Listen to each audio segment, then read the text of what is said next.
Okay. That should be live now. I couldn't get the remote working on my phone. But let's get this all back on. I had to use my laptop to do it. That's why the delay. So here we are, friends. A bit late to coming on, but we made it. On the beautiful Cockatoo Island and Sydney Harbour.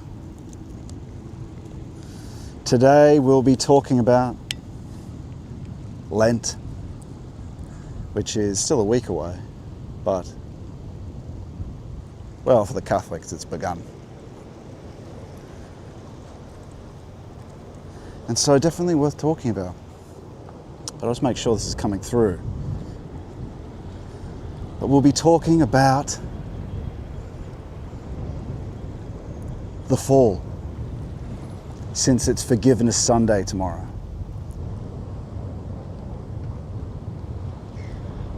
And how really Lent is a portal to reintegration from the fall. Yeah, it seems to be working.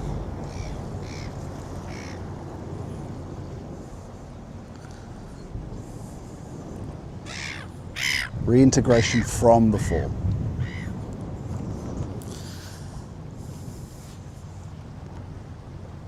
Because that's what we're really after. Redemption and salvation.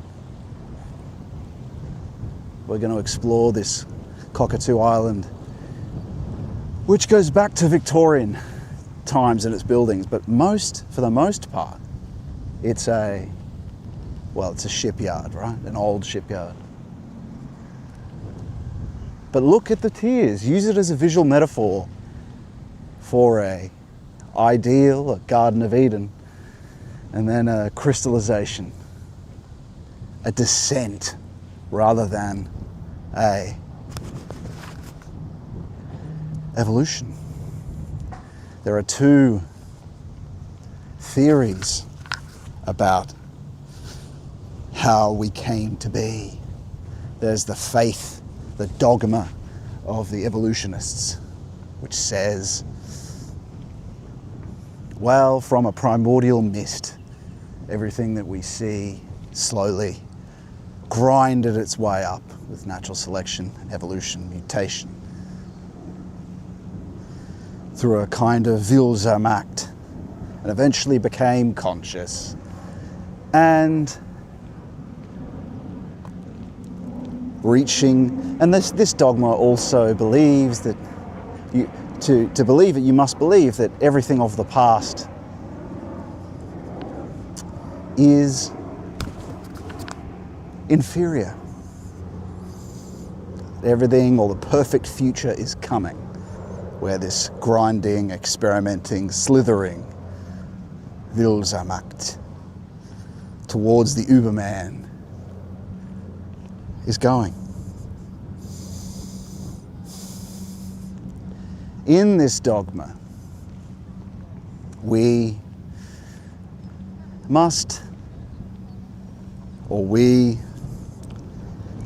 European culture, European man, has little by little, instead of taking his guidance from a higher principle, we'd say, or God,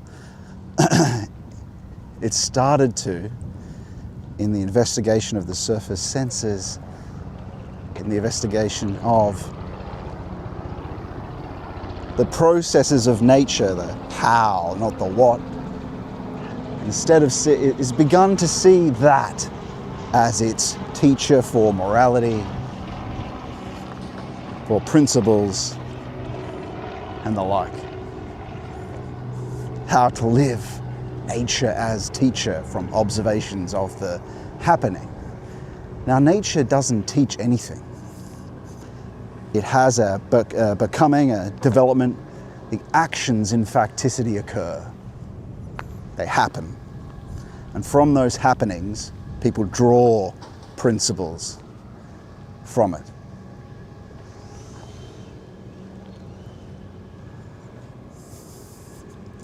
So you can see clearly here the difference is that we deduce from observations of this war of all against all. This is the key principle we're articulating here. We deduce, but it teaches nothing. We've abandoned that which actually taught. Although to begin with, the Luciferic hierarchies were teaching man certain things like fire and whatnot, but in a Promethean manner. But the teacher that actually taught us in what the future is to be, whether one likes it or not, through chastisement or going through hell or taking your development in hand. Might as well have a quick look at this, right? I don't know if we're allowed to walk through it. Oh, yeah, we are actually. Taking our development in hand.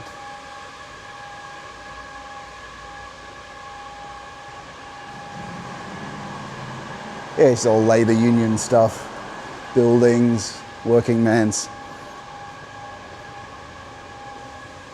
which is interesting. Not what we're talking about today.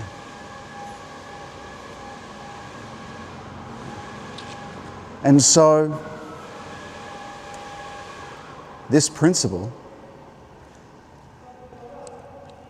abandoned he who loves and teaches. I mean, look, we're not getting to that principle yet, but he who loves, teaches, and guides. For what?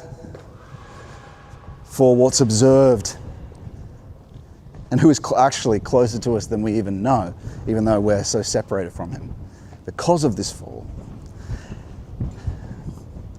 And so that is where many or most of us are. That doesn't mean the how of the happenings in nature aren't happening, that the developments aren't happening, that the developments haven't happened. A good way of thinking about this is, what perspective do you take? The perspective of the esoteric or the exoteric? From the perspective of the exoteric, of course, naturally it looks like these things are just happening. But there's an alternate explanation for all of these things that will integrate with the revelatory, not mythological, revelatory being of Genesis, when we understand it archetypally. This is why esotericism is so, and this you'll find that when you look into the fathers, people like Palamas, is that it actually aligns. It actually does align with these things, the esotericism.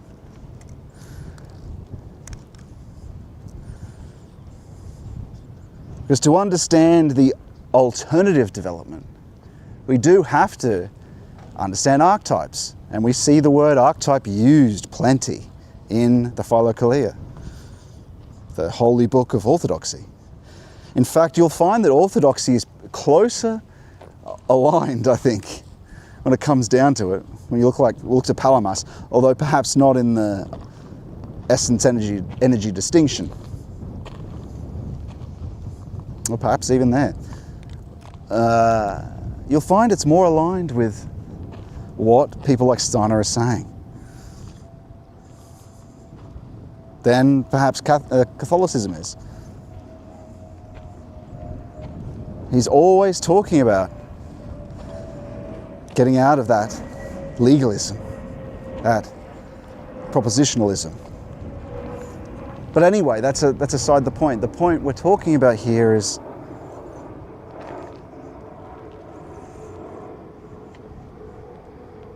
reintegration, really. What really happened? You can find and you can pass this out when you look at Genesis when it talks about the Adama. Adam is made of Adama, And it's talking about this matter that he's made from, and divine breath, this breath. And we can also look at evolution and recognize that the will to power, the survival of the fittest between species and between individuals, the clashing of the dead end of specialization and the greater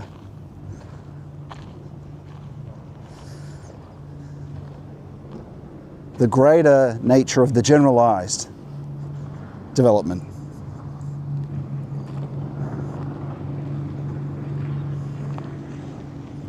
We can see ourselves, what does generalized really mean? If you specialize, you often find a dead end. That's the lizard. Nature, there's lessons in that. I mean, this is a lesson from nature, that specialization leads to dead ends, is that it's better to be more generalized. And so you see that with man. But what does that mean to be generalized? It means you have potentiality for many things. The more generalized you are, the mammals are more generalized than the mammals are more generalized than the lizards. But what does it mean? If you think about it Heideggerian-wise, okay, we have more potentiality for things. So far, so that we have... What does potentiality mean? It means a potentiality for being. And so when you have an intellect, when you can do what we can do, rationalize, it's a higher level of a potentiality for being, in the sense that humans have a virtuality itself. That's what a virtual it is. Like when we say, okay, we're working on the virtues, we're working on a way of being. We are made up of that way of being. We have a virtual space that is our intellect. That's a virtual space. It offers us a myriad, that's the right word, of different possibilities to choose from, to apply to a certain situation. That's why we're the most generalized of all.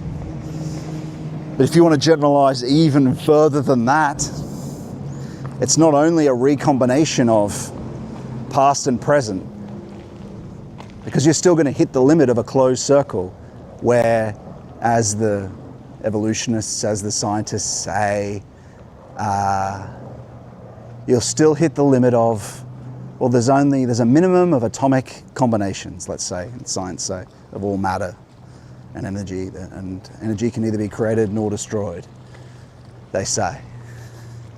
And so that's it. This is all the way of the closed circle. There's no miraculous, right? No ingression. But to be even more generalized is to have something granted, a potentiality granted from somewhere outside this closed circle of combinations that rationality might have to choose from. And that's God, right? He knows the future. He sources from the future and sends it and destroys and creates here. He takes from and adds from that atomic, from those combinations. And this is why Christ says that, I think is it Christ that says that some things of the Father even I don't yet know. That's right. That's why he truly is the unknown. And likewise, as the Hesychus properly describes so well, is that, and I can tell you from direct experience, is that we reach a 0 point where, and I think some Anglo-Saxons called it the cloud of unknowing. Dionysus gets connected to St. Dionysus. This approach of the exalted, yet we know it's there through our intellect expands into the infinite beyond a certain point of concentration and contemplation, which means beholding God. It's not something that you can just do or just acquire as a practice. It's something that's granted by grace, but it begins with concentration. And through a very careful way of active-passive and praying to the Lord for his love of Him, and for purification, illumination, union, and perfection. can true contemplation be granted. But it is possible. If you did the practice that we talk about for an hour a day, among other things, among proper icons worship, praying for a love of Him, praying for your will to be His will. Let it be with me according to your will and word, Lord. Not my will, but your will. Asking for these things. These are the things He says, I will come, I will grant them. And we're talking about the Spirit. The cloud of unknowing. And He's experienced as that. When we even experience they call Him a surgeon, right? The physician. There's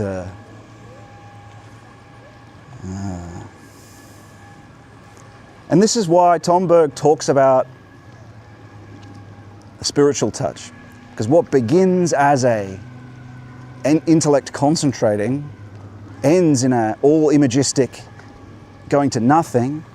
And as it's talked about, the vision that you might have turns into a touch around that area where the eyes are and behind. Spiritual touch. But what is that really? It's because you can't see it. The intellect is not able to observe beyond this point, and you'll notice Him by His attributes and the energies, let's say. But also, in Tom Berg terms, it's a point of potentiality. It's in a hard point, right? It's like you can't, it's to unfold. It's to unfold. Unknowing. And so the idea of essence energy distinction is that, well, if it is unknown, then we can only know it by its attributes, or it wouldn't truly be unknown. There's a decent logic to this. I'm not necessarily saying 100%, but it does make sense.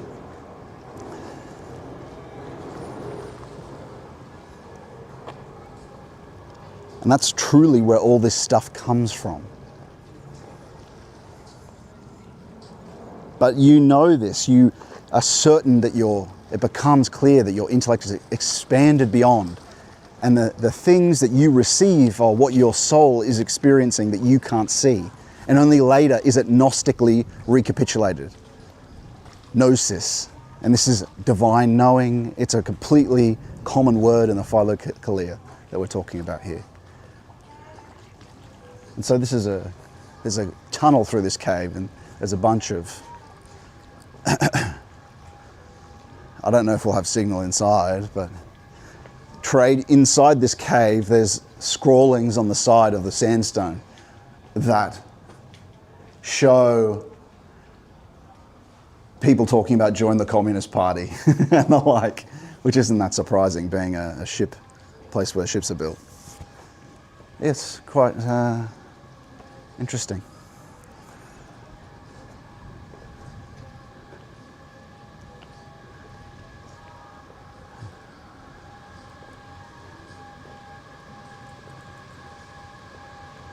And we saw this from the other side. It's probably not. I wonder if they use it for anything other than showing it. And so it's more a tourist destination, and I think performance arts, it's hired out for various things. I think over here they do some real shipbuilding stuff. And so that's where those things come from. But how are we to understand the alternative development? The alternative development.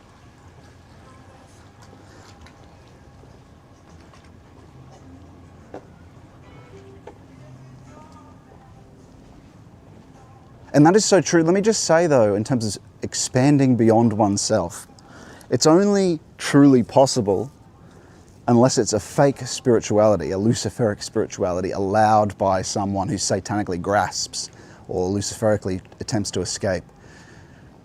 It's only possible, as Bergson says, and I can attest to this as a fact, you only expand beyond yourself, beyond the body,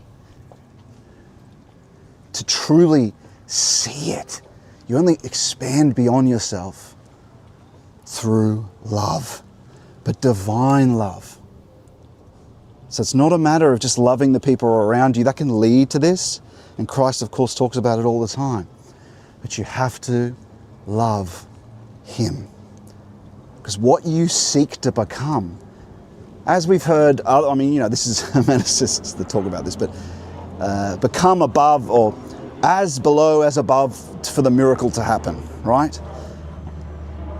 Below must become like above, or something like that.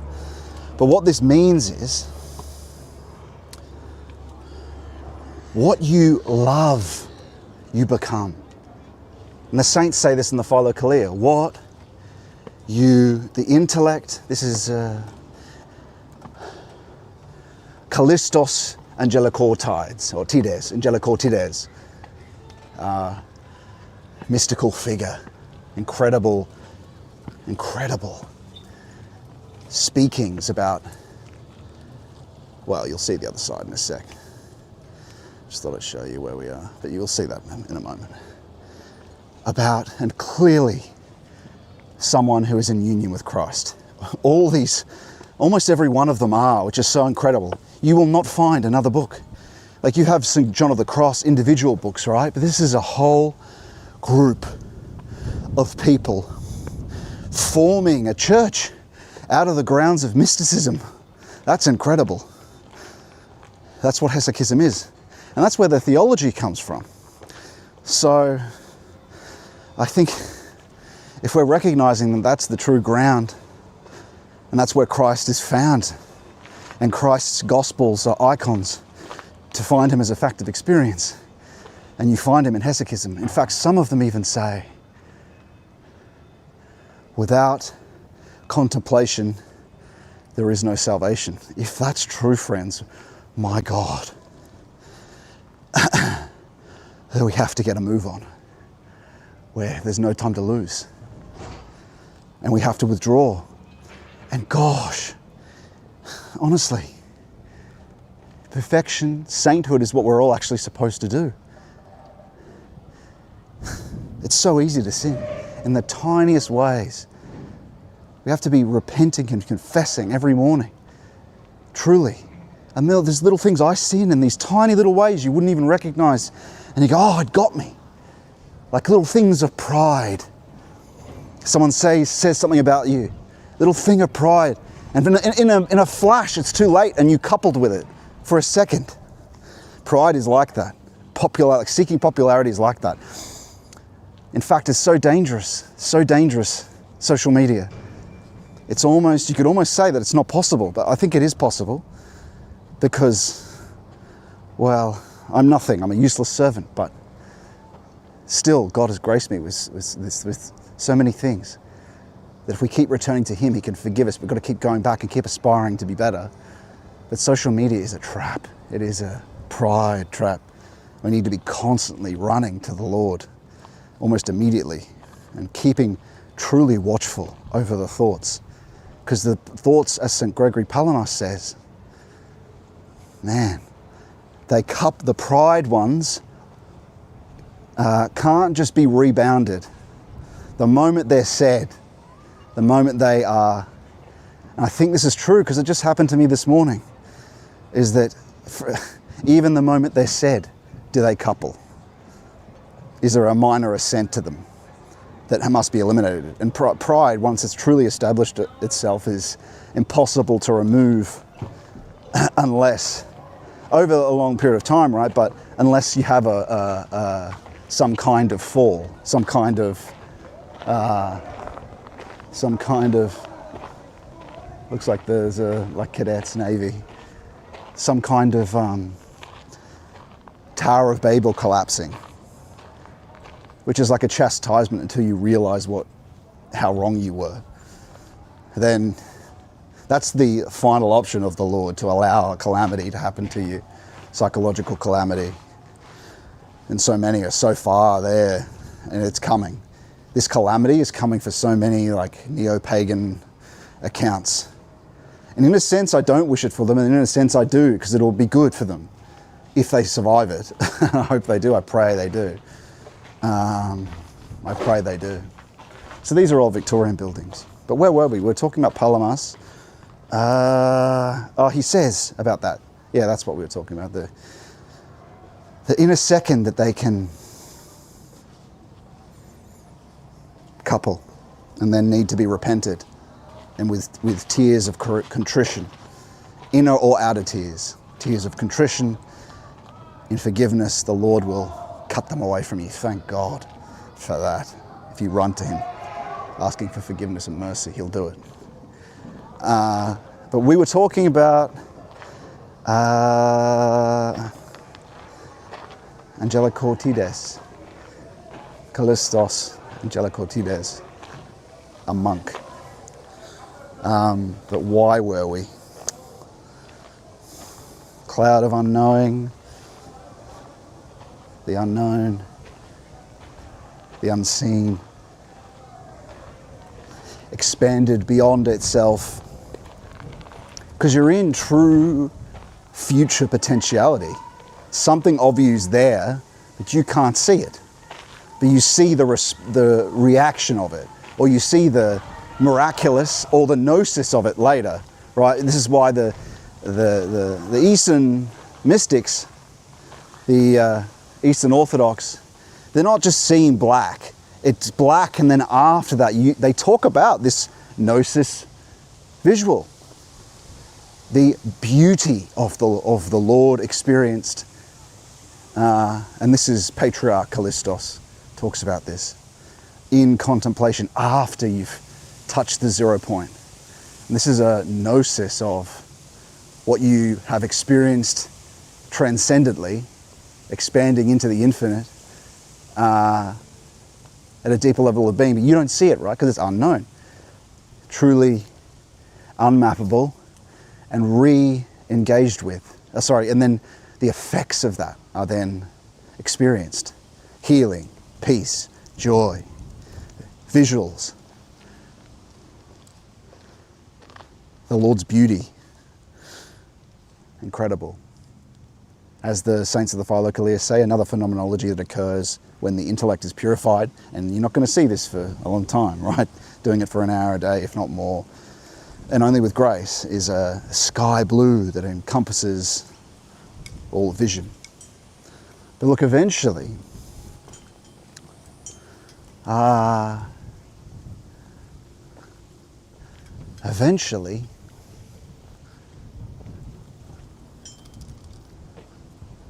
that's where we were going with that. We were talking about it's only love that can go beyond itself.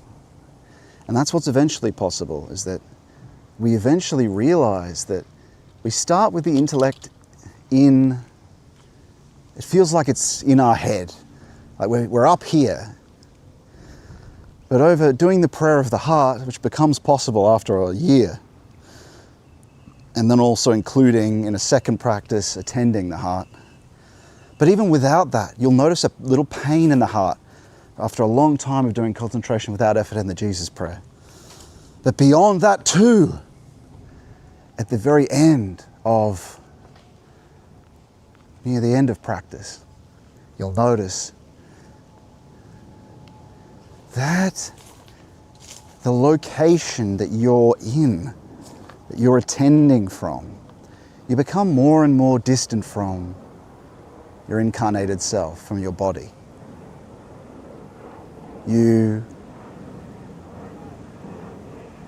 But the location that this center of intellect is, that you are, because you're kind of doing this threefold thing at the same time, as St. Gregory Palamas talks about. You are the thing that you're protecting in watchfulness. You are the guardian that bats away the thoughts by thinking no, and you are the prayer worshipping to Jesus. These things unite into a one. Are united. And eventually you don't have to bat off the thoughts anymore. But that's what you're doing. And this is exactly, when I read this, I was astounded, because it's exactly what I've been teaching and talk about. That you think no, rejecting the thoughts. And these things were shown to me not by any book. It was the Lord. I didn't know it at the time, but all his angels, through them, mediating, sending these ideas, and then finding it later in the tradition, which is really kind of the wrong way around of doing it. But what an incredible verification of that they come from divine things.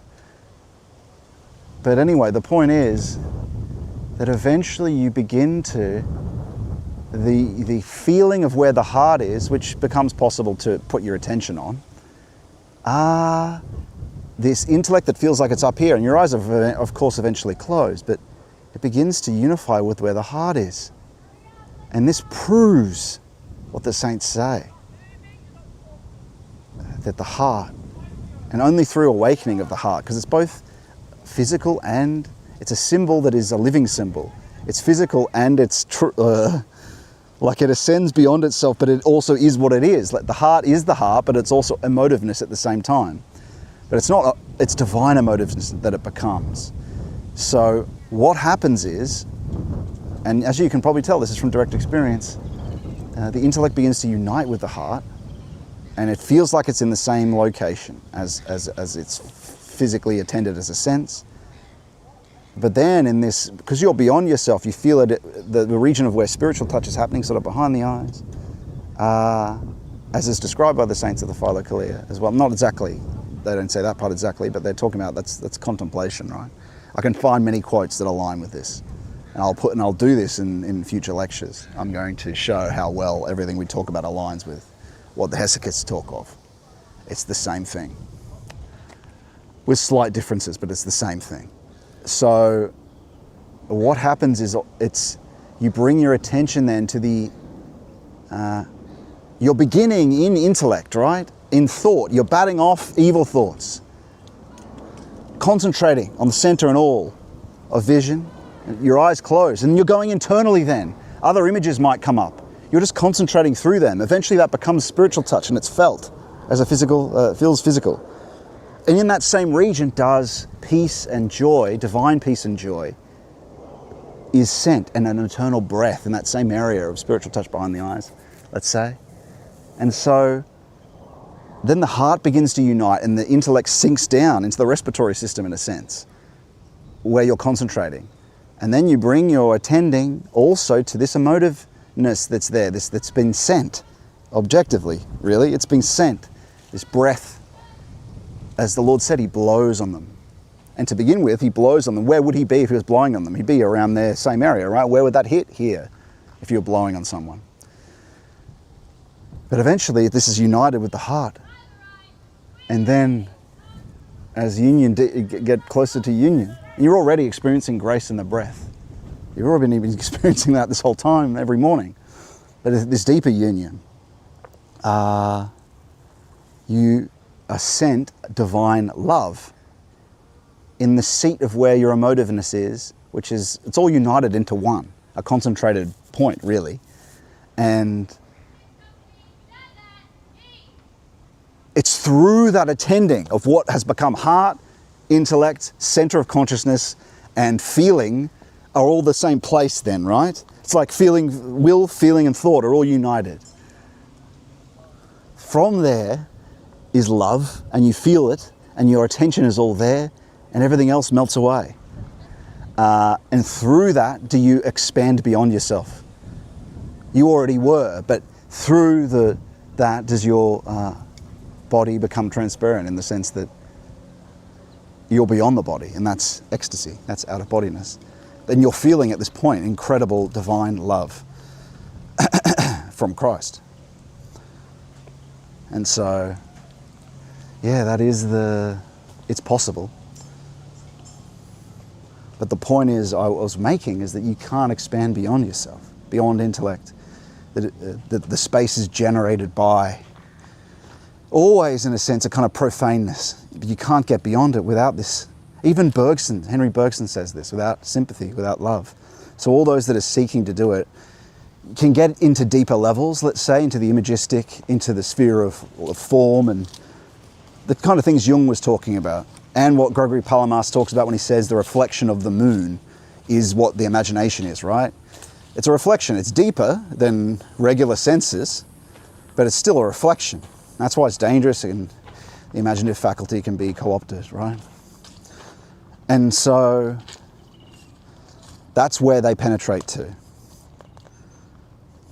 And at the same time, Angela Cortides, and really it's a domain of potentiality. And we'll get to why we're talking about this and how this relates to the fall in a sec, but I thought we might as well expand on it. What you're experiencing is something where you go in this is in union with what Adam was before the fall. Before the fall. And so as Callistos Angelicortides, a hesychist, you could call him a saint even though he's not an official one, because you can't do this. You can't, because I am a useless servant, that's all I'm here for. That's good. And we've got to always tell ourselves that, right? As the monks say. And you have to be vigilant across, even those who have experienced any type of union have to be vigilant across their whole lives all the way to the end, because you still have to exist in the world, and you can still, you're just helped with many graces along the way, and more as you go on, and as you can experience union. But you have to be vigilant the whole time, because he can still pull you down off the ladder, the adversary. And so, yeah, Angelicortides says, Callistos Angelicortides says, talks about these different stages. And I'm reading this and I was shocked, because it speaks to everything that we talk about in terms of how it changes. Our contemplation first begins. It's like we recommend concentration without effort, begun with your eyes open. And this is exactly what he says, is that you begin looking at the created things, contemplating the created things. Again, it's not contemplation yet, because true contemplation is only beholding God. It only can be graced. So you're just concentrating to begin with. But what you eventually begin to see are the forms and such tied up with created things. So you are getting to a more essential view of created things. Again, but what's tied up with creation when your eyes are open and such? Even for a long time, you still have to be wary of prelest, right? Well, what's tied up with that? Of course, demons as well, but angels and demons, as the saints say in the Philokalia, angels and demons. So you begin there, and then you experience symbolic things, because that's why you also learn symbolism, because the Lord will use those things to communicate and will be sent to you imagistically and to mediate things. Later on, that's not needed, but those things first appeared to me when I was like years ago. I still wasn't sure. I was just looking for the truth of things. I still would pray, but I was open to it not being Christ. But he just said, "It's me. It's me. I'm the ground of reality." Showing a cross that was there for 3 days as active imagination, transparent over normal vision. And I'm thinking, what? This seems like a very clear symbol, rather than something objective. This doesn't seem very objective, but no, that's exactly what it is. Objective. He's screaming out to you that it's me. And then not long after that, after surrendering it all in deep concentration, I said to the Lord that I didn't know the way. I was a lost sheep. Like I was doing sort of like 4-hour, 3-hour concentrations, trying to get to the essence of things under my own steam, not realizing it was a passive active, not realizing that it's got to come through grace, right? And he took mercy on me, because I said, I'm a lost sheep. Lord, help me and show me the way. I don't know. And then he took me into ecstasy, out of bodiness, that is. At that moment, when I finally gave up, when I was finally despondent. I've told this story before, right? But after that point, I knew that this is like all this investigation of the essence of things is just absurd. It's Christ is the essence of things. That's clear. Once you've been out there, or in there, you could say, once you've been out there or in there, yeah, it's him. And so, where were we going with that? We were saying where that contemplation of created things, then you're going internally. And he's listing the stages along everything I was experiencing. And so then you're going within, right? And your eyes automatically close. You go from the concentration of created things to internally, because Christ is within. But both, like, but he's found within by but taking that journey from created things as well. So you really do see that it's both. object and subject. But that plot is mapped clearly, that's done first. But you know, it happens very quickly. Your eyes are going to shut pretty quick, because the Lord knows what you're after, right? You're after him. You're not contemplating the forms and the archetypes that are related to created things, right? And so, okay, how is this relevant to everything we're talking about? I'm just trying to get...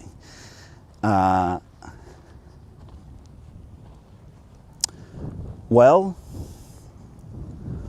you're going back to your home. But what does that mean? Well, like we said, it's before the fall. It's before the fall. And so that means you're going back to, and it lends itself to, what is Adam then? If that's what I am, when I extend beyond myself and I don't exactly have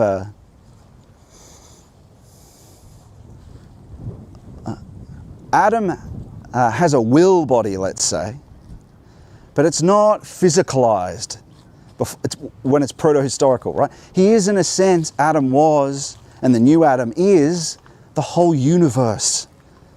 And so when we're looking at how did man develop, we've got to get that this zone of creation, this sphere of creation, continues to persist. These 7 days of creation, where the archetypes are, persist. The proto-historical Cain, and these things that are in the unconscious, even the things that Jung mapped, these proto-historical evils, right, as well. The flood, the giants, they're all still there. But they aren't some epiphenomenon. And they also were dealing with the fallout from they're more primordial. So it means when everything here developed in facticity and physicality, it develops, that was before it all. So was Adam. So when we're looking at the alternate to evolution, we can just look at nature and see a cooperative principle. Things cooperate with one another. Cells cooperate with one another. So there's a will to power, there's a combative, war is the father of all, but also there's a cooperative element. And so the claim that we'll make is there's a guiding, and many others like Favorita Olive, I think, is it? Or is it Deschardins is his last name, talks about the omega point. But still, that's kind of within things. But where we're heading with this is eclosion. Eclosion, when you look at the egg that encapsulates and pre-exists the chick. There's an egg, and the potentiality for what it's going to be is the egg, right? And then from that potentiality, is it guided to be manifested inside the egg? And so too is it with the embryo, right? It's got these differentiations. It begins in mineral and develops further. They all happen at the same time and develop, rather than, it doesn't evolve out of material bone, then turn into plant, then turn into mammal. The mineral develops at the same time as the blood and brain and vascular system. They all emerge out of this eclosion, in this process of eclosion. And so, well, what does that mean? So you've got this grinding evolutionary will to power this principle does exist in fallen nature, but there's also another principle, a virginal one, that guides cooperation, the agent of growth, you could call it.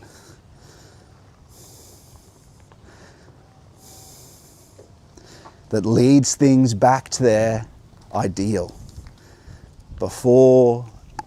And so just as in the egg, that there's a mineral that manifests at the same time and plant, you can also say that, as Genesis talks about, that this Adama, this primordial substance, is used and breathed life and developed into Adam. But while you've got now there's a few ways you can think about this, because I'd have to look at all the data, because it matches up with the results of geological records and such.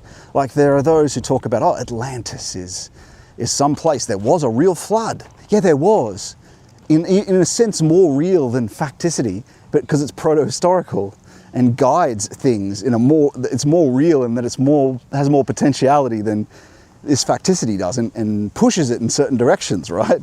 But it's not something that happened in blunt surface history. It's more essential than that. And so here's a way of thinking about it.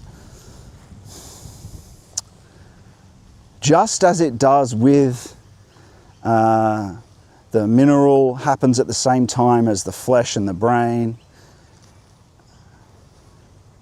in an egg, from this potentiality of Adam, the archetype Adam, did manifest fallen mineral, plant, and animal at the same time, right? At the same time.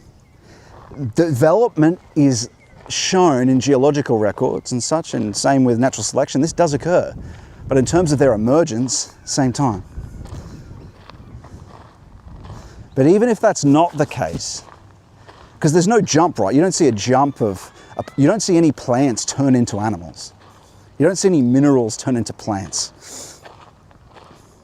But even so, even without that, you still can have the guiding Adam that from the fall he's been told to scrape along, and then he's being brought up but humanity pre-exists and is waiting in these deeper levels of the unconscious for the preparation of the body, right?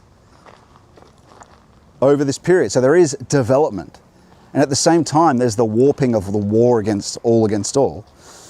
But there's, like I said, another guiding force from this domain of potentiality that pre-exists. And so what does that mean, though? It means that it's not a progression, it's a return, a redemption.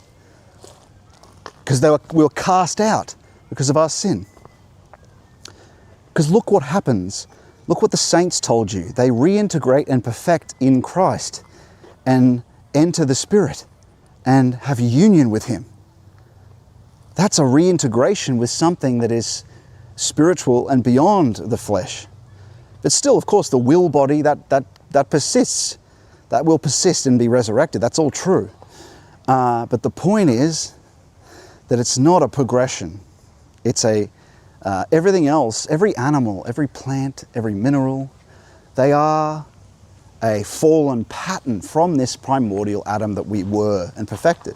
They are us, in a sense. Nature is us. And they're not obedient to us because we're sinners. This is why you see saints, the animals are obedient to them. You see this with St. Paisios and many, many, many examples of this. But if this is a bit confusing still, you should be getting an idea. I could have to get out the biblical quotes. I did this in the lecture, I think, when I talked about this, but it's relevant now because of Lent, because we're called to become the new Adam, to become this being that is spiritual. We still have a body, though. Christ incarnated, it's all, we are to become we're not abandoning the body, we're ennobling it into its true, which you could call eventually the resurrected will body. We're ennobling it. And so it's quite nice up here. And that's what a virtue engine is, or that's what the virtues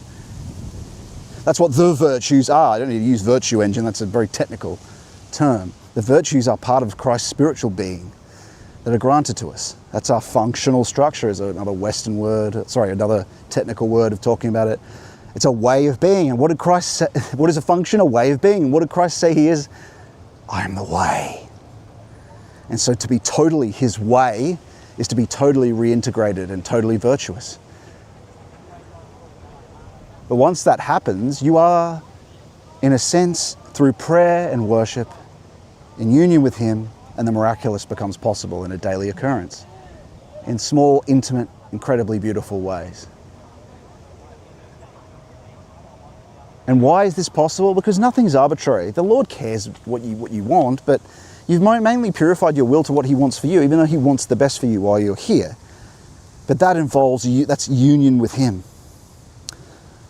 And someone said, that's kind of narcissistic, that the Lord just wants us to love Him Well, of course, the whole book's talking about this. It's for our own good, because he is love. Like, we love him, and that generates a greater love of him for us. And through our love of him, we're restored to what we once were. He does all these things for us because he loves us. And it is, yes, about loving him, but through loving him, we become love, you see. So it's not narcissistic at all. It's the way. But the beauty of it truly is that through that love of him, divine love becomes possible to attend, like I said, is granted. And that accelerates us more and more. And so you're becoming more him as you're loving towards him and you're seeking him more. And then he grants you more of him because you're feasting together with him on his body and his blood in deep communion, in contemplation. As all the saints say, the deepest communion is hesychism. So is the liturgy, but this isn't, it's merely another form of that. It is deeper though. It's far deeper. That's why all the hesychists are seeking it. That does not invalidate at all the liturgy though. It's utterly crucial. The rest, but I'm just making it clear that it is certainly communion, and it is what the Lord wants us to do. Really, chiefly above all, to seek him in the depths of our being, because then we actually meet him. We actually meet him as a fact of experience and can follow him. It's not just, because a lot of people seem to retroactively translate these terms, and they say, oh, following him is only doing his commandments. Yes, it's doing his commandments, but that's as if you can't actually be guided by him as a fact of experience. That's as if it's only something we check in the Bible and we only have this historical relation to him. And that's the only way we transform into him. No, that is an icon. That's an icon to become, for it to become possible and open the possibility of this beautiful relationship. I think it was St. Lazarus, it's not St. Lazarus rather, his father Lazarus said this. There was some model, there was a model, like obviously a model is a beautiful woman, right? Just abandon it all. Thank God she did, right? Because the beauty of being beautiful is really a spiritual curse, in the sense that it's not about hiding yourself from men, or like the reason why monastics and nuns wear and cover themselves is for their own pride. Because the moment someone looks at you and you go, ooh, you get a little juice of, oh, I'm valuable, I'm wanted, I'm seen, right? So it's dangerous for you. It's not about, oh, I might get the R word, or, people, why do I have to deal with all this attention? No, it's the pride you actually get from it. That's the danger. It's forget the other stuff. That's what they're doing. That's what they're avoiding. It's not to help other people. It's for them. It's for them. And so this process of differentiation, what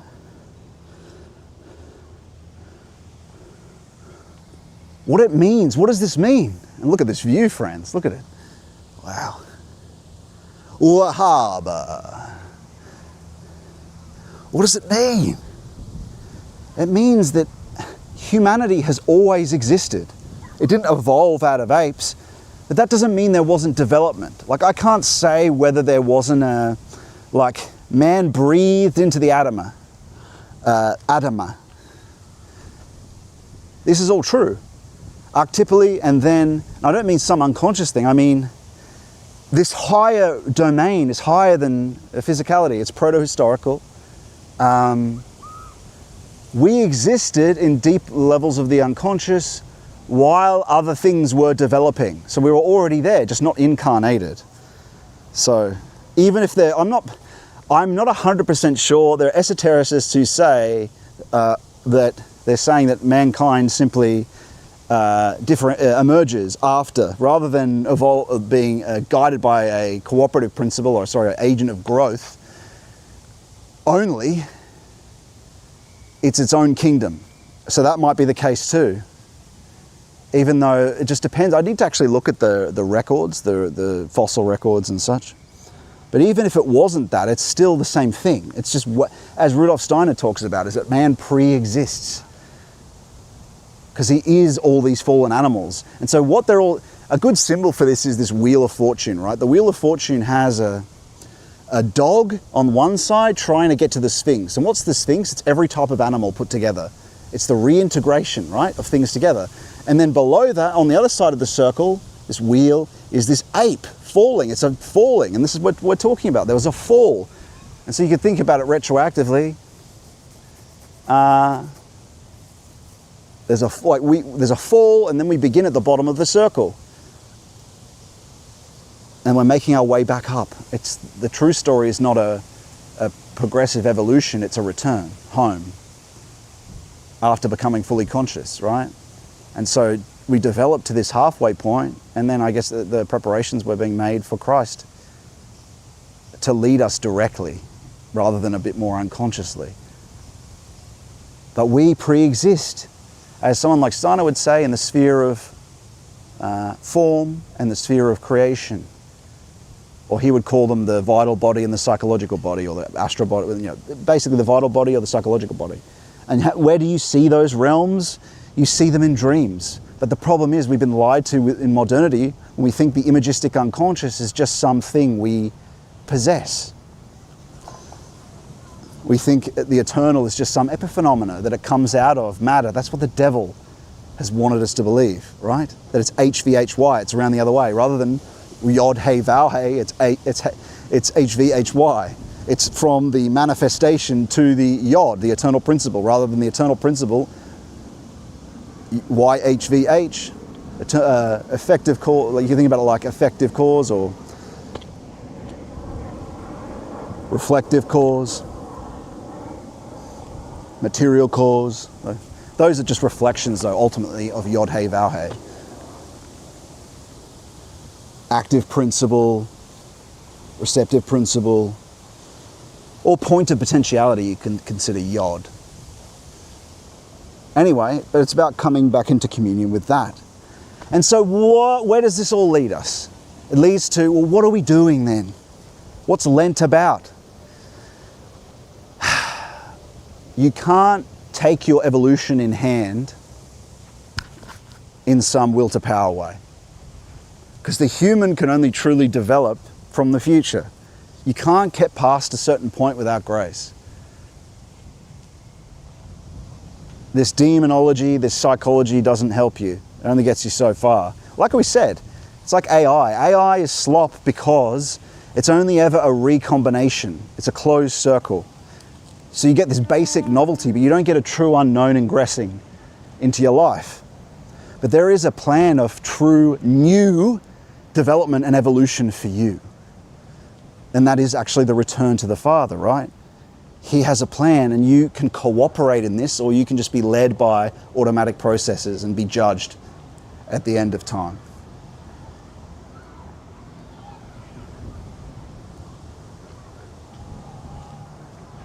There used to be nicer chairs here.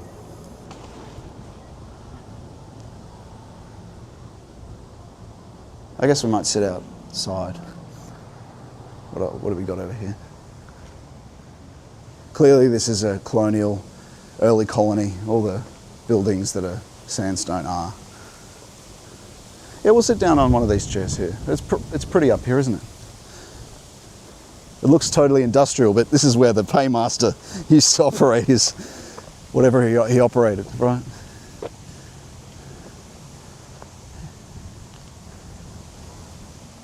Okay.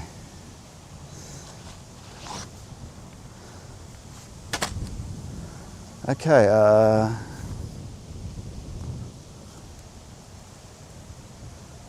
what time is it? 2. What were we saying?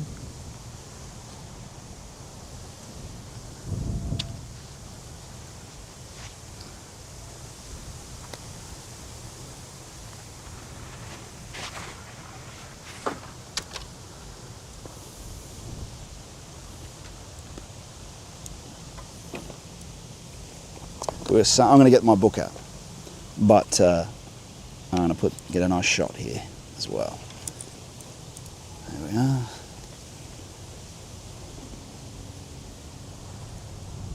What do we got here? Where's that seat? Can't even see. Oh, yeah.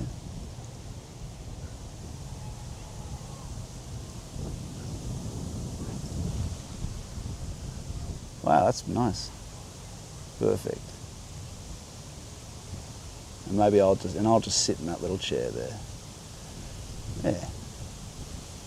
Okay. Let's get our book.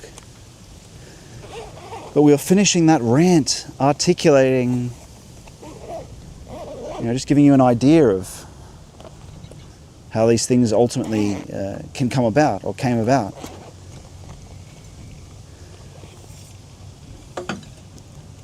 It's the theory that's wrong. It's not the results of the development.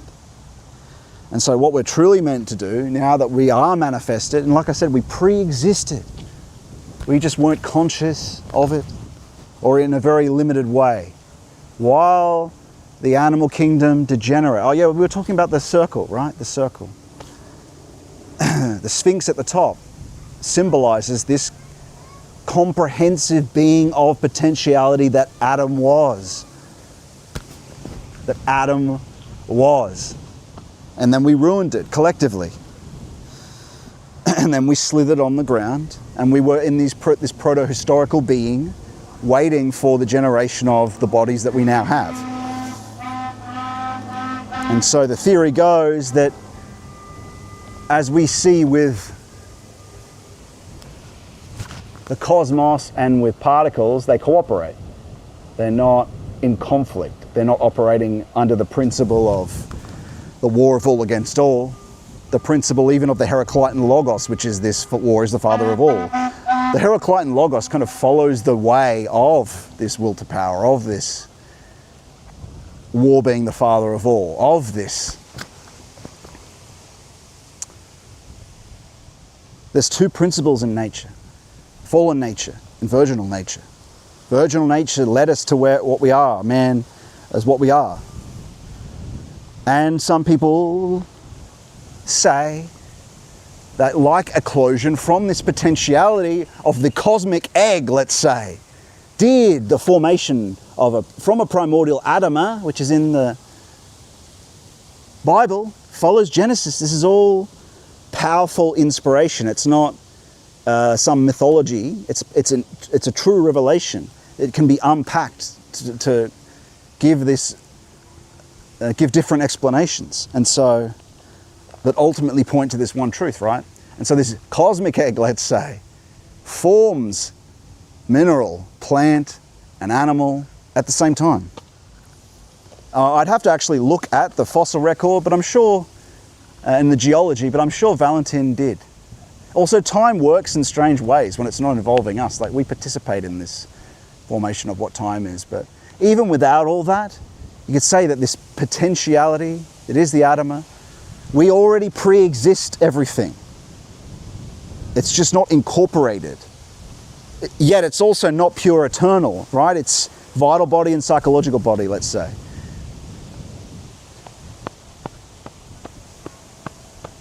And this is why these myths persisted. Where do they come from? There's a memory of this stuff, this powerful spiritual domain. It's not eternal, it's created still. But that's where these myths come from. They're proto-historical. That doesn't mean they're just some abstraction. They're real, in the sense, realer than this is. The eternal is realer, far more realer.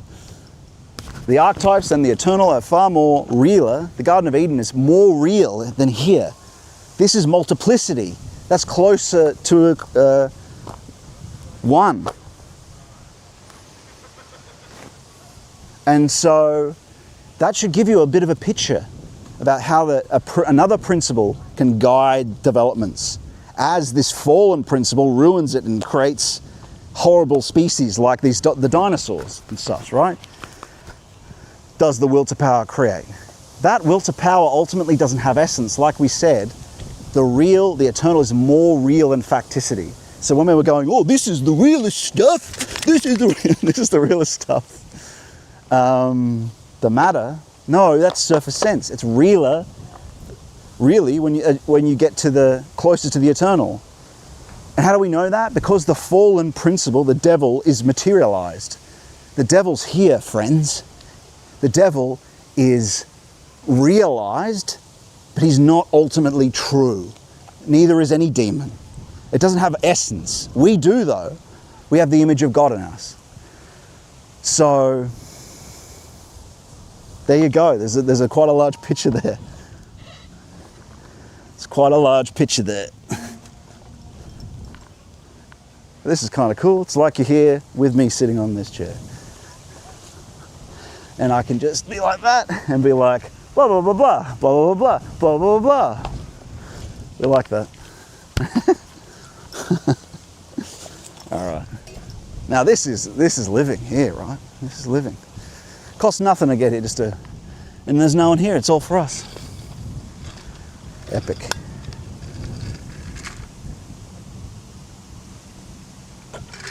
Ah, oh, that's good. Whew. Wow. As beautiful as this is, it's not complete without it being revealed in not just as a religious, I mean, it ultimately is religious, but it's when it's seen in the Lord's peace, with him, knowing he's there with you, but not just asserted as a fact of experience, feeling his peace and his and divine love. And I mean these things as qualitatively different than surface emotiveness. Qualitatively different than surface emotiveness.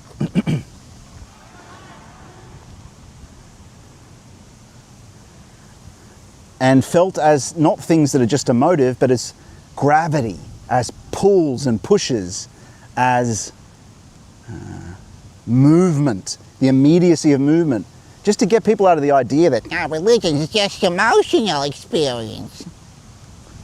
No, qualitatively order of magnitude different, plus higher faculties of being, transcendent faculties of being that you don't have. Sign-tard, although I don't want to be combative, but the surface senses are, well, one is just a dilettante, right? And that's actually not even a critical word, it's actually a description, because you're dilettanting on the surface. Even if you gather a lot of quantitative knowledge, you're still a dilettante in terms of it's all surface knowings.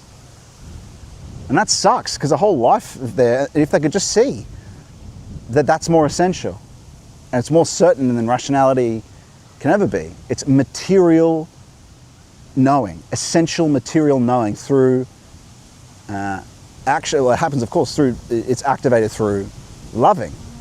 Is that you can know the grass essentially, you can know the created things essentially, if you properly love towards them, right? It actually has to be, nature will receive you in its essence if you're recognized as a loving being connected to Christ. That's how it works, really. So that's how you become essential. And the possibility of observing the essence of nature is something you can do after, but it's really, you shouldn't be a chief concern at all, because at the start, you only want to be doing it a little until you are going into internal, until you are going towards the Lord. It's a matter of safety, right? It's about moving on from the regions that are half-half to the ground of the intellect. As the saints of the Philokalia talk about, wrapping around to see itself and then into its own essence, which is the heart. It happens to be. And then he is the Lord, because that's where it comes from. Jesus and the Logos, the Word, the One. And these are all terms that are used in the Philokalia, so don't be calling me like Neoplatonist. Anyway, just I can't be more how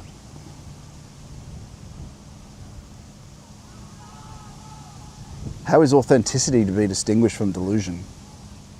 Someone says. Well, I guess I'll read who it was. Ihasa. Yeah, that's really difficult because it depends what you mean. Do you mean in someone else?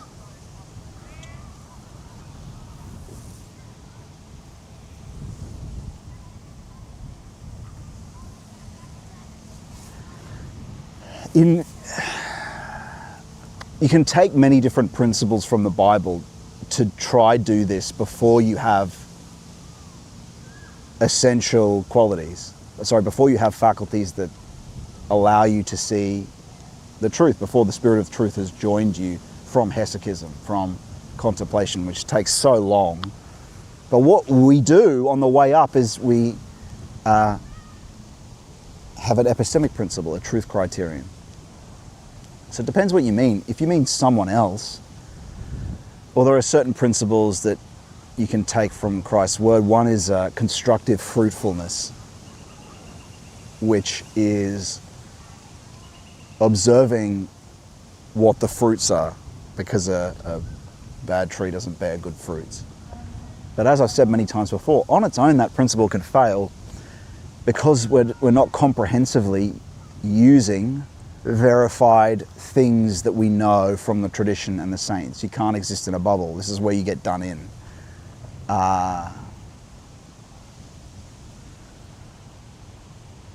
Here's an example of that principle failing in isolation. Constructive fruitfulness. That's why it's only one part of an epistemic principle. And this is, even when you can see more essentially, you still keep in mind the epistemic principle, which means truth criterion. It failed when we don't understand the things outside of the context. DMT. People take DMT and it seems like a fruit because it fixes a problem on the macrocosm, or on the micro, not the macro. They're released of some demon, but what replaces it is a restricting demon in terms of they just think it's a material solution. They're still materialists, right? In fact, they probably even more, what is it? I guess it makes some people comfortable with death, does it?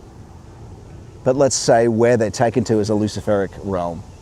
And so maybe that cuts them off from looking for Christ, who's the ground of things, and then they're damned at the end of the life, even though it healed a smaller illness and seemed like a fruit. In a larger scale, it's not a fruit, right? So that's where even that biblical, incredible principle that Christ gave us can fail on its own. And so you're tapping it in to other people we know had the faculties of essential, could see to the essence of things, had the Spirit of truth with them, could consult Christ. We compare it with Revelation and other people, such as saints, who have the health we're talking about, the comprehensive health, the virtues. Do they have the virtues as well? And so you're comparing what you're experiencing with the description of the phenomenology and the principles laid down by people of that. You see how that all comes together? It's kind of using idealism, which is a cohesion. Is it logically cohesive with what's revealed from the transcendent principle, though, from people who are in touch with what transcends the senses? Because that's the problem. We existentially evaluate our emotions. Is this true? Is this person authentic? And they fail us because we don't have, firstly, we don't contemplate. We're not spending a lot of time establishing contact with and being transformed by the divine, by Christ, so we can see things, essentially, can consult Christ and ask through the intuitive faculty. And I don't mean intuition, I mean Bergsonian intuition. I don't mean Women's intuition. I mean the intuition talked about by St. Gregory Palamas, let's say. I mean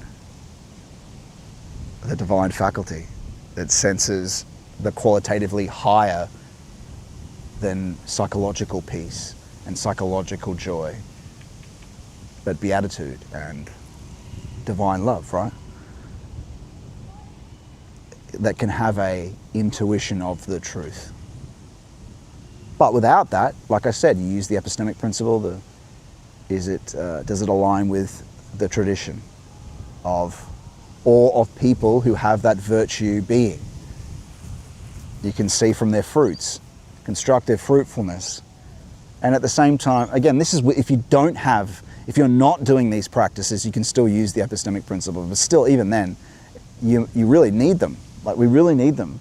You know why? Because everyone is using AI now, and it's becoming impossible for the regular rational faculties to know what's true. That's why.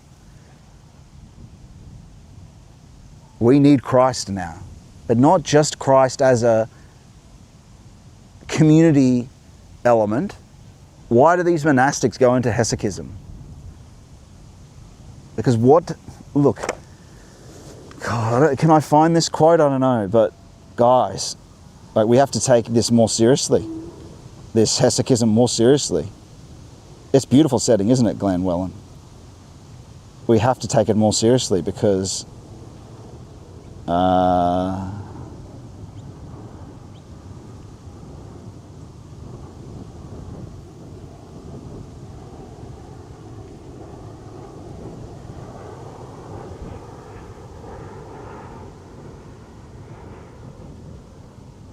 I don't know if there's going to be time to find this, but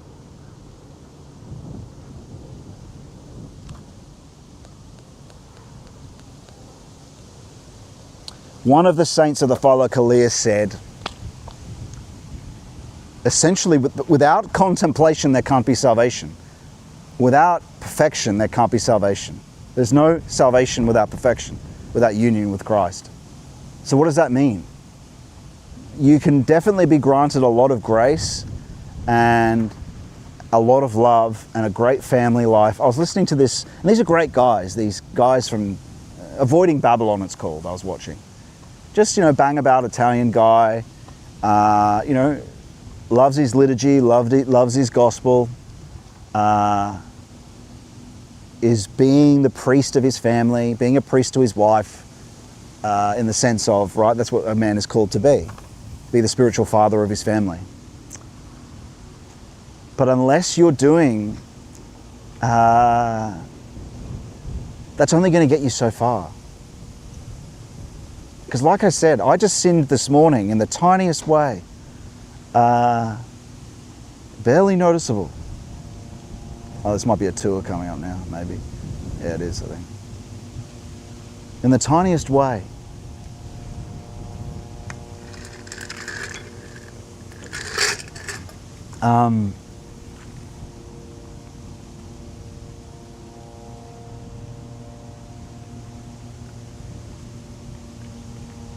Like a love can be granted to our hearts, but a divine love, if he's right, if that saint's right, then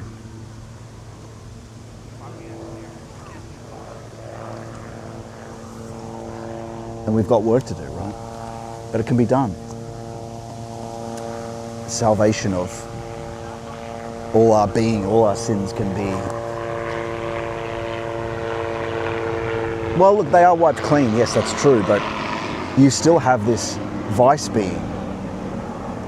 Just because your sins are all forgiven, you're only released from them in the divine peace, and you still have to work on the virtues anyway, right? But at the same time, as the hesychists say, you can work on all the virtues and you can have no union. But you can, and another saint of the Philokalia says that for the intellectual type, which a lot of the types that watch this channel are, it's better to do contemplation first. And then through appealing to the Lord's mercy, he'll grant you and make the virtues a lot easier. His yoke is easy, right? That's what happened to me. I went through concentration without effort. Make that primarily your goal. And I've got a quote about this from the saints, that they even say that, is that you'll find it easier.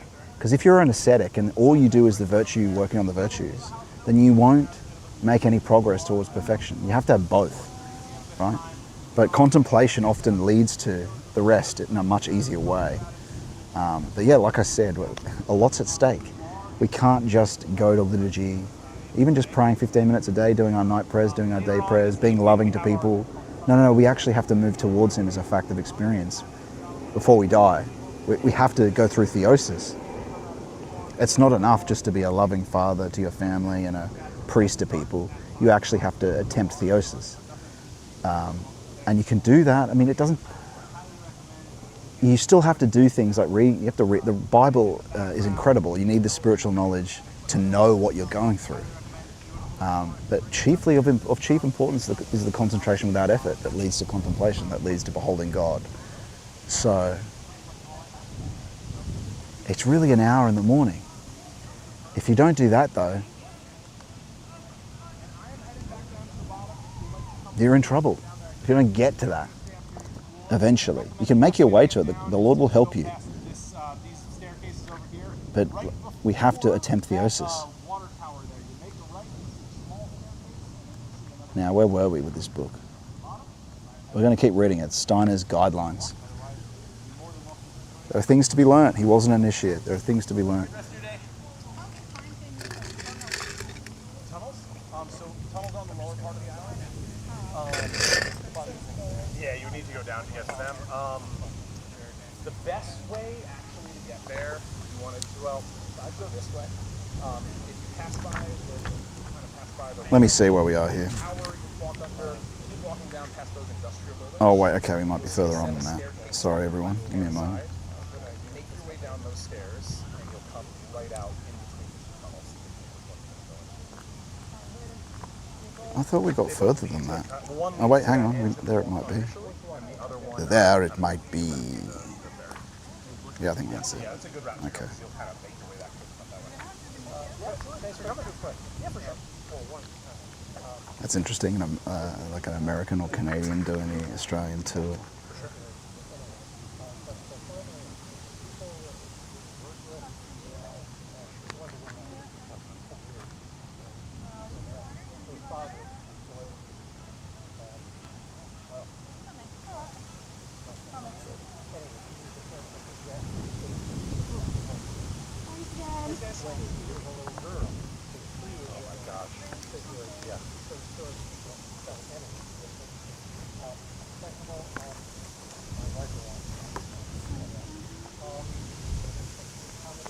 I guess they were going to want to sit next to my camera. I got to pick it up.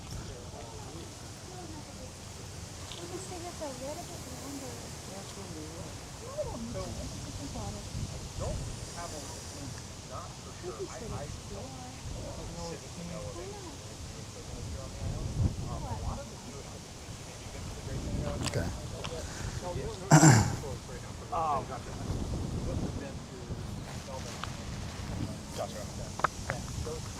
Guess they're not going to sit down. Yeah.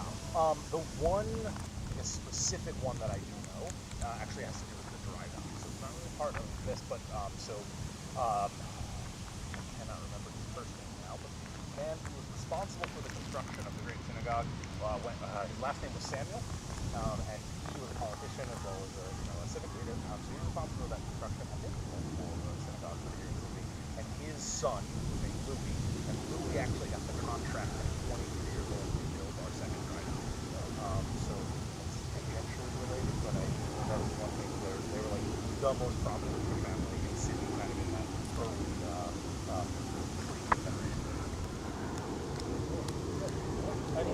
Give me a moment.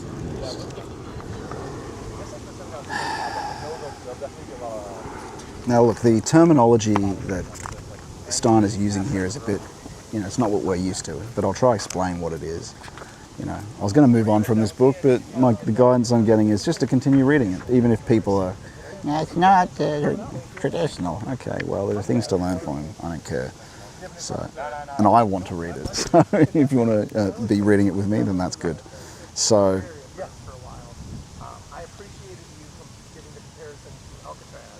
Because I've been to Alcatraz a bunch of times. They only participate in earthly matters with their genesis, their growth. In fact, with everything that... Australia's Alcatraz is like, that's not, I didn't come up with that. People use that term for this place because I don't think it's like, really not a lot of other places that have that kind of like history. Yeah, and it's not just, it's an island prison, but with Tasmania, it's like, you're so far from civilization. Whereas here,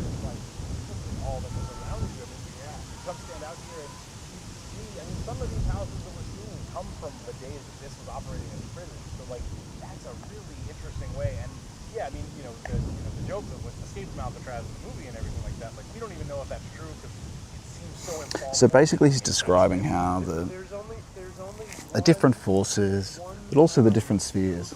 Like we talked about the reflective moon that St. Gregory of Palamas talks about. He talks about the because it's a reflection and not the sun itself. That's the imagistic unconscious, but it's a sphere. It's a sphere of the unconscious. And so Steiner's saying how these different spheres, and I have to go through Palamas. I think he even talks about ether and different elements that I think aligns with this. I have to actually get it and systematically put it together with what Steiner's saying. But essentially he's saying these different spheres participating in the development of animal life that aren't just, he says from the moon. When he says, okay, the moon is participating, because in these, when he articulates it, it's physical manifestation of the cosmos, of moon, earth, sun, just what we see of the surface senses.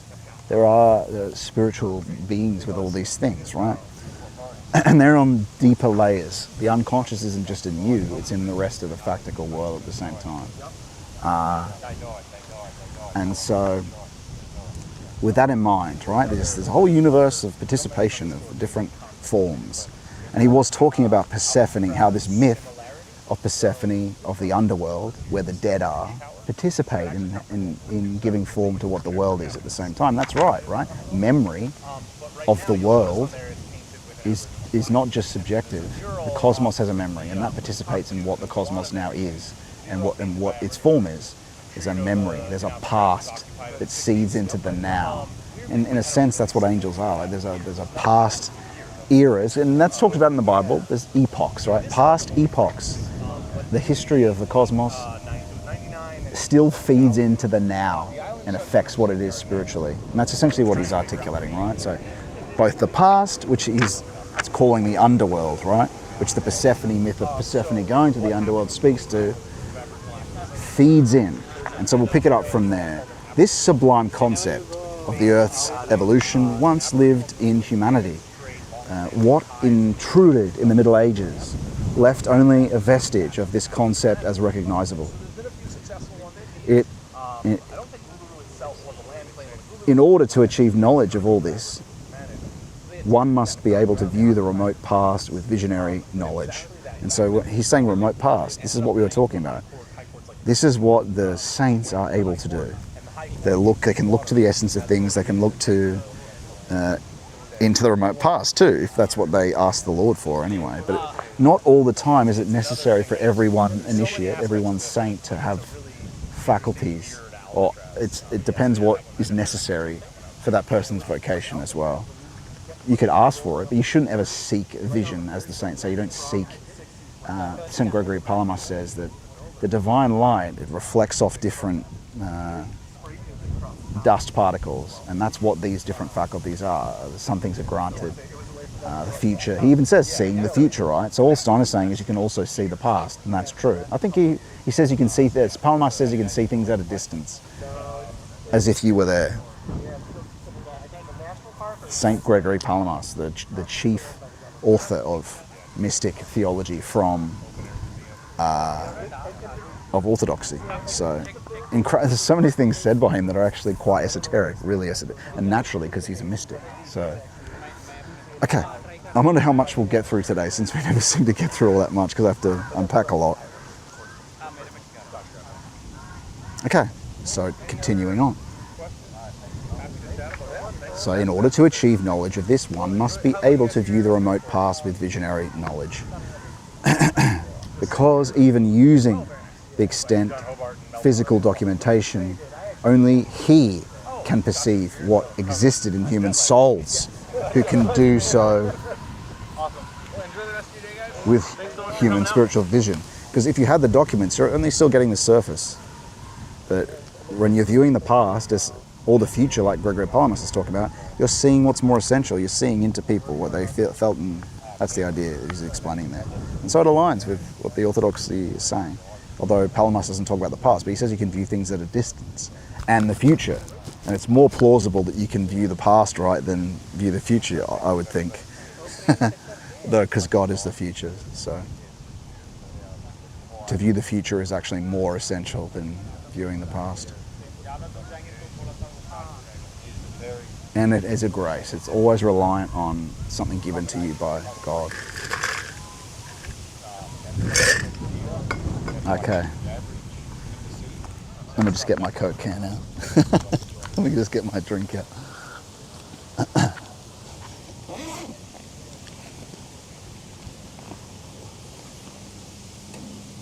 Nice view, right? This is what we get to do on location. Yoo-hoo!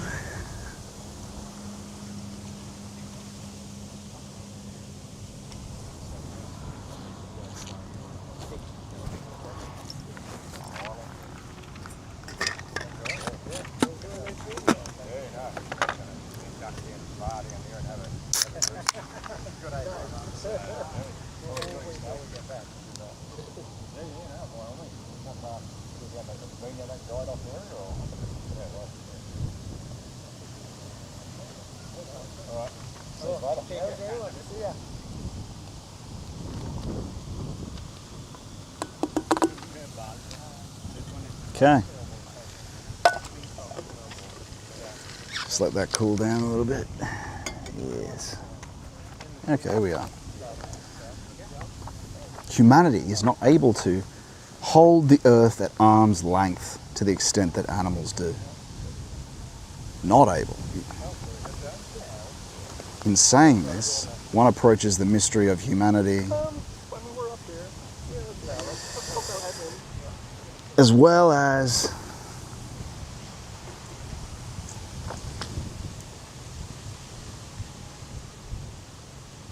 that of the animal world. One approaches the mystery of humanity as well as that of the animal world. These mysteries were reflected in the animal cults of ancient peoples, especially those of the Egyptians. They saw in the animal beings, which are guests on earth, in which one could visualize the beings and activities of the spiritual world that surrounds the earth.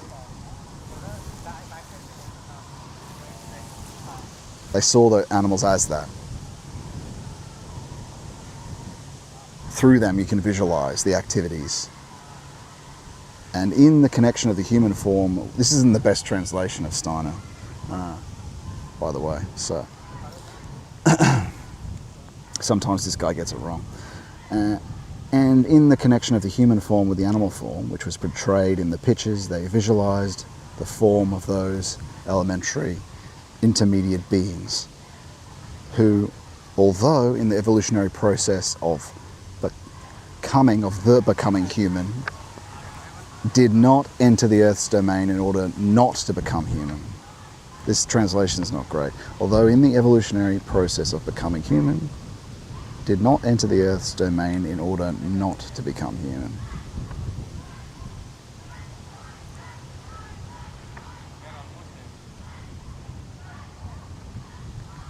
Such elementary intermediate beings do exist. Yeah, and that is true. That's a demon, essentially. The Egyptians were only showing what they saw when they created images of them, as in imagistic unconscious. But such beings do not have the full self-consciousness of humanity. In order to achieve that, a human being had to stride the earth so completely that he absorbed something of the earth essence into his own essence. He had to be exposed to the fact that in this earthly world, the divine spirituality to which he was bound was present, but only in its effects.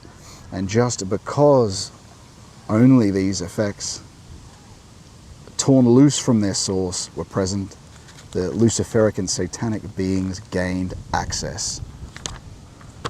And so that's the fall. The cause of those effects, torn loose from the source, this is the disconnection.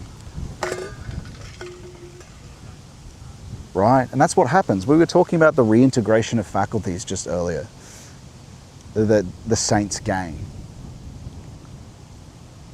beyond surface sense. those faculties are nothing more than what Adam had.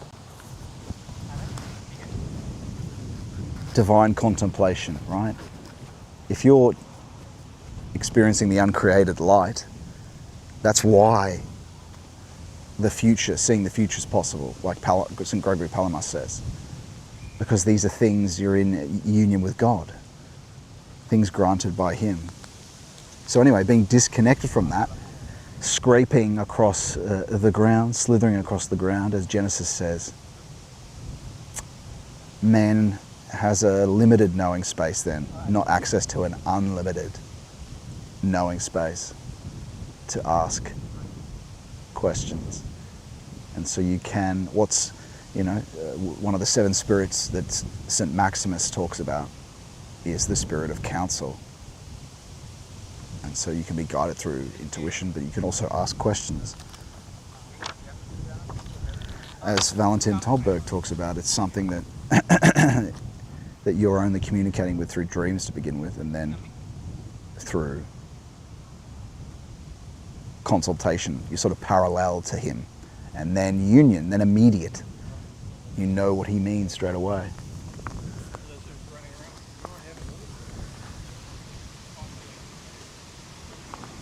Therefore, it's necessary for man to make way for Lucifer and Satan's forcibly interjected activities in a part of his, make way for it, the earthly part. This was possible without man being separated from what remained of his connection to divine spirituality, as long as he had not yet advanced to the development of his comprehension or judgment soul, this essentially means, right? This is which came after Greek times. Greek times, it's the development of what he calls the sentient soul, which is comparable to what the philosopher Heidegger calls care, which means that the world looks the way it does to you and what sticks out to you because what you care about, what you love, what your goals are. And that's kind of tied up with your feeling, your sympathies and antipathies for things make the world stand out to you as it does. And that first developed in the Greek times. And then later was the more judgment intellectual soul, which he's talking about here, which is kind of characterized by the French, that rationalistic French age. And then later after that was the kind of will to power British soul, where hyper-consciousness, hyper-separation of subject from object appears. And so, just articulating where we are in his scheme.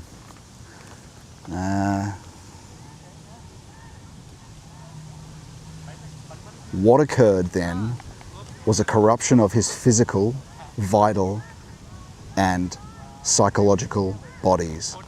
And as we said before, vital and psychological simply means, or what's memory? Memory is another body. Your memory and your unconscious, your virtue being, your way of what's virtue being, a way of being, your habits and your, in a sense, a habit is a kind of being. Like when you imitate someone, when you mimic them, you are mimicking a part of their being. It's not only like some procedural information, technical scheme. It's actually like a spiritual being, in a sense. So your memory gives form to what you are now. That's what the vital and psychological bodies are. But it's also about your vital forces. There is a memory in your vital forces that can be accessed through long spiritual practice. That's part of viewing the past that he's talking about. That's actually possible. And that's what the saints are up to, right? Through grace. In older science knew this as something vital for the human being. It knew that it was necessary in order that consciousness advance to the self-conscious man. In the teaching carried out in the places founded by Alexander the Great, an Aristotelianism existed which, rightly understood, contained an essential element of this corruption in its psychology. Yeah, Aristotelian, we talk about Aristotle.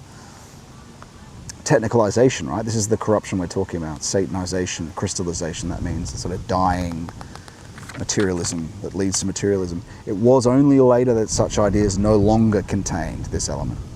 In the time before the development of this intellectual soul, the force of his divine spiritual origin was still interwoven in man, that these forces streaming to the earth from their cosmic home could hold the intervening Luciferic and Satanic powers in check and equilibrium.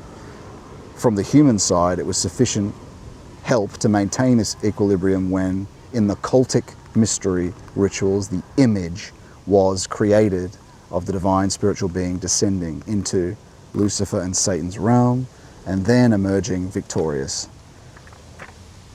One sees in the pictorial representations of the various people's rituals in the times previous to the mystery of Golgotha what later became reality in the mystery of Golgotha. So what he means there is the fallen patterns in pagan times that, you know, there are patterns in reality that are like fallen representations of what is to be, because the future was in contact before the fall, right? So as we've said before, of pagan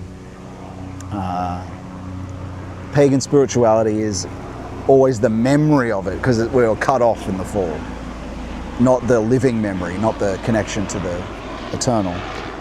But he also means, what is it, for the human side it was sufficiently up to comprehensive. And what he's saying there, that formally, like we've said before, and if you read more of him, you sort of know what he's talking about. In the Greeks, they're not just describing something, yeah, it's a rudimentary theory, they were just some mythologizing. Before we now are enlightened in modernity. No, the world was different. Reality manifested differently for the Greeks in ancient times, like we said before. They see, like, you know, when Thomas Aquinas is talking about archetypes, he's talking about where is horseness? Where is the species? Do we create the species in our mind, or is there actually a place where there are archetypes? It's not just theorizing. When you go back far enough, they could actually see them to a degree. They had a vague memory of them. And you go back even further, the Greeks see those spiritual realities of those species, of those spiritual realities in the things they observe. And so the only way we can do that, and it doesn't even take long, if you just stare long enough, praying the Jesus prayer, but in contemplation, completely still, in concentration, without effort, not moving your eyes at all, eventually you see some spiritual elements of created things. But they just saw them, they were just seen. We have to concentrate and penetrate our scattered intellect by looking, as we say, without moving at all, concentrating your vision on the center and all the vision at the same time and balancing that. And then you'll see a bit more essentially of the created things. But they saw that all the time, and that's what he's saying. So the further you go back, that's more true. It's only now in this hyper materialist age that those things that you have to concentrate to be able to possibly see, and only really through grace. Like, there is some degree that the Greek philosophers could, the later ones, when this viewing of lesser spiritual could be seen by the Greeks, the later philosophers had practices that they could see, but under their own steam. It's not through grace, right? But now it has to be through grace. Well, you can rudimentally, some people, that's why the yogis and these various Eastern, they have some specialization in one direction, but then it reaches a impassable point and crumbles like a Tower of Babel and cuts you off. That's if you try to do it like will to power, Nietzschean will to power, under your own steam. And so, like I said, a pale shadow, because reality has patterns, right, to the true and one and only mystery of Golgotha that happened 2,000 years ago. Once the intellectual soul had developed, remember, man is thought, feeling, and will, and that's what these different souls are that he's talking about. But before thinking was really clear to us, this endless and or this separate, the Cartesian subject is separate from the subject from the object. There wasn't so much thinking. It was kind of a mystical participation. Like the further you go back, that people aren't really separate from their environment. That's a kind of new, more modern phenomena. But anyway, once the intellectuals, let's try to get through more of this book because we never get through it. Oh wait, I'll just check the chats.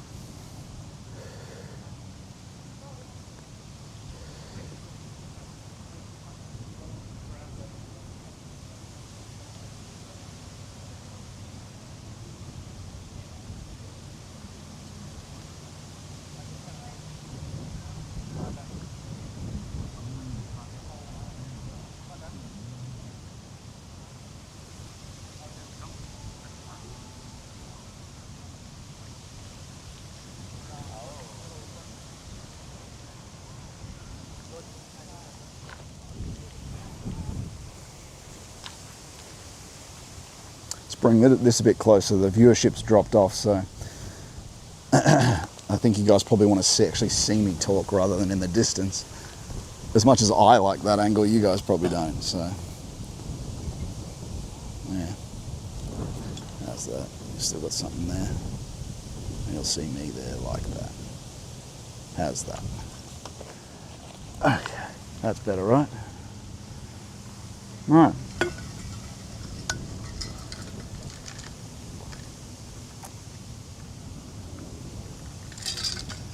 Ah, that's nice.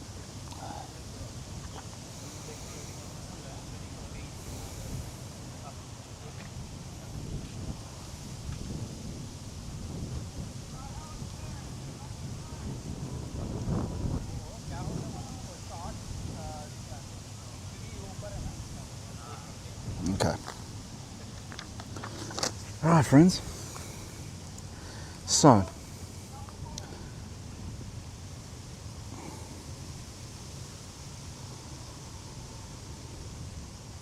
man could only be kept from,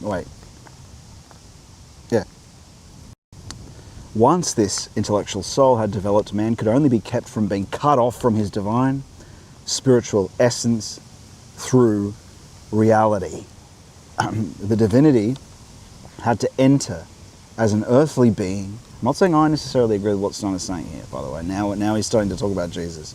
So the divinity had to enter as an earthly being into the earthly organization of the intellectual soul, or comprehension soul, this guy's translated it as, but I'm pretty sure it's that, or the sentient soul he's talking about. This was accomplished when the divine spiritual Logos, Christ, bound his cosmic destiny with the earth for the benefit of humanity. Persephone immersed herself in the earth in order to free the plant world from having to form itself from what is merely earthly. Oh, I see where he's going with that. Because that's what Satan's trying to do with us. He wants us merely to source ourselves from materialism, from him, to take everything as not a spiritual phenomenon, to abandon it completely. There's two things. Satan seeks to have us worship him, worship the material, worship the surface senses, sex, vainglory, all the passions related to the surface things here. Christ put a stop to that when he came. And he's saying Persephone, or the myth relates to the being, stopped that from happening to the plants. This was the descent of a divine spiritual being into nature by going into the underworld. Persephone also experiences a kind of resurrection, but annually in rhythmic sequence as nature. I added that as nature part. This cosmos to earth event is in contrast to the descent of the Logos for the benefit of humanity. That's different. Cosmos to earth. That's like from the archetype. It's almost saying from Mary, or from the sphere of creation, or from Eden, Persephone descends into nature to renew it every year, is what he's saying. Yeah, that makes sense. So remember, this Persephone is just it's this mythologizing of what's ultimately Mary, or ultimately Eden. Descends, or like we said, virginal nature redescends into facticity to keep it virginal. The agent, we were talking about this earlier, the agent of growth doesn't allow it all to turn into will to power, and natural selection and war of all against all. The cooperative principle renews it all every year in a cycle. That's proper summer, let's say. So the descent of the Logos for the benefit of humanity. Persephone descended to order nature in its original orientation. And what's that mean? Eden. Remember we said Adam and Garden of Eden pre-exist this. So rhythm must underlie this, for the process of nature occurs rhythmically. The Logos descended into humanity. It happened once during human evolution. Ever. Fin. Over. It's done. We now move towards him as our archetype. For this evolution is only one link in a giant cosmic rhythm in which humanity, before becoming humanity, was something quite different, and after which will again be something quite different. Whereas plant life as such repeats itself in short rhythms. And what does he mean by that? Well,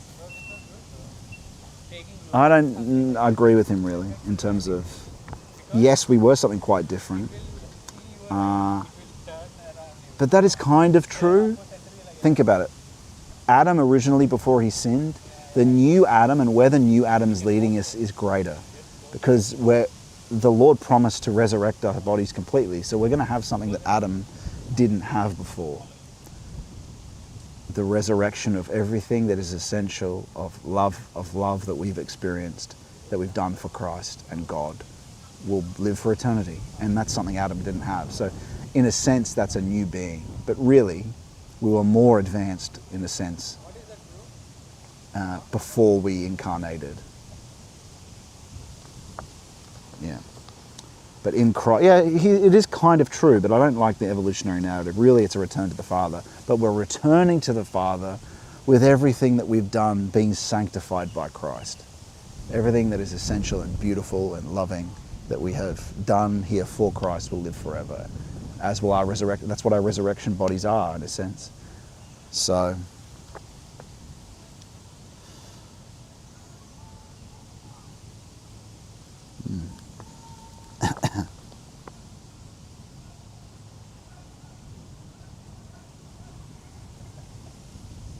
how's that look? Yeah, it looks good. Looks alright. Should have done that earlier, because if I'm just in the distance, it's not very interactive, is it? I can come a bit closer too. And so, you still have a decent... I just wanted a good shot for you guys, but if I'm just not in frame, it's not very interactive, not very engaging, is it? Not just talking. And so we're almost done with this book, right? So we want to just keep getting through some more of it before we...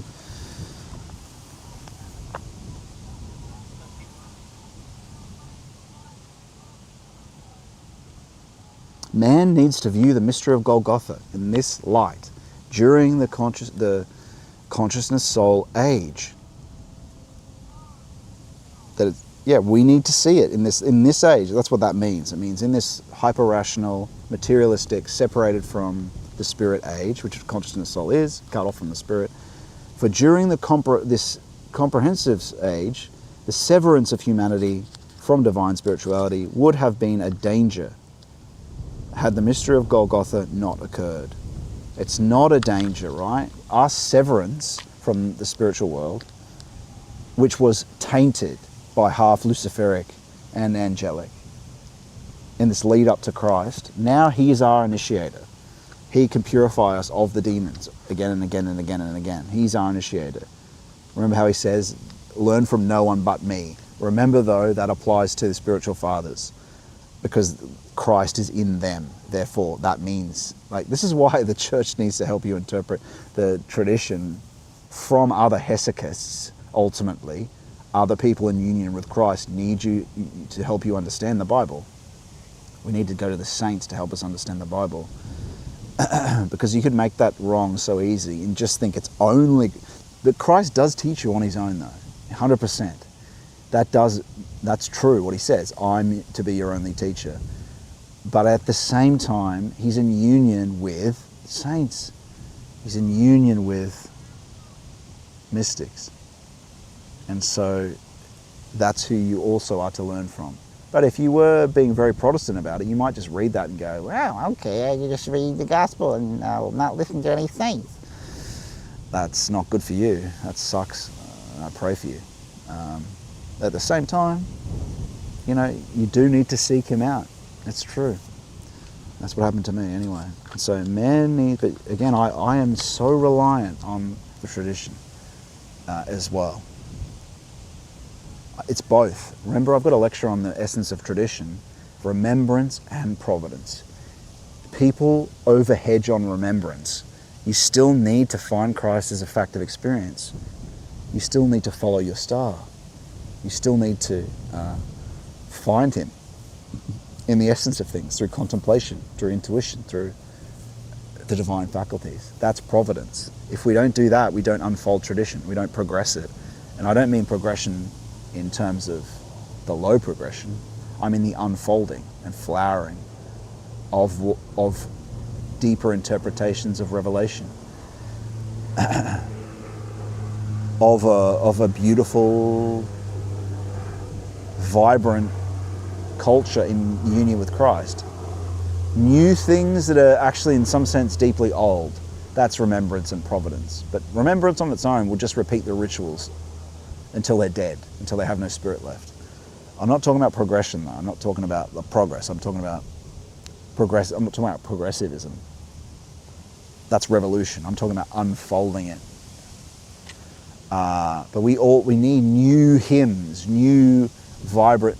I don't mean new in the sense of a progressive though. I mean we need unfolded hymns, artwork, icons. We need new sewers, sewing like, you had these Byzantine robes that had icons sewed into them. We can do better in that style, or new, you know what I mean? Like resurrected, not just a rehashing, but an unfolding from the ground of remembrance, but with providence. So what progressivism does, just tries to, and some people make the mistake of, well, Protestantism is just cut off the remembrance and go straight to, and just use one tiny bit of tradition with the Gospels. Well, tiny, but it's a great bit of tradition. But they take the Gospel not as tradition at all. They think that's the holy book. Well, it's both. It is tradition. It's an icon. Anyway, the holiest of icons, but anyway, it is tradition. Like, to ignore the fathers is not good. Anyway, let's keep reading.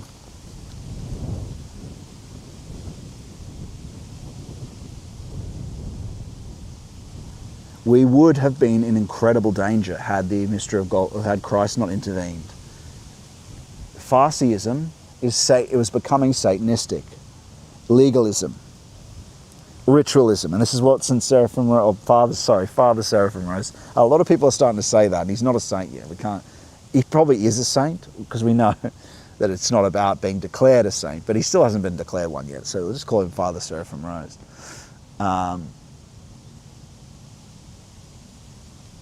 Talks about this. What does he say again? The Antichrist is a Byzantium. All the robes, everything restored perfectly, all the rituals, and there's no loving divine heart. And that's what we're after. The hesychism, the revealed loving heart of Jesus, and the whole, which is contemplation, which is the divine, everything restored. And so that's what this would be. Everything was losing its inner heart, but that heart was still even corrupted. Oh well, not for the chosen. Well, they did corrupt it too. It was becoming corrupted, but outside that, it was a mixed bag in terms of pagans. Fallen waters below the firmament and above. Sorry, what? Waters below the firmament. Mixed waters, demons. But even there, it was from Luciferic spirituality, which had a vibrancy, even though it was false and evil. It had energy, right? But now it's become Satanized. It's dead materialism, technology, and legalism. The human is not energized. Only is he energized by a lust for things in the world. of the surface sense. That it's not a spirituality, right? So therewith, hang on, sorry.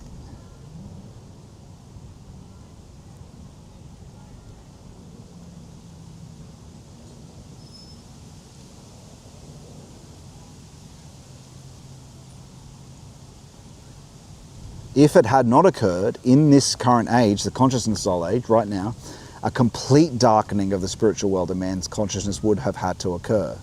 If it did not, this consciousness soul sufficiently strengthen itself for man to be able to look back with insight at his divine spiritual origin. And this is what we do, looking into the past, and we do that from concentrating, right? It brings in, the imagination gives us a sense that there's something down there. If he can, though, he finds the cosmic logos as the being who can lead him back. If he can look back with insight to his origin. And when you do that, you're looking back not to your physical birth, but you're older than that, in a sense. Remember the true home. If that's the true home, then we were there before, then what were we? It says in Orthodoxy that's the true home, right? Isn't it, doesn't it? Yeah, I'm pretty sure it does. Anyway.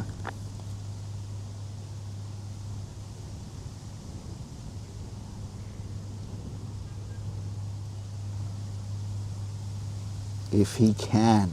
That's what initiation is. Look back to your ground, your essence, where you truly come from. And where you truly come from isn't here. You're nested outside physicality, deeper. You're nested deeper. And if you could only spend the time to look, friends, to do the practices, concentration without effort in prayer. In fact, as saints have said, unless you achieve union, unless we strive to be saints and actually get some level of union, it's not that hard. It doesn't take that much time. It's rare, but it can be done. Unless we do that, there's no salvation. I know that's stark. It's stark. It's stark. It's not enough just to, you have to do it for an hour a day. And life's better that way. So,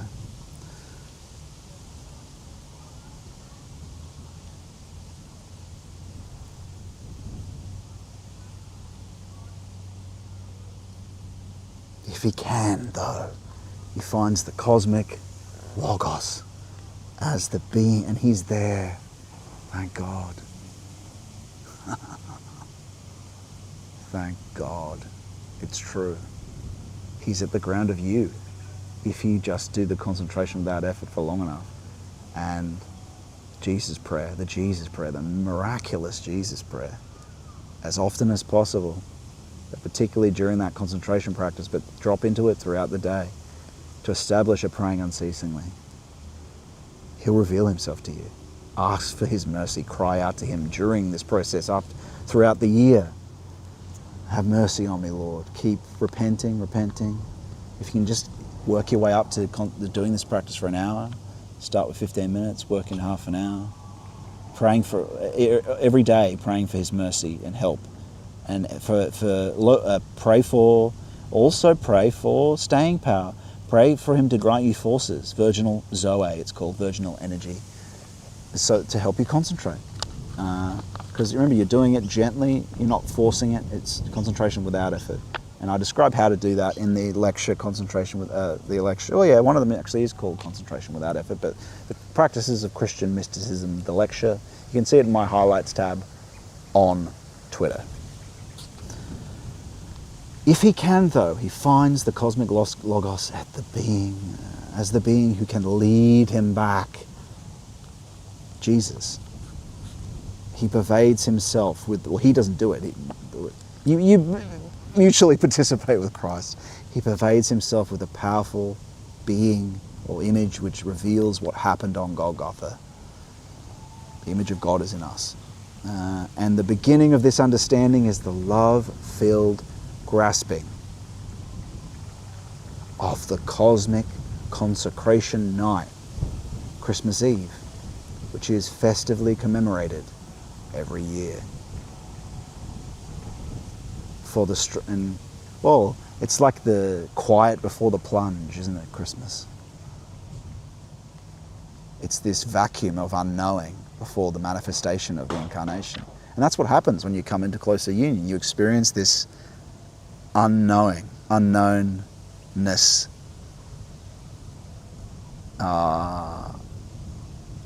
uncreatedness. You expand, but you can't actually see beyond it. And there's exaltation and awe in the face of it, and also love. But also a killing, like a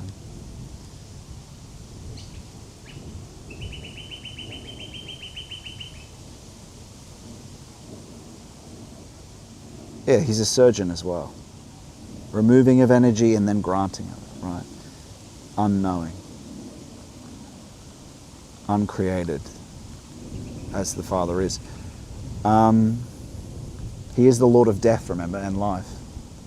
And so,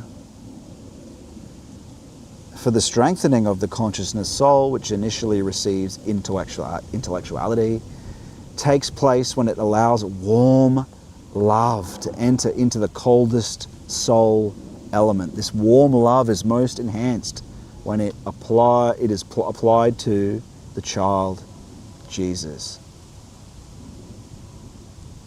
who appears on earth in Christmas Eve, the consecration night. Therewith man lets the highest earthly, the cosmic concentration night, therewith man lets the highest earthly spiritual event, which was at the same time a physical one, work on his soul. He has started on the path of taking Christ into himself. Love the child Jesus.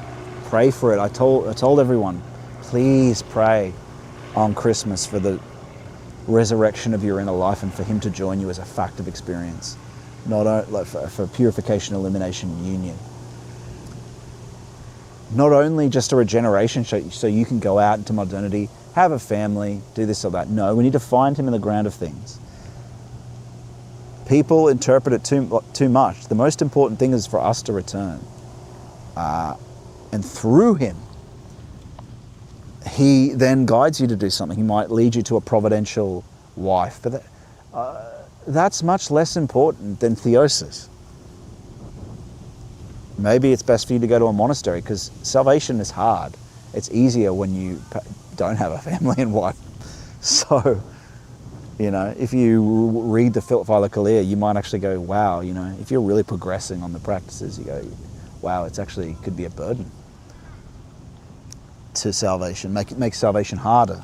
So, yeah, I know we're very desirous of the family in this life, but in that family, you've got to put Christ before all of them.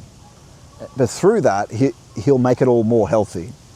But you're not there to make the family healthy, even though it will be better with him, always.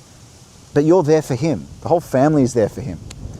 That family, you're there helping them to salvation with him. The objective, the only point of a family is salvation for all of them. And the husband is the priest, really, is the spiritual father of the family, helping them all to salvation. So the purpose isn't to grow more humans, to increase the population. It's to have a family towards salvation. It's the only purpose of the family, is theosis. And that's right, though. That is right. We're still incarnated, but it's by doing theosis, love enters everything in a divine way. And our resurrection bodies are the life eternal, right? People think we just die. No. People think that by saying this, some people think we're over hedging on the spiritual element. No. Like we said, it's the loving moments in Christ, divine love, that will be remembered for all eternity and actually live for all eternity, not just be a memory, but there's, like Steiner's saying here, there's a future life. This is one stage of the development. That's true. And we have to, well, what are we talking about today? Lent. We have to participate in our development for this future. We can have it now though. The kingdom of heaven can be experienced now through initiation, through concentration without effort in prayer, leading to contemplation, through meditation to contemplation. Luckily, it's not just outside man. You experience it all now.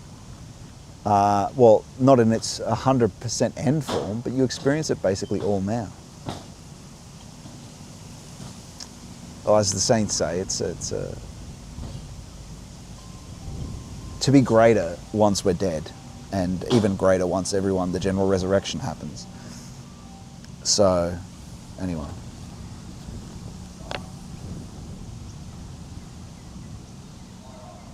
Nature must be recognized as the foundation of man's being which revealed itself as Persephone.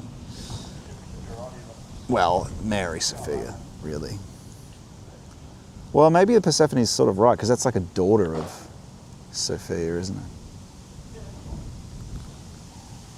Anyway, it's a bit perennialist, all this, that part.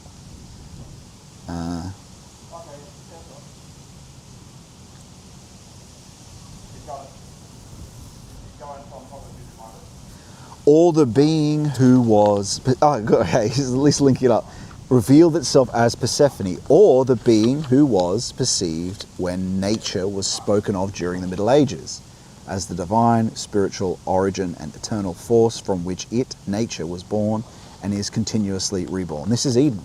It's the sphere of creation, which is a reflection. Well,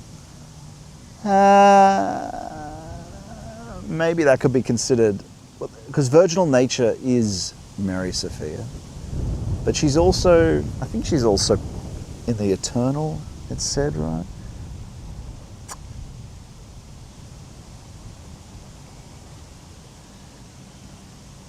As reflective principle.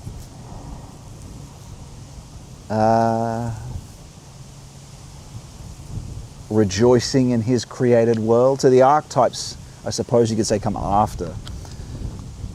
So you could say this nature is a daughter of Mary Sophia then. Which is, it's a daughter of the Lord, really. But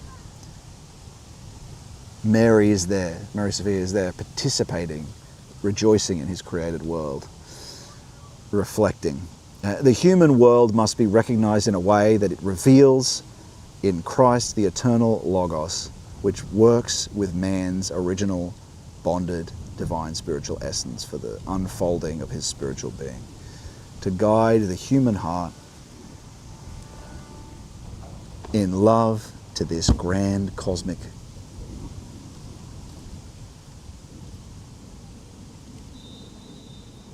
continuity. This is contiguity here. I don't know what that is. Continuity. To guide the human heart in love to this grand cosmic continuity is the true meaning of the festive commemoration each year, every year at the cosmic Christmas Eve. To guide the human heart in love to this grand cosmic continuity is the true meaning. The human world must recognize in a way that reveals in Christ the eternal Logos, which works with man's original bonded divine spiritual essence for the unfolding of his spiritual being. That's what Christmas Eve's about. If such love lives in human hearts, if you can love Christ, but don't forget, our beloved Christ allows for us to ask for his mercy. You'll find that your heart is stone. You want this. You will it, right? You want to do this process. But to actually progress on it, like we might often feel like our heart's sort of stone to these things. You can pray for it. Pray to Christ for a love for Christ. and a divine love will be granted, because you need that to progress, to see the essence of things. If such love lives in human hearts, then it permeates the cold, light element of the consciousness soul, which is this materialist soul. It melts the stagnated materialist man with fiery warmth, and that's exactly what happens. If this were to happen without the permeation of the fiery warmth, then man would never achieve through spiritual fulfillment, thorough spiritual fulfillment. He would perish in the coldness of intellectual consciousness, or he would have to exist in a spiritual life which doesn't advance to this fully conscious being. So he would either be Luciferic or a ridiculous, dead, slave Satanist. That's basically saying the coldness. He would then, which is to say dead, because the intellect is just a kind of an expansion of the impulses of will and feeling, right? But true Christ is, true thought is when thought, feeling and will are united in primordial concepts, or primordial being, or Christ. What a true word is the combination of all three, but divine versions of them. He would then stay behind in the unfolding of the comprehension soul, or the intellectual soul. But the essence of the consciousness soul is not cold. The ground of the intellect, as we mentioned earlier, the ground of the intellect, as the saints say, is actually the heart, but you have to dissolve this heady space that you are until you're lowered into the heart, and then find divine love there. And you do that in concentration without effort, in prayer.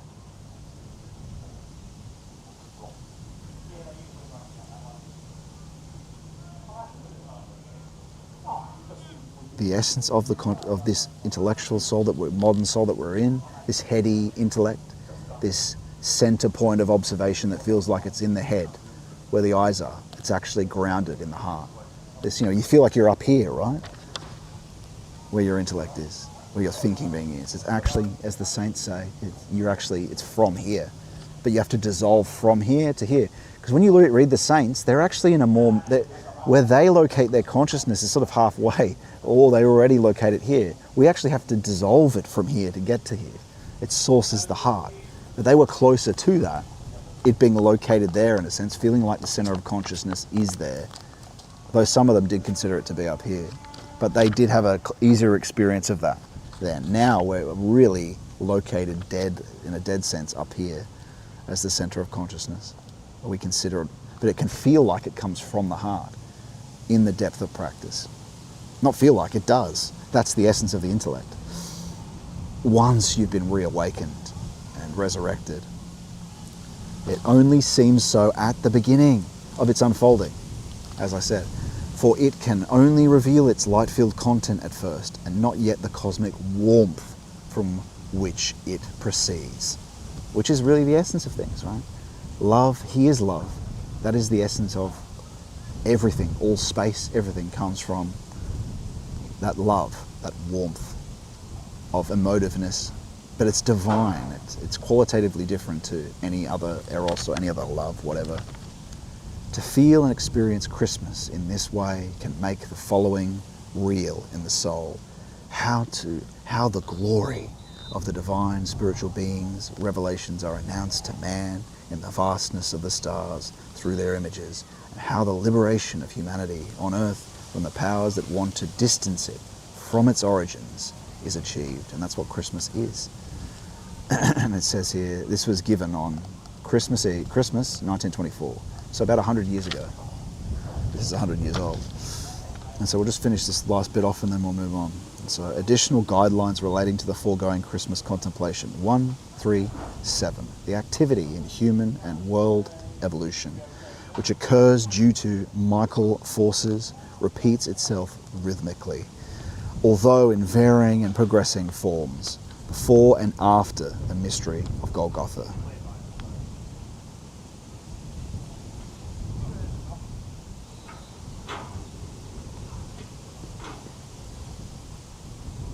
Interesting. That might speak to, because it changes everything, right? Certain patterns continue after Christ changes everything. But they're much weakened.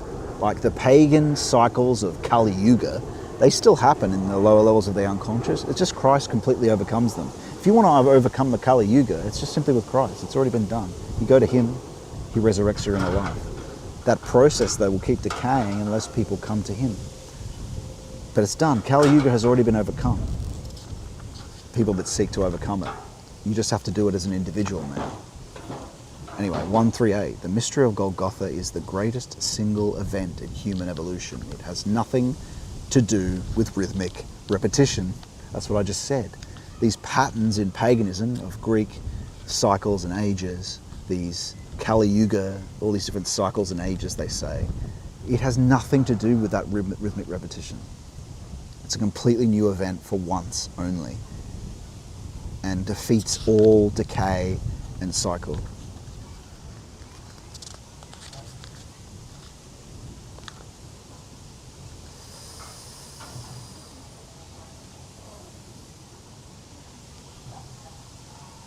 For although human evolution is part of a vast cosmic rhythm, it is nevertheless one element, only one element, albeit the most extensive element in this rhythm.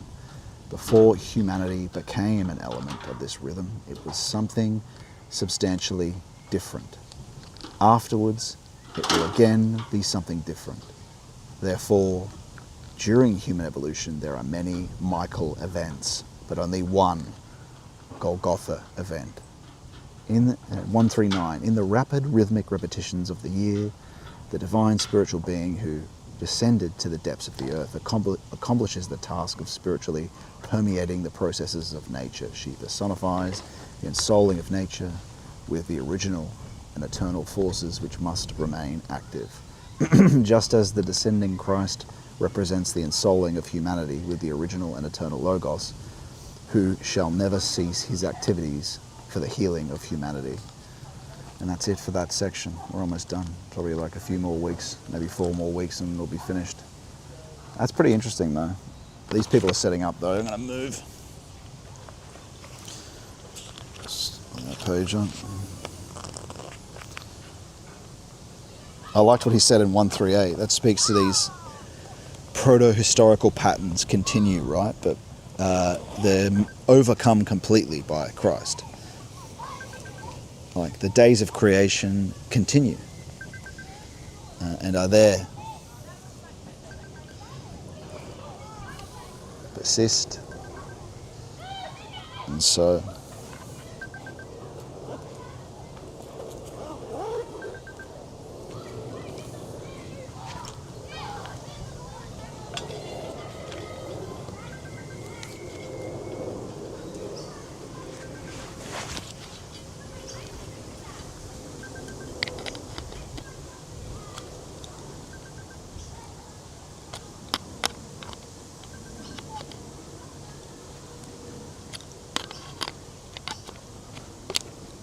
oh, there you go. So,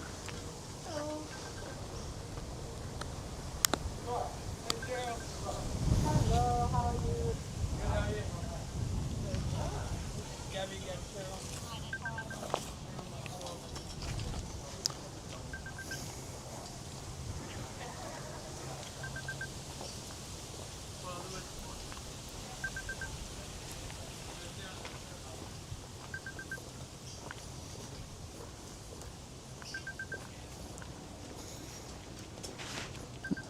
Okay.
Okay.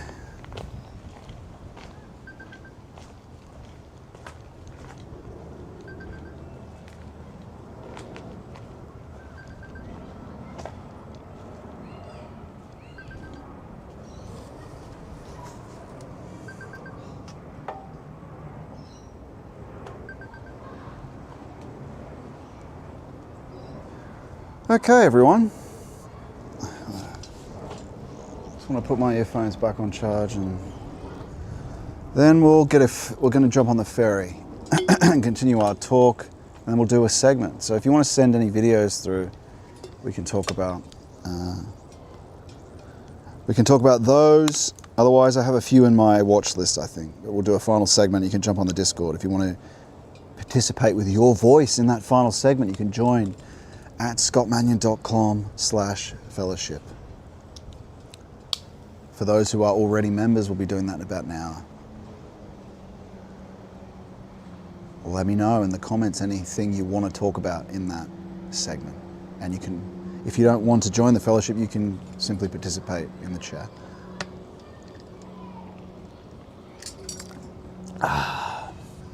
Okay.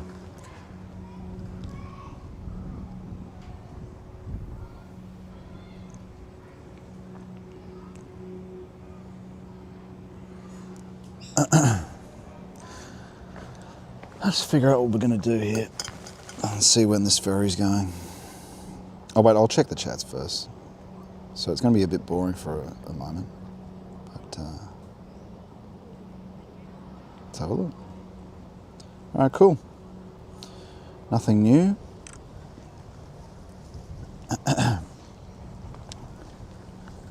we're going to get out on the harbour in a moment.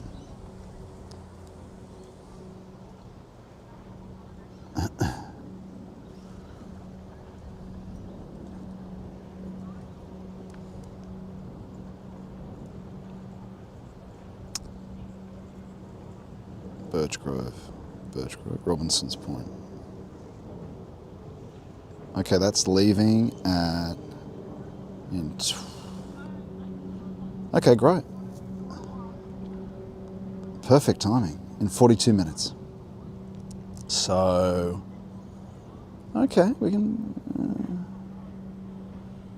that'll be good. Well, let's just wander around. We'll make our way back. I might get something to eat from that pub if it's still open. It is Saturday, so probably will be. You can actually hire these houses if you want a beautiful harbour view. I might have some caffeine too. That's what we'll do. That. That.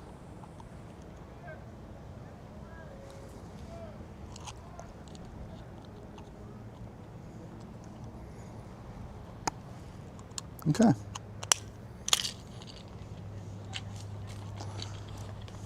I'll shove this thermos back in my bag.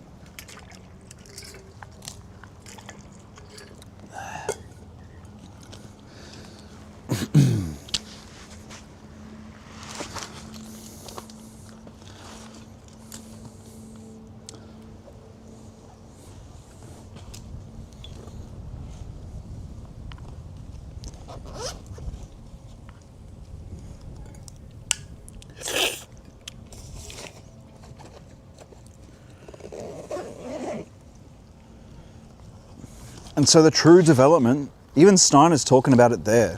That's why we read a bit of the esotericism, because it helps unite the results of science with what the saints are talking about.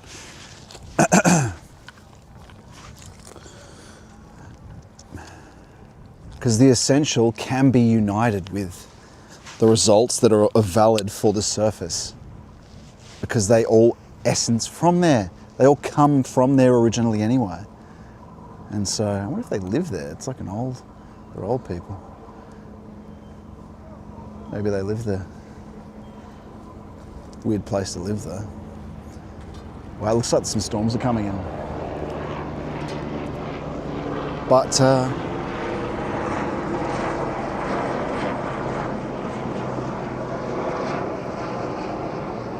we have to become more essential.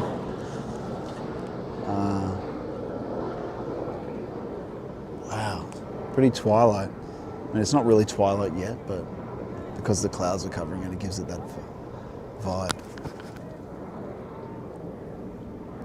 What we'll do, friends, is maybe next month, we'll get a boat, because we have our boat license now, so we're going to do a stream, hire it from someplace here. We'll spend 3 hours just smashing around. Here is all nice and calm actually, so it'll probably be perfect, but I wouldn't mind more beautiful areas to take it. But that's the trouble. We've been talking about forces of the unconscious, where we are in modernity, so devoid of, but even in Luciferic, that earlier times, without Christ, even though there was more spiritual, it's fallen spiritual, right? And that's the danger, is that in this time, Christ has already come. But the danger is that we look to these dying earlier forces, false. They're like the third term, because there only is essence or nothing. But what they are is the third term, the maybe, the halfway. That's what the devil is. The half truths that prop up.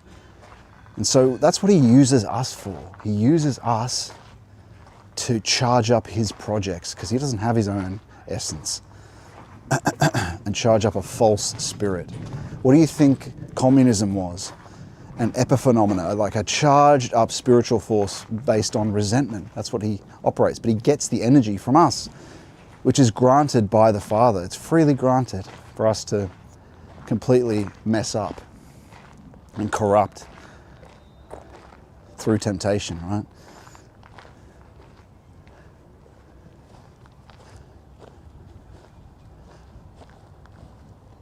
Oh wow. Oh wow, you can actually walk across the front. I mean, that's that big factory we were in about an hour ago. That's the roof of it.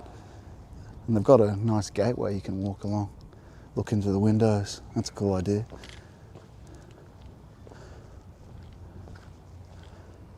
Good place for a fort though, up here. But yeah, the danger, right? We have this, and people are growing sick of this.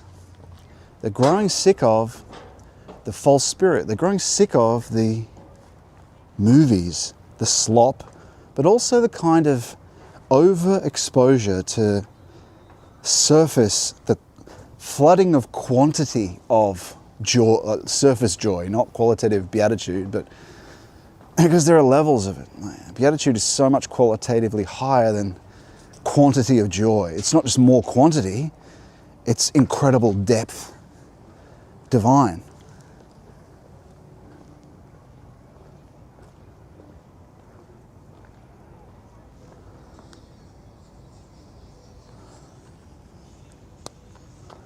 Little greenhouse, formerly. Looks like someone lives down there though, their office. I guess a few people probably live up here, right?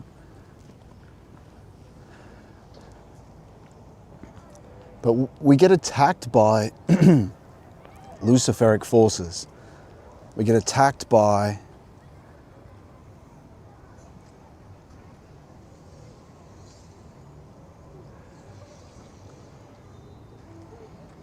through culture, through movies. And what we have to be careful of is there's an instinct of people getting sick of it. You know, when you eat, when you're young, you buy a bar of chocolate, perhaps when you're grown old enough to have some money. That first row of chocolate is really nice. And then you keep eating it and eating it, and it has these diminishing returns, and then you become just sickly on it. Aren't we getting there with this Netflix series? There's endless content, but it's all becoming just, it's all slop. Even these classic movies that are so wonderful, yeah, but it's still overexposure. It's like eating too much chocolate. You're sick of it. And thankfully we're getting there. But the distraction can be these lukewarm half measures of Christianity, this lukewarm paganism, this lukewarm Easternism that might just satisfy a little bit and distract us for long enough that they can ruin our salvation and stop us from finding the true essence of things. And so we have to be super careful of what we encounter. There's someone who just commented in the comments, if you look at it, how do we know if something's authentic? We can't trust the emotions that come to us. Oh, she made me feel. It made me feel, therefore it's true, therefore it's right, therefore it's good. It moved my heart, it must be good. But it's just some degenerate movie made by a pedophile. Right? A disgusting, despicable pedophile motivated by, or even just people, like complete degenerate. It seems like it's a fruit because it made me feel. But who knows where that feeling can lead you? It's like comedians. You know, I have a dark sense of humor. I can't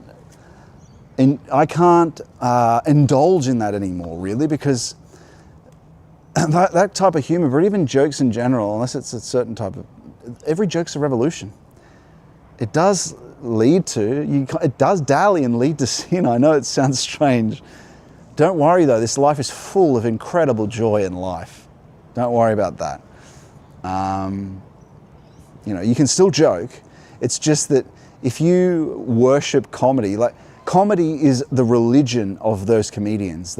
All these comedians, to be famous is their theosis, and it's a degenerate hell. But that's their religion. Like improv, people that do improv, that's their religion. It's a false god, it's a demon. It really is a demon. And so you've got to be careful how you dally with it, your entertainments. Just because you feel something doesn't mean it's good for you. Doesn't mean it's good. If it's got, and how do you know? Well, you assess things like we've been talking about, or you become more essential so you can ask and the Holy Spirit will rumble in you. The saints talk about this too, it's like the Lord is like the sounding of a brazen wall is also when you're going closer to the heart. It's like a rumbling, isn't it? What's this? Brazen wall. Bzz, bzz. The sounding of a brazen wall, and something else Gregory Palamas says. Obviously a pure brazen wall. These are metaphors that they understood in their time because they had brass walls or whatnot. The sounding of a brazen wall.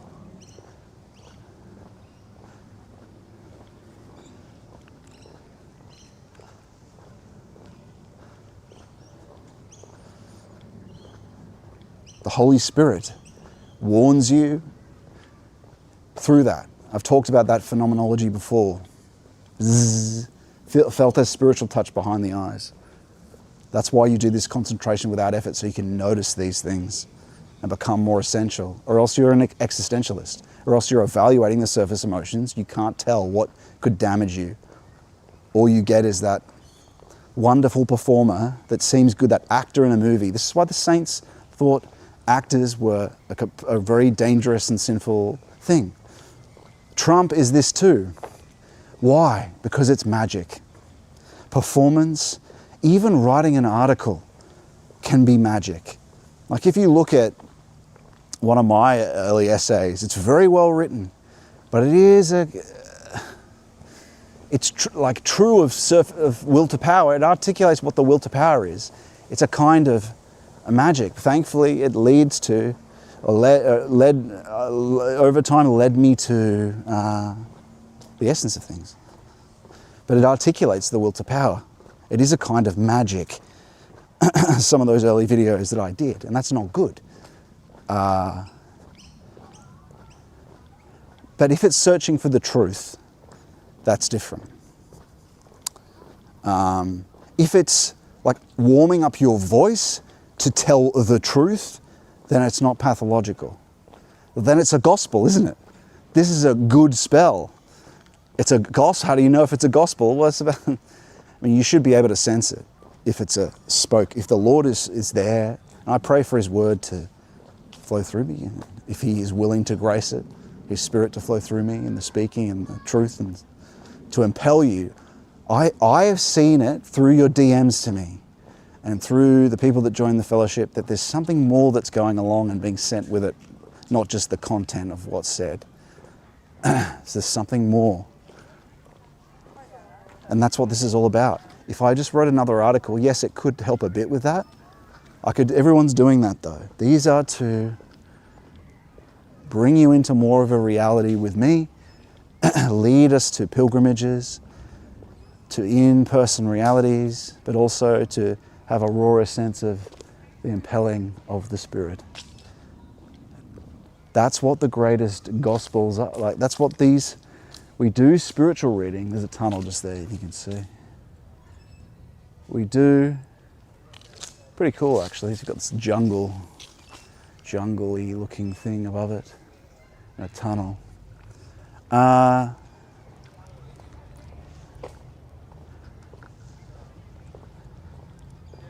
The Philokalia, the Holy Bible, that is a very holy book, the most holy after the Bible.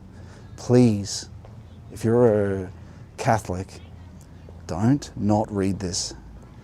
We need, there's this incredible translation of the Philokalia by the Russian saint, I think Theophan the Recluse. I wish I'd brought it today to read it.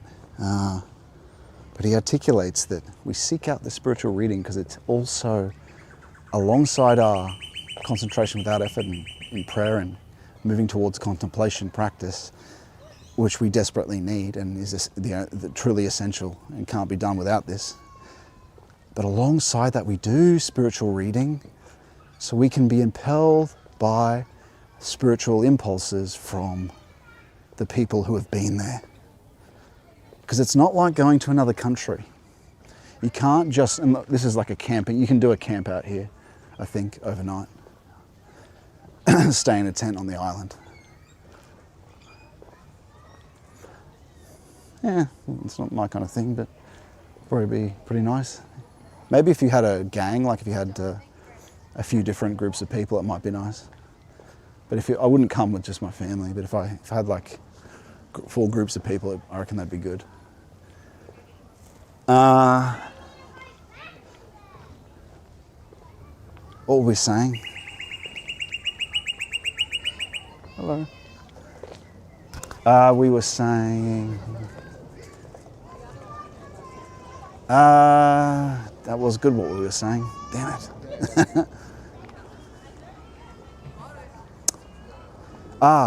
You need it.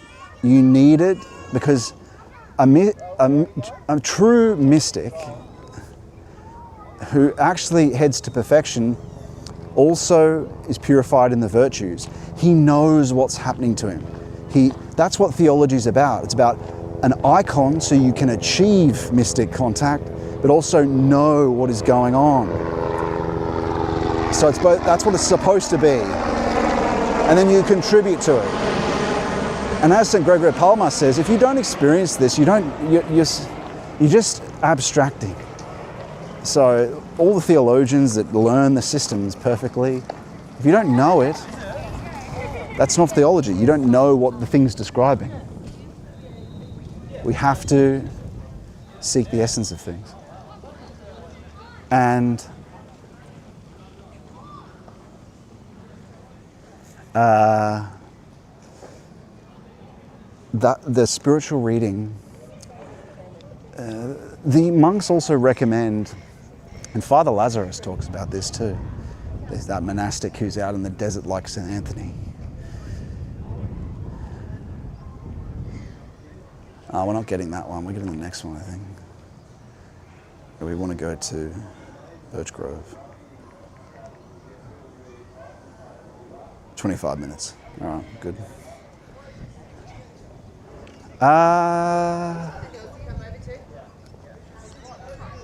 And so,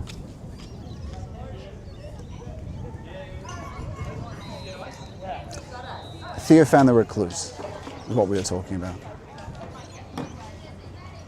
And he describes the same thing, that a tourist, if I speak about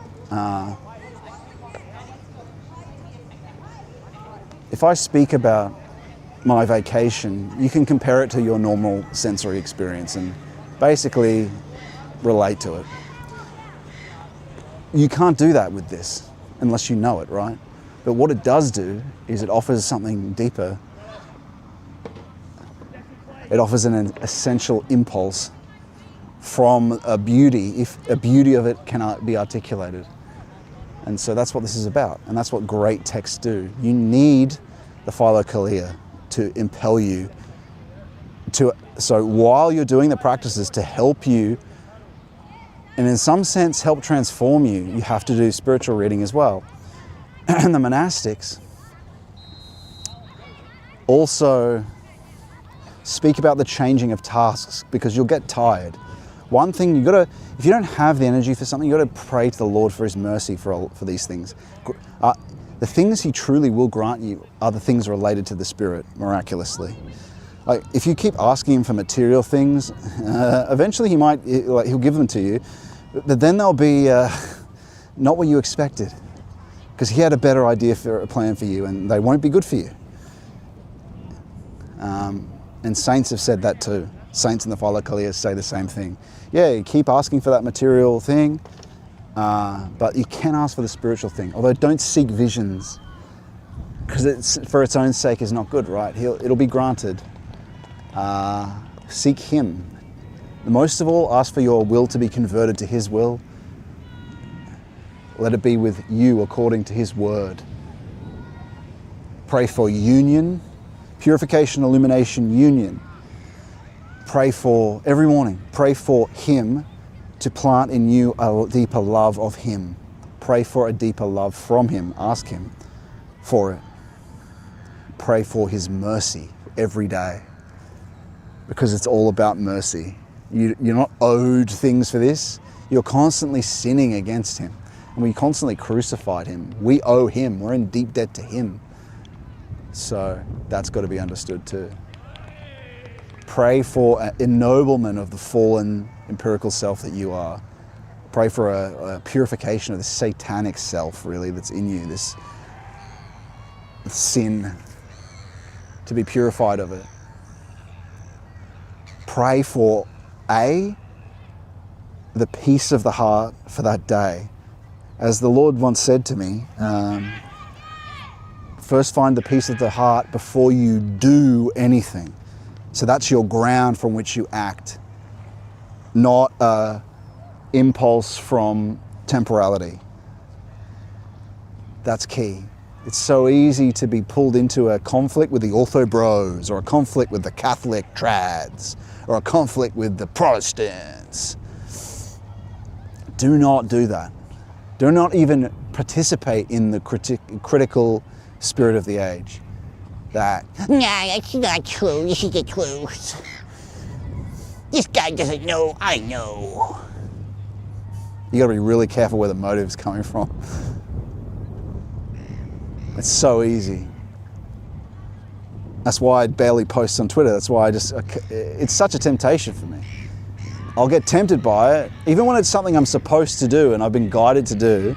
I'll be tempted and write it wrong, and then I have to pray to the Lord to be purified, and He purifies me of that spirit. And thankfully, I can edit and remove things, certain things, and That critical vainglory, it's so easy to be reactive in a vainglory, pride way. And so, yeah, it's such a minefield doing anything online. Pray for a pure heart, and you have to keep doing it every day, because you'll impurify yourself so easily. And this is coming from someone who really does participate in every morning an element of union. You still are pulled back, and that's why you have to have these little anchor points all day. So I'll do that hour and a half in the morning. And look, an hour is enough in the morning. The Lord said, can you not watch with me for an hour? That's what you're working up to.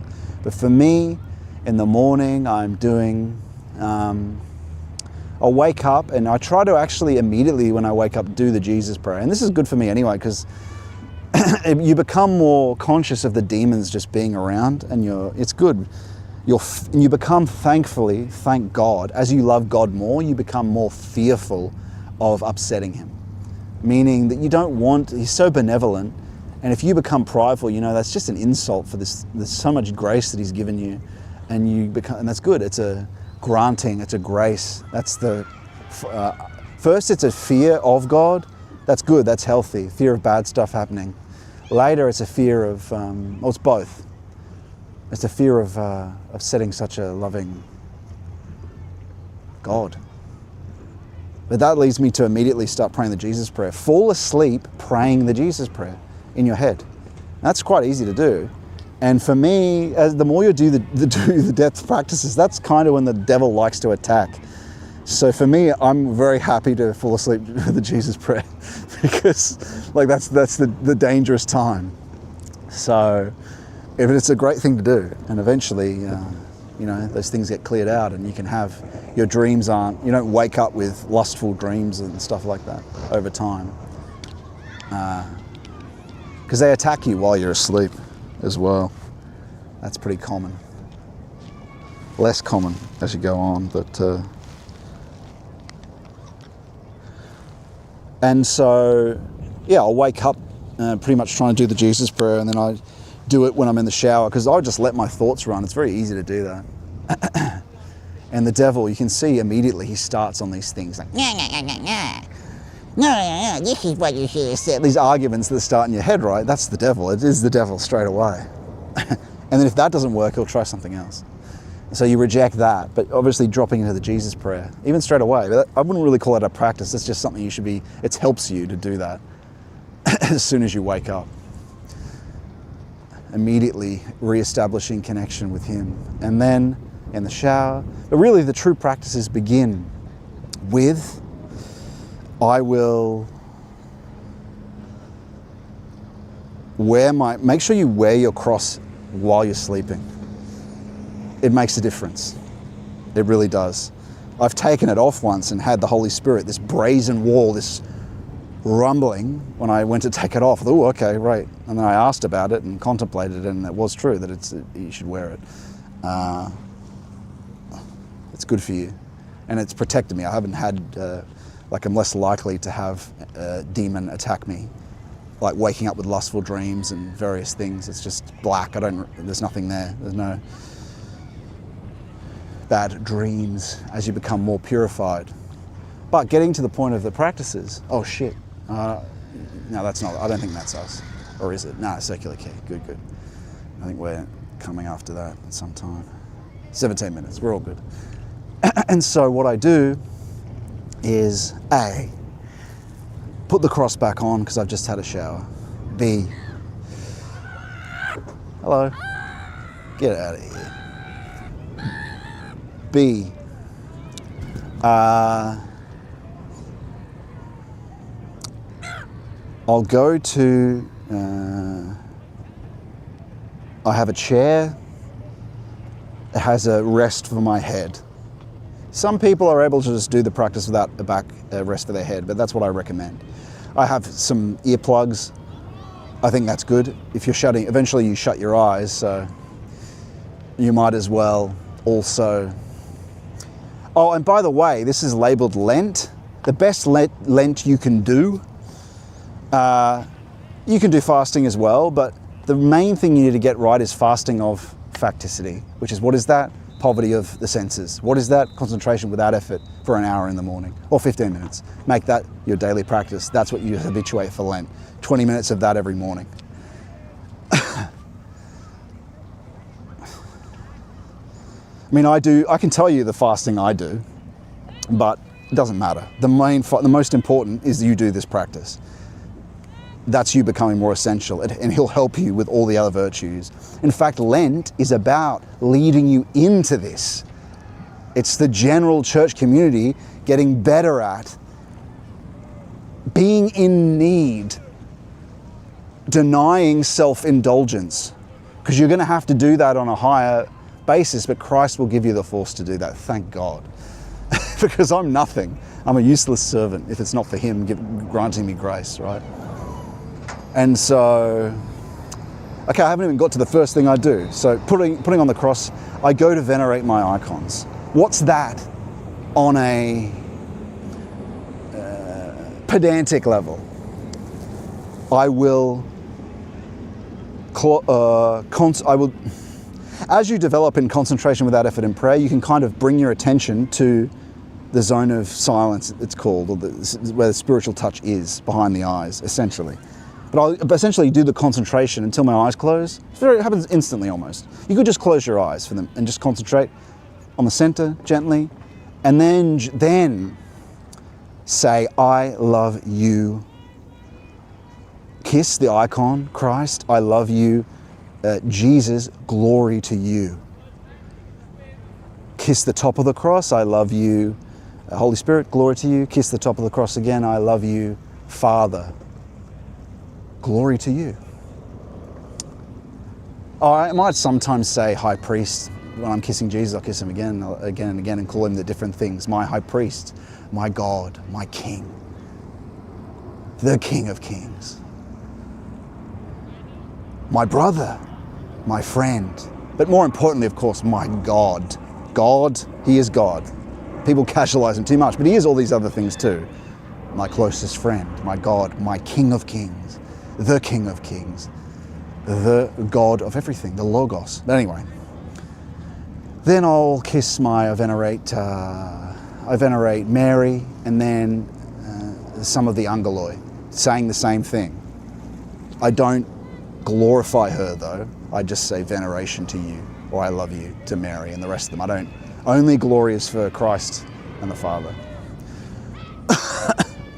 And I do that for the different hesychists, fathers, and I actually include Tomberg in that. So Tomberg, I think, is the same. If someone was a hesychist, if someone did achieve union, that means they're a saint. So, you know, you can contemplate that for yourself. But for me, I include him in that. But I have, and I also think Seraphim Rose is, so I've got an icon of him, Father Seraphim Rose. And I think he's probably Saint Seraphim Rose. So I have an icon of Mark, St. Mark. One of St. John is another, of course. You know, St. John is basically the initiate apostle, the mystic gospel.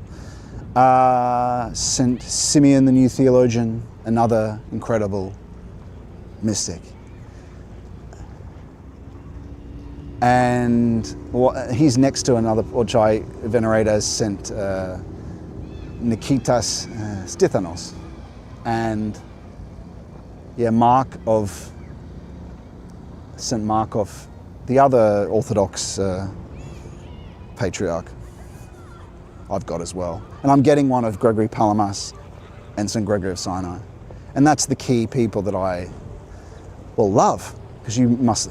And I must say, as you really progress in this, as your love, divine love grows in you, you can notice that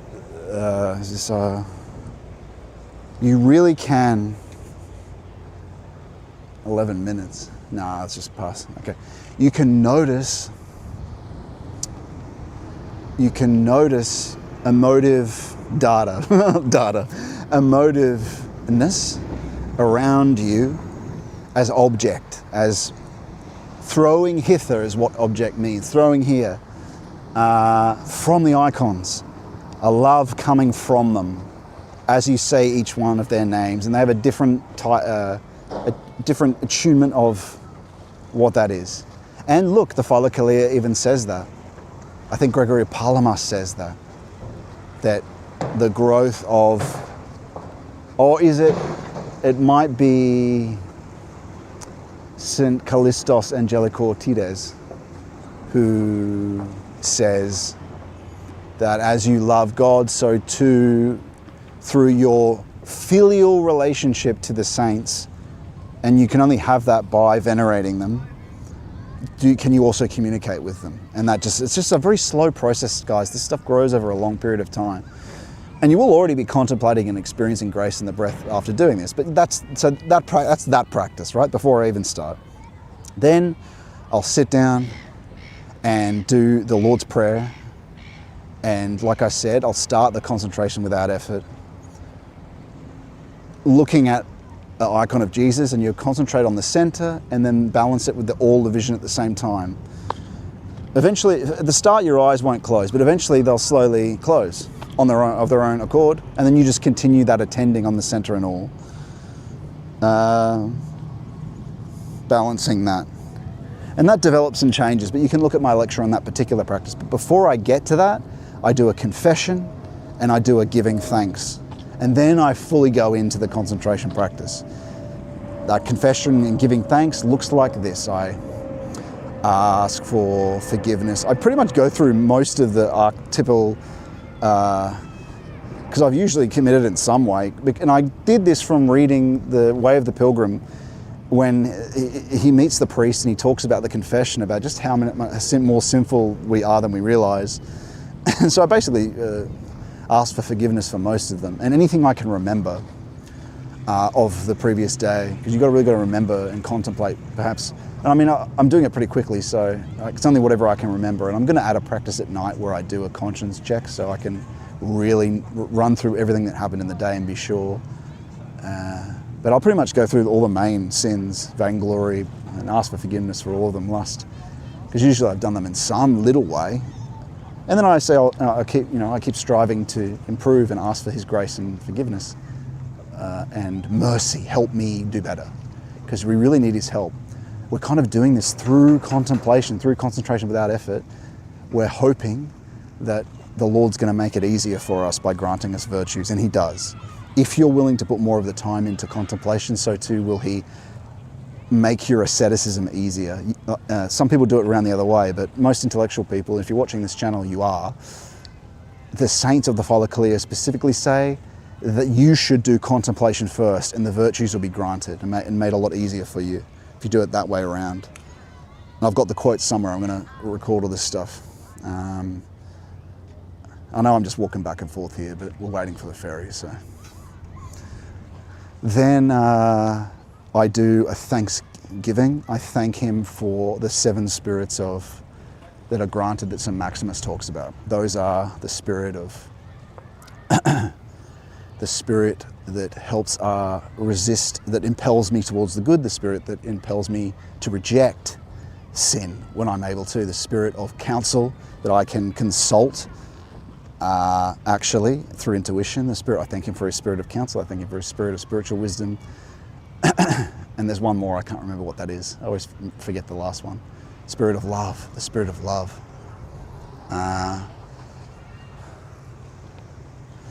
And then I thank Him for all the times I forget, the things I forget, so I give Him a deep thank you for, this is all in my head, of course, my eyes are shut. I've already prayed the Lord's Prayer a few times before that, like I said. Then I'll thank for that. I used to do this after the practice. Obviously, it's better doing it this way around because you are entering communion, so it helps with repenting before you're being cleaner before communion, right? And so then I begin the concentration without effort in prayer. After finishing that Thanksgiving. So I pretty much have listed, kind of pedantically, exactly what I say, right? And so I ask, and then anything that comes to me quickly, I'll ask thanks for. But important that I can't remember where I got that from. I think I got it from the Philokalia, or maybe it was The Way of the Pilgrim. Thanking Him for all the times that we miss. all the things he does for me, that it's really just to bring my heart into the right place. He knows that you will it, that you want it to be, that you exalt him more than you do, because we don't exalt him enough. He knows that you're willing and want to. And so, I mean, I pray for that too. Help me exalt you more than I do, because so many gifts have been granted to me that I'm just unworthy of. You know, and that's a good attitude to have. The saints have the same attitude. But it's true. We're all unworthy of any gifts he gives us. And so, here's our ferry for the day, my dear friends. And so what do I do after that? I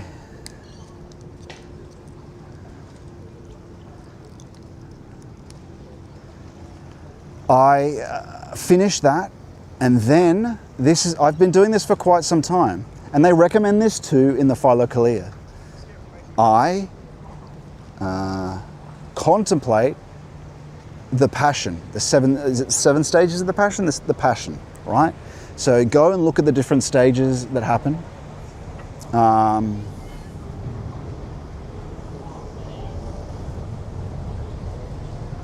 Foot washing, crowning of thorns, scouring,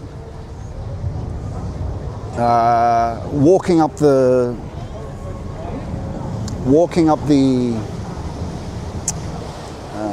hill, cross-bearing, crucifixion,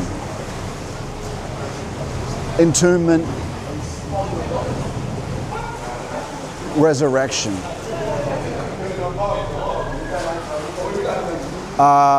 And then the key part of that is that's quite echoey.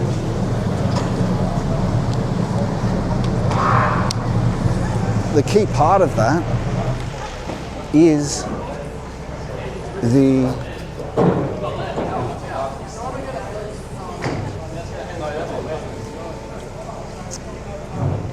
seven things that Christ says before he's crucified, getting that right. And so making sure I say all those different things as I'm picturing, and that's visualizing, but just loosely visualizing. It doesn't have to be exact. But they do recommend this in the Philokalia after you've done like a purification practice. Though, like, you don't want to make this your main thing, because that can lead to delusion. Like, after you've done your main concentration without effort and prayer, so I'll do this. And this is part of worship. This is part of valuing and loving and admiring what he's done. And so that includes going through the different scenes that happen in the burial, what's said by John and Peter, I don't get the whole dialogue of some of the other parts, but when on the road to Emmaus and the breaking of the bread and them saying, again, it's like sort of playing out these scenes. Did our hearts not burn when he opened to us the Gospels? Doing that.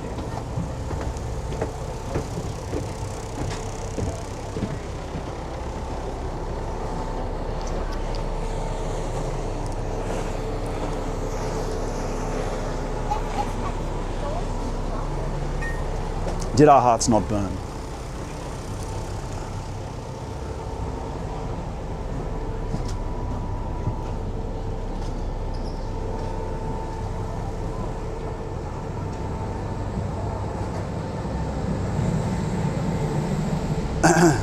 And sort of like I said, playing out the whole scene.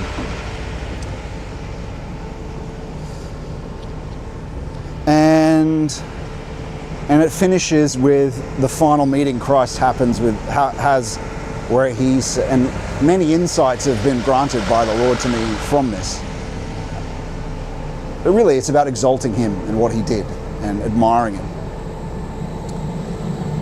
We're only going 2 stops, so I probably shouldn't go up to the second level. Oh, maybe we should, I don't know. We can go outside, I think.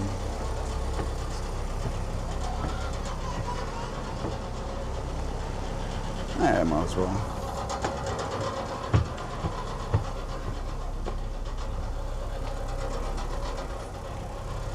And so then I finish that. And yeah, just very, especially because it comes after purification, it's usually very fruitful. And then I will do a prayer for all of humanity and then all those who have died. Then I'll pray for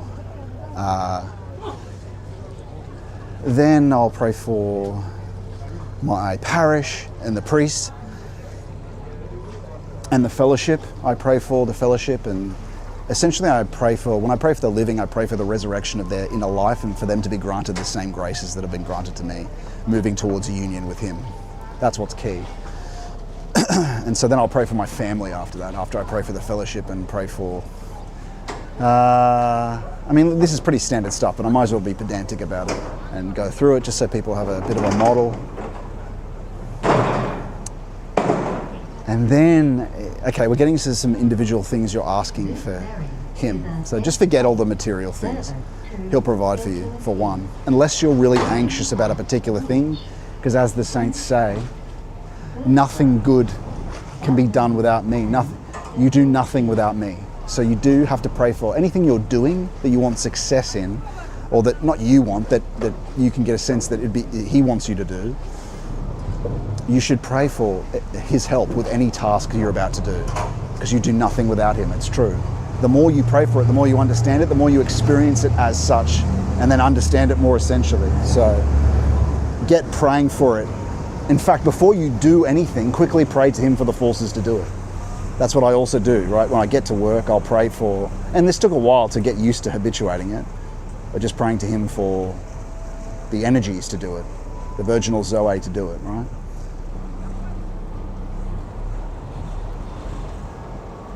Off we go.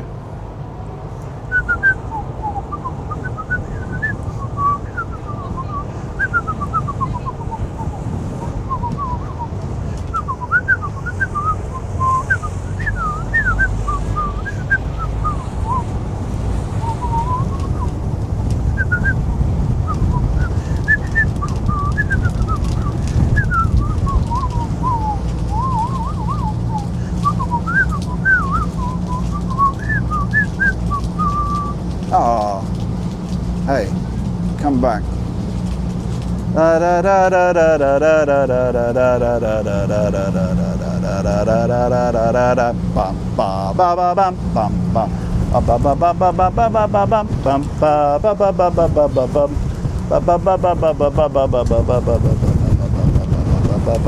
Goes pretty fast, doesn't it?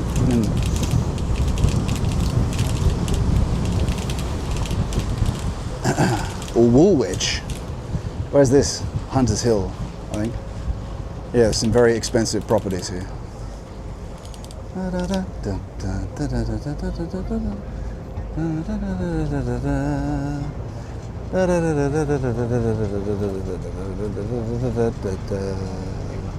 What were we saying? Then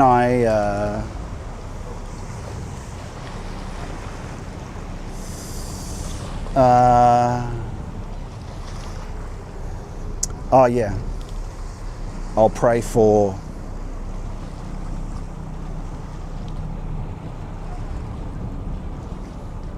purification, illumination, union. I'll pray for deeper faith, hope, and love, which, as we know, isn't some propositional faith. It's like an essence sent at the ground of our being. It's like Him. It's eternal breath. Faith equals eternal breath, more eternal breath. Hope equals more divine light, illumination. Light, love, charity means more divine fire, love. So I'll particularly pray now, and this happens quite quickly, right? It's not, I'm taking a while to explain it, but being pedantic so people, and you do need to pray for these things because you need help. And of course ask Him for His mercy during this. Pray for, Lord, grant me a deeper and exaltive love of you, divine love. Grant me divine love, Lord. Because through that He'll grant you love of everything else. Then you can pray for, Lord, grant me a love of the Father, Holy Spirit. Grant me divine love, and grant me a love of the Mother. Grant me a love of the hierarchies and the saints. Grant me love of my fellow man and woman. Grant me love of nature. But then after that, I'll just say, primarily love of you, because everything else, I just want to, reiterate, it's love of him that everything else comes from anyway. So I don't want those other ones to overtake that. So even though he knows my heart anyway, but I like to make it clear and ask for love of him, because all these gifts come from that, and the possibilities open from that. And so it can be helpful then to pray for purification, illumination, union, perfection. You can pray for that. That's the whole goal of life. That's okay. You probably shouldn't pray for any particular skill. I have previously, but I've contemplated that it's not such a good idea. I pray for his virtue of discernment, and I pray for his virtue of humility, because I'm in desperate need of that. We are all in desperate need of that. Those two are really powerful virtues he can grant, because it's really easy to become, and we all are, deeply prideful. Even Christians are. So that's the key thing you really need help with. Ask for his mercy in it. And I pray for his mercy, of course. And to be granted the humility, the virtue of humility, and the virtue particularly of discernment, because so much of what this is about is being able to consult him, but also discerning his will, but discerning his replies through intuition, and discerning if he says something, if it is in fact him, because it's dangerous. It can be very dangerous if you can get this wrong. So I pray for that a lot. And then, wow, look at the storms out there coming. To correctly wear your life jacket, put it over your head and put your arms through the straps. Pass the strap around your waist, clip at the front. Please make sure to wear your life jacket first, then help others. If you need an and that's where we were, friends, out at that island. Then I'll pray for his guidance and his teaching. I used to pray for revelatory guidance, but his guidance and teaching is revelation, right? So I just pray for that, because I don't want to pray for any particular thing. I used to pray for success in various things, but I don't pray for that anymore. You can pray for other people's success, and some people pray for the fellowship. Please keep doing that. Pray for that. Pray for the fellowship and things to go well. Pray for me. It all really helps. I pray for you guys.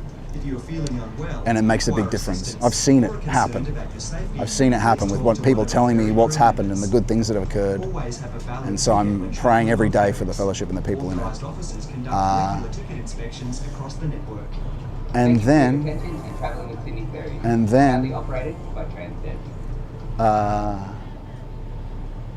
again, this happens pretty quickly,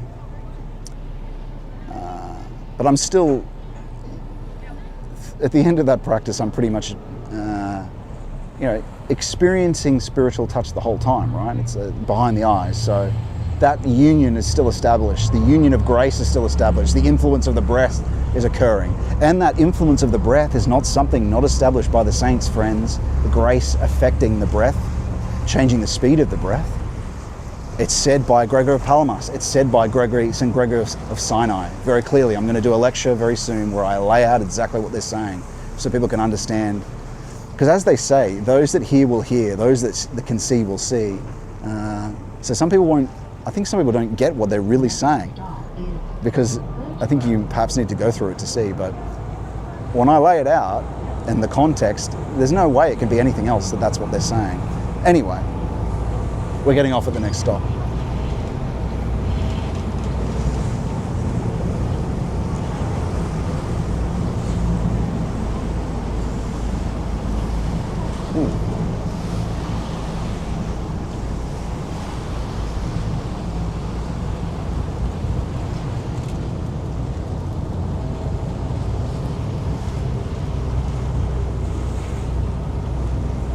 And so, what next?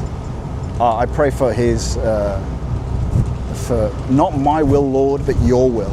Let it be with me according to your will, Lord. Not my will, but your will. I will pray. And sometimes individual acts of or prayers of exaltation and love can be added, right? Nice properties here. Look at this private beachfront. All right, we're getting off here, so let's go in.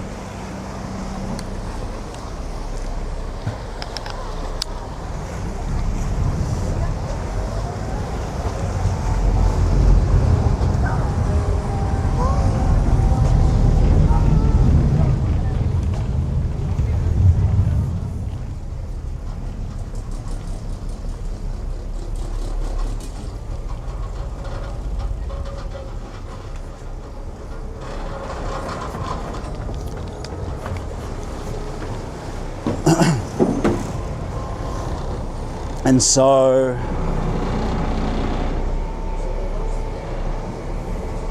then probably the last thing I pray for is peace of the heart and a pure heart and a harmony and integration of soul.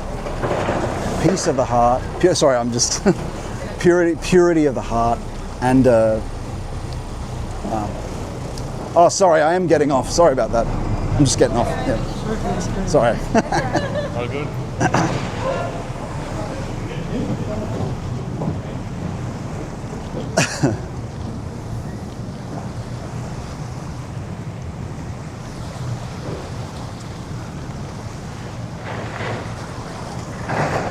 Wave goodbye, everyone.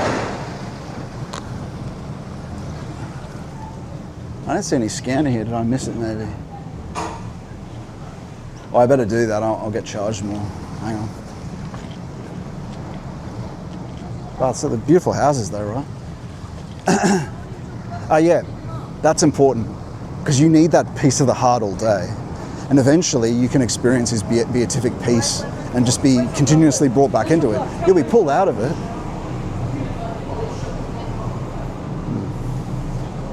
Maybe it's at the top. Can't see one here. Oh, it's up there? Thanks, man.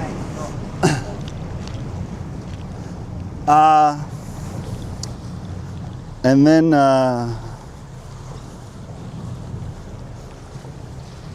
because that's very important. Because you're pulled out of that all day. And often when you, especially if it's a prideful thought, you will, say if you get sucked into a prideful thought from some social media comment or something someone says to you, if you sin and assent to it, you actually have to pray for a pure heart and the Lord's peace again. And then He'll take you into a kind of contrition state where you mourn, and either it's inner tears or outer tears until the true beatific peace can be restored. So it's not a matter of just jumping back into concentration to gain it, but you do have to do that. But eventually you can just ask and He grants it to you, but you still have to go through the contrition. That's what happens. You'll feel this it coming, a divine contrition, a divine mourning, and then over, maybe between 5 minutes and 20 minutes, if you're doing a small concentration without effort, you'll be released of the sin because you're asking for forgiveness too. And that's why after that practice, I then go to the place of work. I'll go to work, and the first thing I do is, as we walk around this park here, it's pretty nice. Okay, that used to be a boat ramp back in the day. I'll do the calendar Bible readings and check what day it is on the Orthodox calendar. And then I quickly pray and each time I do a quick prayer, I'll quickly do a concentration which leads to very quickly the eyes shutting of their own accord. And you could just shut your eyes and concentrate if you want, and more or less it's very continuous and happens very quickly. Eventually, after 6 months of doing it, right, is spiritual touch become possible very quickly. So, and that's before, I try to do that before any action. Help me to understand your apostles.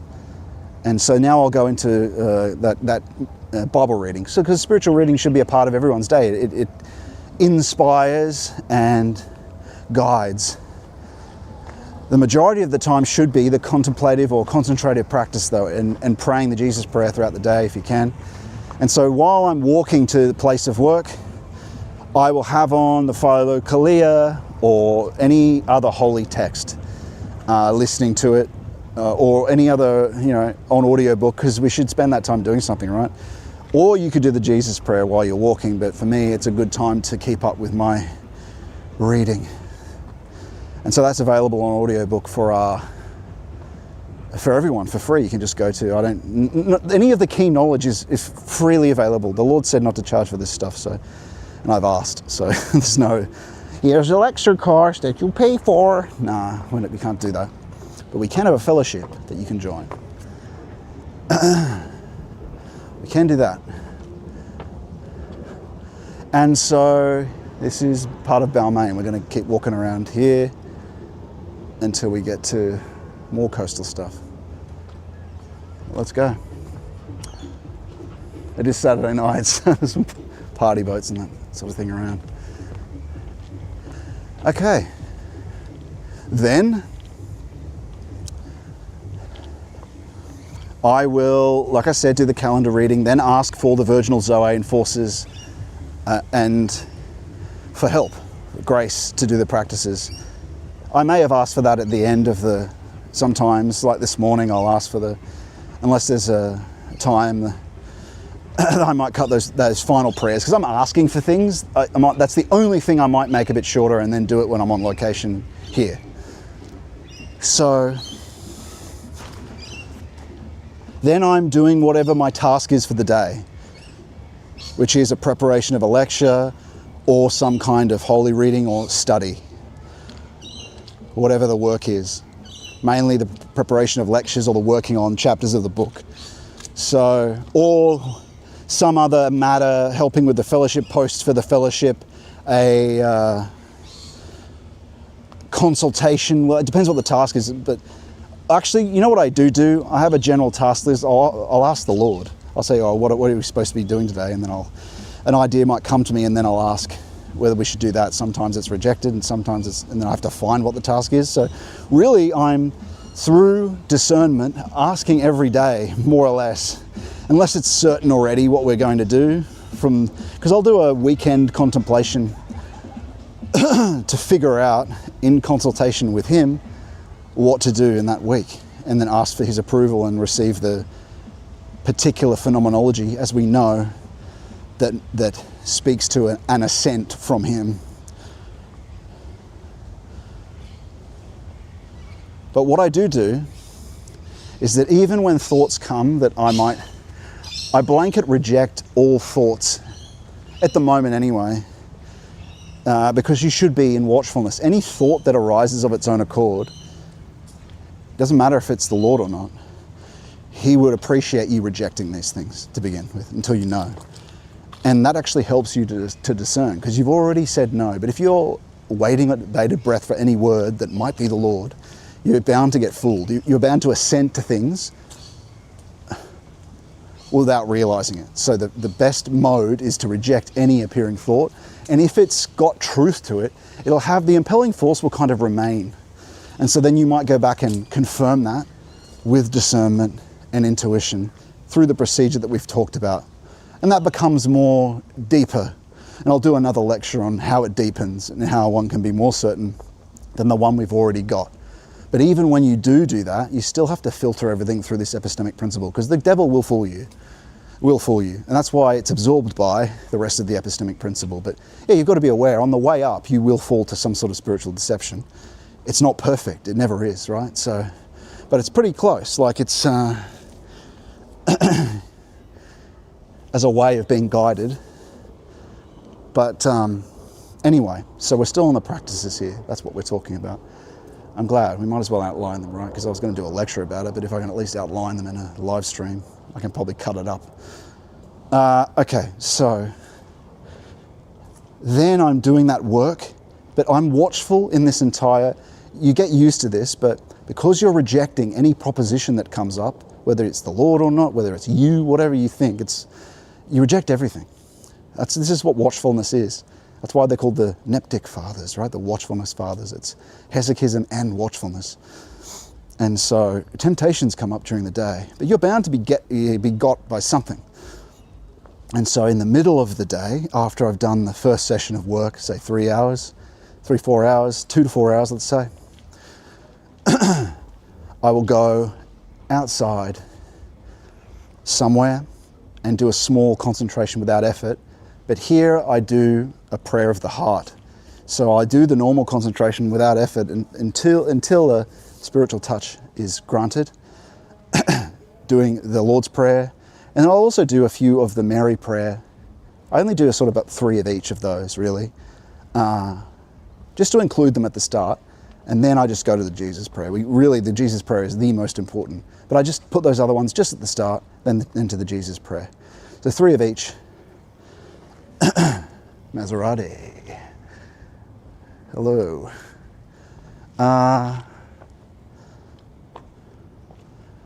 3 of each.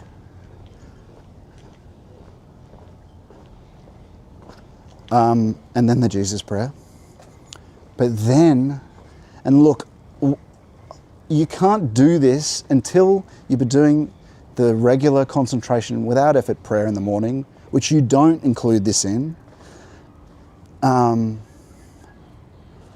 just want to have a look. I guess it's a tiny bit of public property or whatever. Don't try do this practice from the start. It's just not possible. You have to wait essentially for the praying unceasingly to be established deeper in the unconscious. You've got to start with the Jesus Prayer and the concentration without effort. After 6 months of that, you might start to notice a little pain in the heart, little almost pleasant pain. Then you might want to try this. So this halfway of the day, but I leave the other practice as it is. And that kind of develops, but you are more or less, and I'll do an advanced lecture on how it sort of changes, but it's so hard to describe. But it is more or less the same balancing and concentration. But I did talk about that earlier today when I talked about how the intellect or the center of consciousness moves to the rhythmic system and down into the heart. And we begin to recognize that the essence of the intellect itself is the heart. And we go from concentrating on an intellectual, conscious vision turns into a kind of divine emotiveness, and it's hard to explain. Anyway, that's why we're not talking about it. So we're just going to talk about the bridging element, which is this prayer of the heart. So it kind of bridges to this in a sense. So in the middle of the day, I will, and again, this is all Nephilokalia. These are practices of the hesychists, right? And I've done this, and it's talked about in the Way of the Pilgrim. Again, you can't just start doing this one. It comes after 6. Don't even bother trying. It's just not going to happen. You're not going to jump the queue. It just doesn't happen. 6 months, maybe a year, until you notice the thing in the heart. After 6 months of doing, and I'm talking every day, an hour practice, then you might want to think about doing it. It's just not going to work. Don't bother trying. I just want to be clear here. You can't skip the queue. It's grace, right? The Lord requires certain developments of you. You just have to be patient. And so, but I'm going to let you know, because some people are up to that. And so while you're doing the concentration without effort, like I said, spiritual touches behind the eyes or around the eyes, you've noticed that. That's begun. Also include in your attention the heart. If you can't yet feel that region, you can try imagine where it is, and that might disclose a region around the heart that you can bring your attention to. And then eventually you don't need to imagine it. Now, the Way of the Pilgrim talks about that. Imagination is not usually a good thing to manifest, but in this case, it's okay. You just do it until you can recognize the heart. It's just a bridge to discover a place to put your attention. And this place is revealed anyway, very first, as a sort of pleasant pain anyway. So, and then what you do is you're kind of including in that balancing you're already doing, which is like spiritual touch eventually behind the eyes. You're including this attending of this place in the heart, and that's it. I do that for 15 minutes to half an hour, like 15, 20 minutes. And what that does, and I might during that time, I might have sinned or something, so, and I'll notice that because it changes your peace. I might pray again for the peace of the heart. I'll pray again for a forgiveness for whatever that sin was and ask for his mercy. But again, that's not like some practice, that part. That's just depending on the situation. And that refreshes me for the rest of the day. I might ask for forces or whatever I need to continue the work. Then I'll work for another 4 hours, or another 3 hours, let's say. Then I stop and I'll do a reading. I'm reading the Bible backwards at the moment, so I'll do a short reading. Oh, and before I do that, I'll ask the Lord quickly to understand his apostles and to bless me and help me understand. Aquinas has quite a beautiful prayer about that, but that's very long. I just ask for the forces to. And when I do ask for anything, I'm quickly doing the concentration without effort. And the eyes close straight away though, right? And the spiritual touch eventually appears very quickly. And so then I'm basically, it's like going towards the depths, then asking and praying, and then coming back to regular surface sense. That's essentially what I do before I pray for anything. And that becomes something that's possible to just do very quickly. You could do it just by closing your eyes, but that's not the same thing. So if you do it by closing your eyes at the start, do the concentration as well. But anyway, eventually this is something that's possible to do much sooner. Wow, look how old this house is. And so, this is beautiful. No one here either. I like this Victorian house over here. I could imagine myself living in a place perhaps like that. Or one of those medieval ones in Aberdeen or somewhere in Scotland. The brick ones that kind of look like that. That's the neo-Gothic version of the medieval brick. But this is, see, you can see the English ideal in this, and the British ideal, the cricket pitch, the white picket fence, the Victorian townhouses. It's a shame we don't do it like this anymore. I don't know what it is now. But it's just of course that's just gonna get worse. It was a incredible model, the garden shire, the garden being. Oh, I wonder if that, I think we can still get to it over there. But, okay, we're still not done, friends. And then I do a contemplative review. Well, I wouldn't call it contemplation, actually. Then I do a review of everything that's happened in the day. What was that I omitted, that I intended to do? And then I might say, I omitted sleeping on time. Then I'll write and I might say,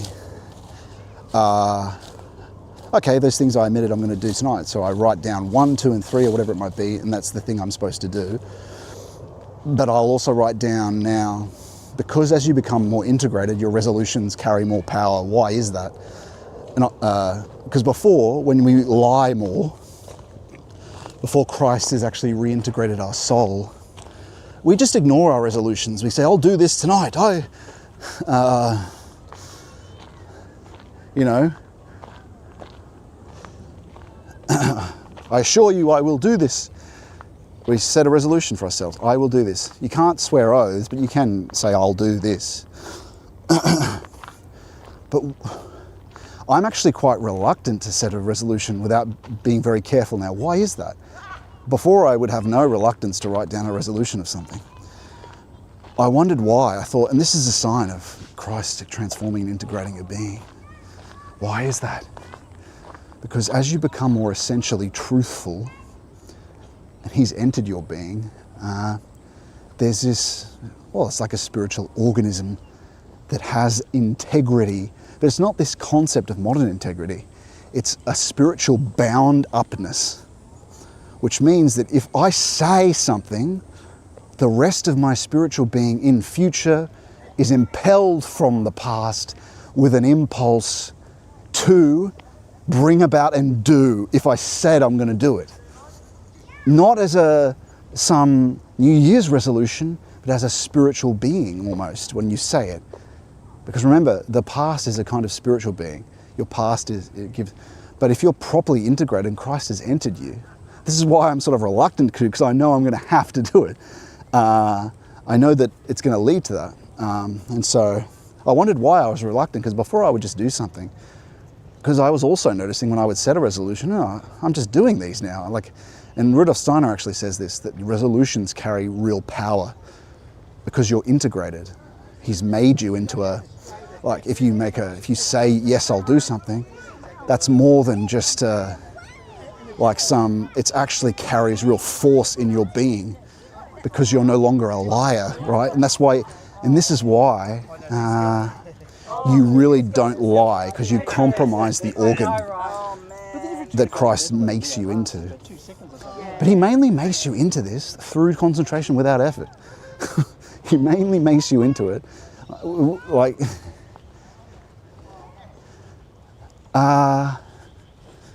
with not even that much imprinting of the gospel, let's say. Of course you read it, but if you ask for his mercy, he'll grant it.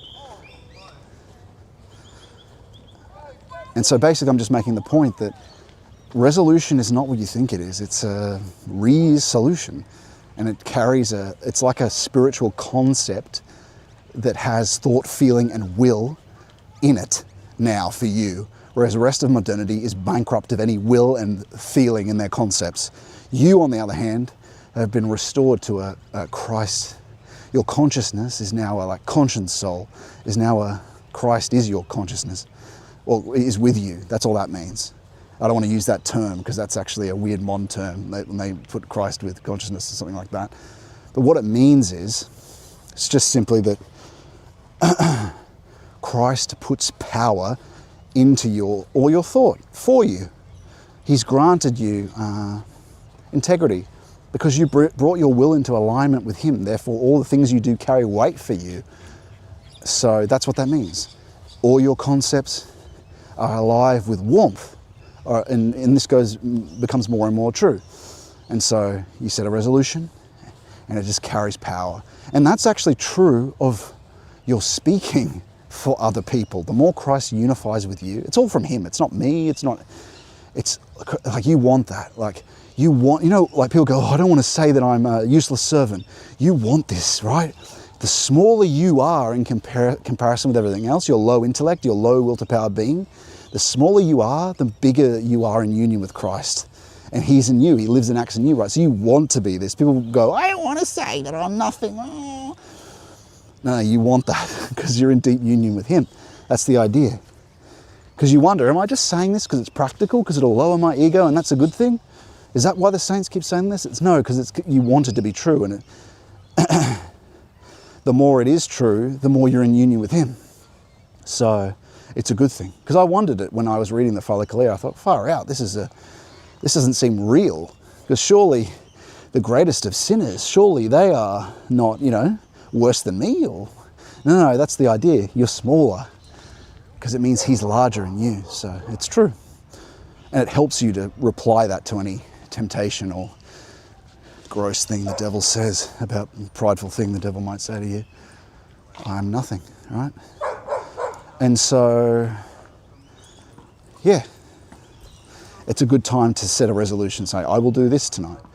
And you'll notice those things will have more staying power later on. But the Lord takes you up very slowly. There's nothing to worry about. And so that, I think, after that,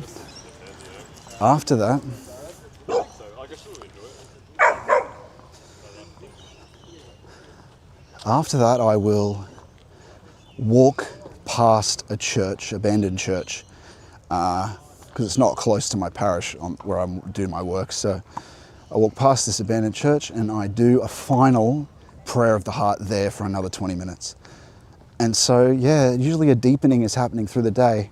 The first concentration without effort practice, which goes for an hour and a half for me, but it only need go eventually for an hour with you, as the Lord says. I don't know, I just keep that extra time because I want to make sure I'm not farting around at the start of it and make sure I fulfill the watching with him for an hour. So I just do it. That's the time that I do. So, but in total, it probably goes for about, with all the other stuff I add to it, at the end there, it probably goes for about, I don't know, 2 hours and, an hour and 45 maybe an hour, maybe 2 hours. You need not do that. Do it for an hour. And that goes for maybe 15, 20 minutes. So I'm doing a walk I'm doing 2 walks, walk in the morning, and I go to gym very quickly before I do my morning walk to where I go. So there's exercise there, and I'm listening to the saints and other spiritual reading, other interesting reading, sometimes philosophy, but at the moment I've just been listening to the more Philokalia and saints. Or Valentin Tomberg. You've got 2 great audiobooks available for you. The Philokalia, barring volume 5, is all recorded in audio there for you if you go to the Substack post for free. And the audiobook of Meditations on the Tarot by Tomberg. So,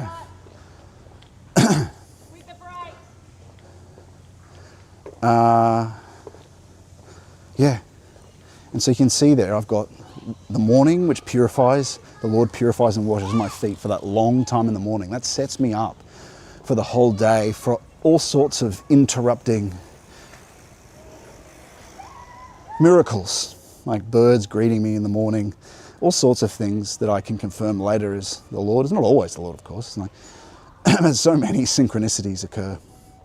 And other spiritual phenomena, because I'm doing these practices and the Lord's purifying me, and I'm returning again and again to them. So you can see in this, I'm keeping up my duties in the work time, but throughout the day, I'm returning back to the ground of things to refresh. But as the monks say, you have to change up your task if you want to be able to keep doing this. Spiritual reading, to active movement, to physicalization, but mainly it's contemplation. And so that's happening in the 2 prayer of the hearts, one in the middle of the day, one at the end of the day. And then the main contemplative concentration without effort, which leads to the heart eventually anyway. And I think that's why the Lord wanted me to do it that way. So I would do this prayer of the heart practice that discloses the heart, but also realize that the concentration leads you from the intellect to the rhythmic system into the heart. And that's the essence and ground of the intellect itself, is the heart, emotively and physically. So you'll see that when you do it. And it's what the saints say. So how beautiful is that? Why wouldn't you want that? And what I'm working on at the moment, so that's it. And so it's pretty simple. The key is that morning one though. That's the real thing we've got to establish and never not do. The others, I'm a bit more flexible on. That morning, I never not do the concentration without effort in the morning. I don't care what it is. That's a prayer rule thing. The others, sometimes things get in the way in the other ones, but they're really important as well. And so what did I say with that review that happens before I leave work? And that's important, that's before I leave work. Because if you get home, you're tired. But if you're still at work, you've still got that work energy.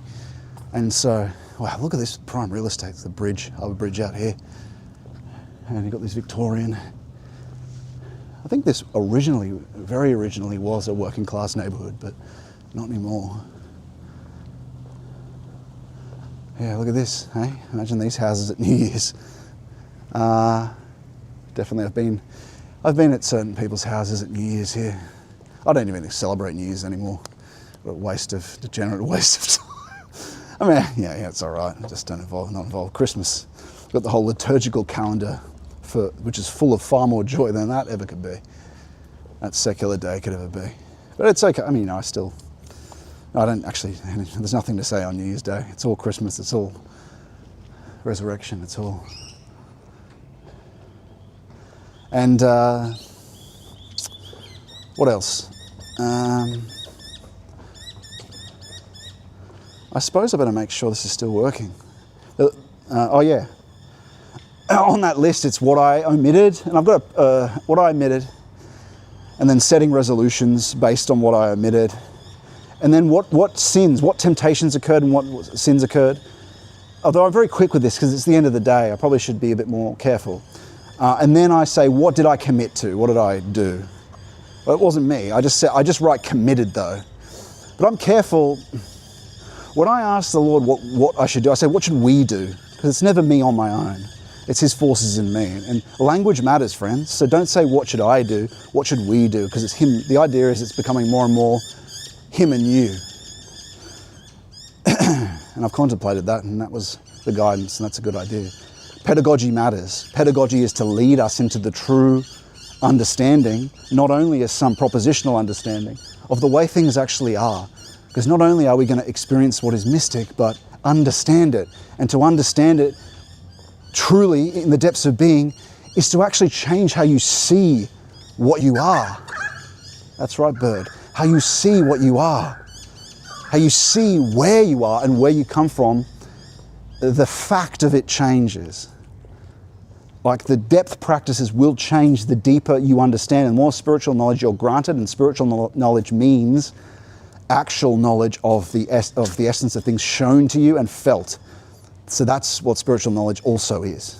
And spiritual wisdom, which is connected to more articulate. Because the Logos sends you understanding and spiritual experience less articulately, because he fundamentally isn't articulated. He will articulate to help you, but he is all at once, powerful depth knowing, all at once. That's a nice one. This is good. I like the Victorian style. But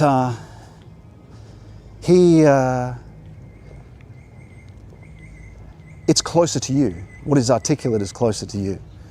When it's more essentially close to him, it's all the word at once. It's all the word at once. And so,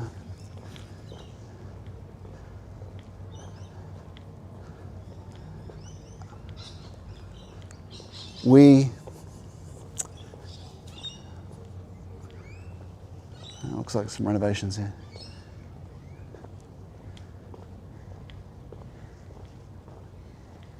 Very pretty.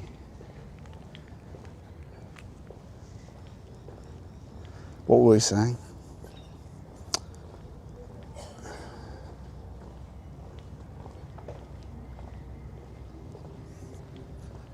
This is an old one. That looks, yeah, much older than some of the other ones. I wouldn't mind that. I do like the slate roofs. Anyway, who cares about that? It's not that interesting. And so that set me up, right? Then I'll go home, and what I'm working on, the next thing I'm trying to fit into this, and I'm, just working out, because it's a bit harder when you're tired and get home, right? And so I'm working out, can we walk along the foreshore here, is a question. Don't know. I'm thinking not, right? Maybe. Where are we? No, I don't think we can yet. We've got to keep going. Some party boats out there, I can hear them. It's pretty nice looking though.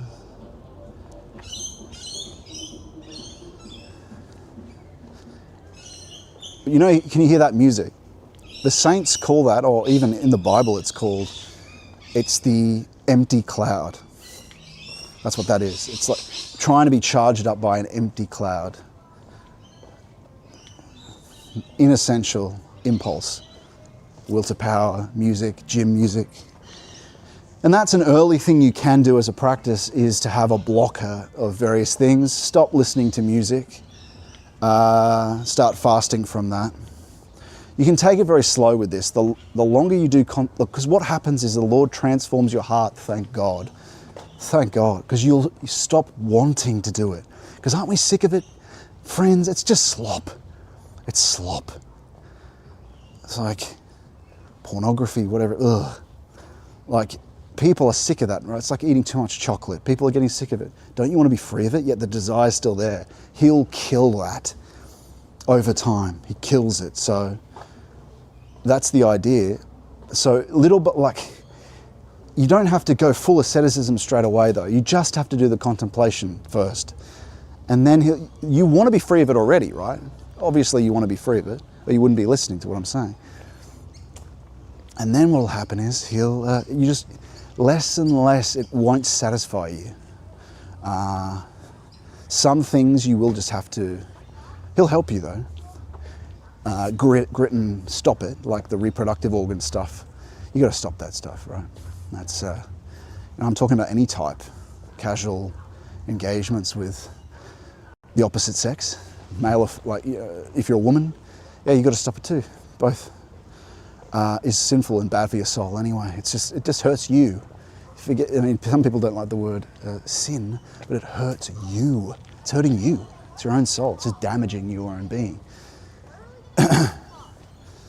And so, here we are.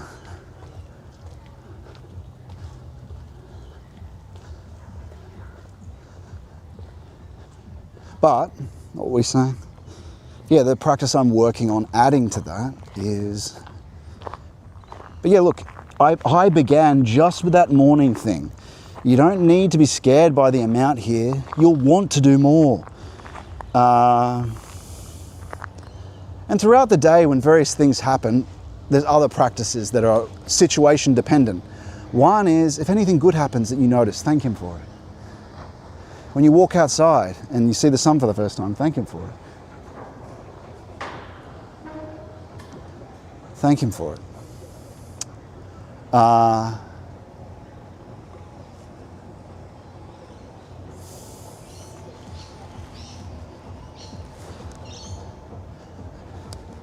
Because you've been praying for him to guide and teach you, things will happen while you're listening.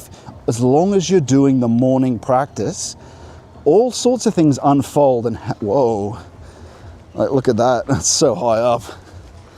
Like it seems like nothing there, but when you look beneath us, where we are, I started holding the side thing there, even though it's sort of heavy steel, whatever, it'll be fine. But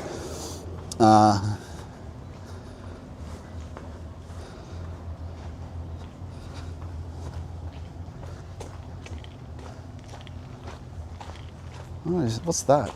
I guess that's stairs, right? Some other entrance. Oh wow, okay, there's something in here. Sick. Just want to have a look. Oh, no. Cool. That's not a bad idea. I like that. Not bad park design. I guess that's to keep just the harbour noise out, right? It looks pretty old, the wall. I bet it was pretty noisy back in the day, but that's pretty nice, right? Not a bad little... Friends, Romans, hear me. No, it doesn't echo. I thought it might. Glory be. Nothing. It looks like it does have a rebounding, but it doesn't. It doesn't. It should. They should build one in. That does.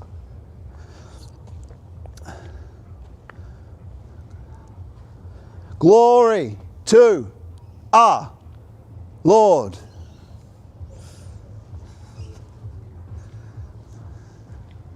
It did have a bit of an echo in one of those anyway. And yeah, so that's so we've gone through all the kind of regular practices. Now I guess we're talking about the irregular ones, which are thanking him for everything good that happens when you can. And the other irregular one is kind of the permanent one. It's whenever you can and you're not listening to an audiobook or something like that, you're dropping into the Jesus prayer and putting your attention on your automatic breath. Your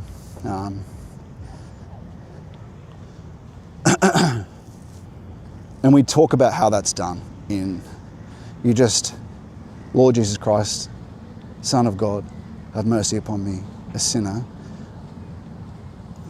With your attention in the mind, though, you're not praying out loud. Look, the saints kind of justify both ways. So, but honestly, because you can do this anytime, that's why it's best to do. And you're doing that as often as possible, dropping into that, and it becomes eventually, because he grants you the peace of the heart, and you've been praying for it. It's a presencing of peace. But you'll notice. The experience becomes clear that you walk with God eventually, and there's participatory sendings from him that you just experience while you're walking around and you're not doing a practice, which is wonderful to know that he's close. So, and so in general, another irregular practice, like I said, is rejecting any verbalization thought that comes, even if it's the Lord. If it is, you might wonder after you've said no, because you say no to any thought that appears throughout the day. Even when you're contemplating something and trying to work it out, asking questions. Oh, that's another irregular practice I'll do, of course. I'll do the discernment on different things, on what to do. I'm constantly doing that on a given, before a task, before deciding where we'd come today.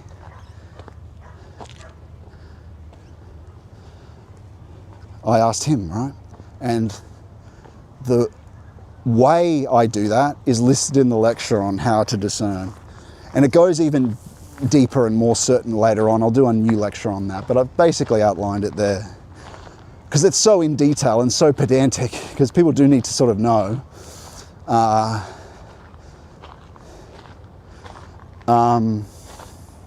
It's not actually pedantic. You do need to, it's very hard to work out. So it took me a long time and a lot of difficulty and risk. So it's good to follow. And so I want to try to get down to the coastal part of this. I don't know if I can from here though. No. Here we go.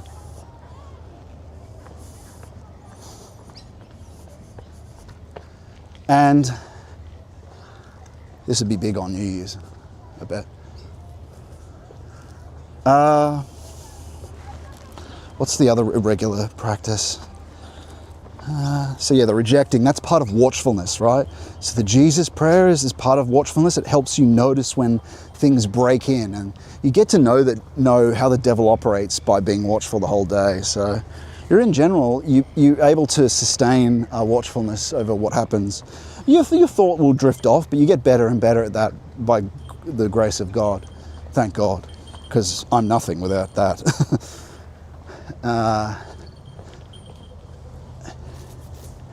Right, so,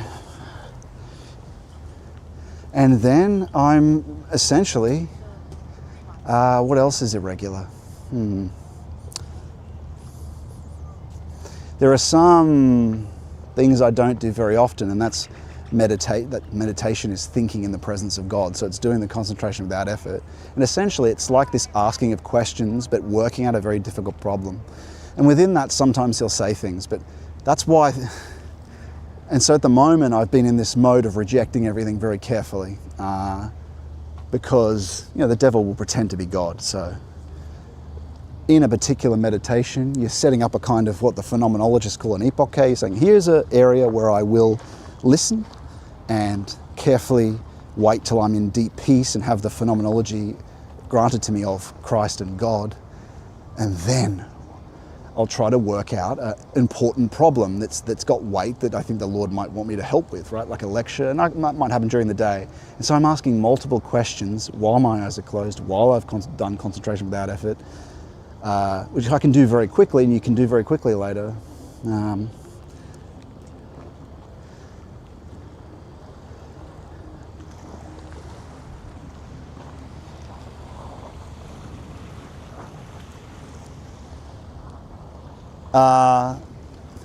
And that's another irregular practice. I've been doing a different kind of work for a while, but working on a chapter of the first chapter of the book, there's many contemplations that I was working on last year that the Lord helped me a lot with, saying certain words, or even just sending a grace in the breath, and then a deeper understanding that unfolded over a few days. Sometimes that's a kind of gnosis that's sent, a deeper level of understanding rather than direct words.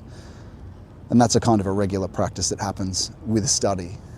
And so that's how you really do it, right? The deeper gnosis happens through asking him. It's not like a on-off faculty, though it might seem that way. And that's how you get a mystic understanding of the Bible, by already in that day, you've gone to the depths in the morning and at midday and at the end of the day. And when you are studying, you're also asking for help. Because if you've done that morning practice, you've kind of been purified. You're ready, you've been emptied, and you're closer to him. He's closer to you because of that the whole day. If you didn't do that, you'll feel distant and not at peace and not near him. And much less likely for him to send interventions during the day. And he does send them. Imagistically, as the things we've described in the phenomenology before. Sometimes there's a cool breath over the eyes, spiritual, which he'll do in the depth of the practice mainly, but that's where you'll first see it or feel it. But other phenomena, like the star of the Magi, let's say, a tiny little, because active imagination, you're always dreaming in a sense, so this is the blind man's vision restored, right? Sometimes you can see things in active imagination while your eyes are open, not just closed, right? Star, and then what else? I mean, like I've said in the different lectures, the different phenomena that can occur, phenomenology, the gravity that you might feel, the overshadowing of the soul, the rumbling, the brazen wall that Philokalia describes, the overshadowing of the soul that the Philokalia subscribes, is kind of like a spiritual gravity, that the unknowing has a gravity to it, like celestial gravity versus, and that's through that spiritual touch. You'll feel it like a overshadowing or a pull, or it's as if it's gravity. In that zone of spiritual touch, which some people have called the zone of silence, right? Because silence is where this stuff comes from. The unknowing is where this stuff comes from. But like I said, it feels like a gravity, feels like a spiritual touch in that area behind the eyes. And that might come across you while you're reading something. Or like a eye, very transparent in the middle of vision while you're reading things. Very transparent movement. And that can be, as St. Bonaventure says, the angeloi, while you're studying, you'll notice like just a movement very transparently around the things you're reading can lead you. Or the rumbling, like I said, the unutterable groaning of the Holy Spirit, or like a brazen wall. When you hit a brazen wall, it rumbles, doesn't it? As St. Gregory of Palamas says.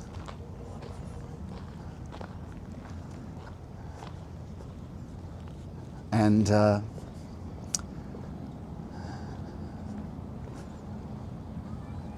we're not supposed to be talking about that today anyway. But this is a beautiful view. Look at this. That's called Goat Island. It's right in front of the harbour bridge. I'd like to do a stream over there. It's not that big, but it'd be worth having a look at, I think.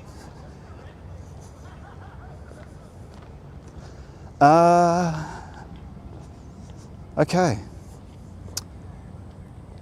And so throughout the day, there'll be interruptions of that nature, and other phenomena too.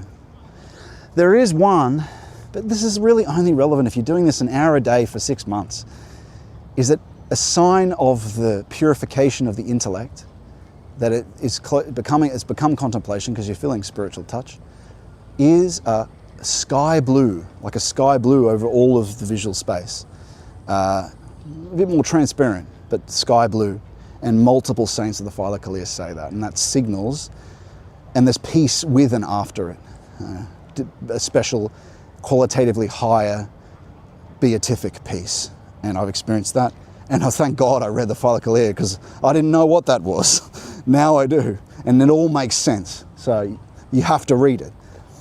I can't believe people don't. I can't believe Western Christians do not consider this book holy as the holiest after the Bible. It truly is. Like, these are people in union with Christ.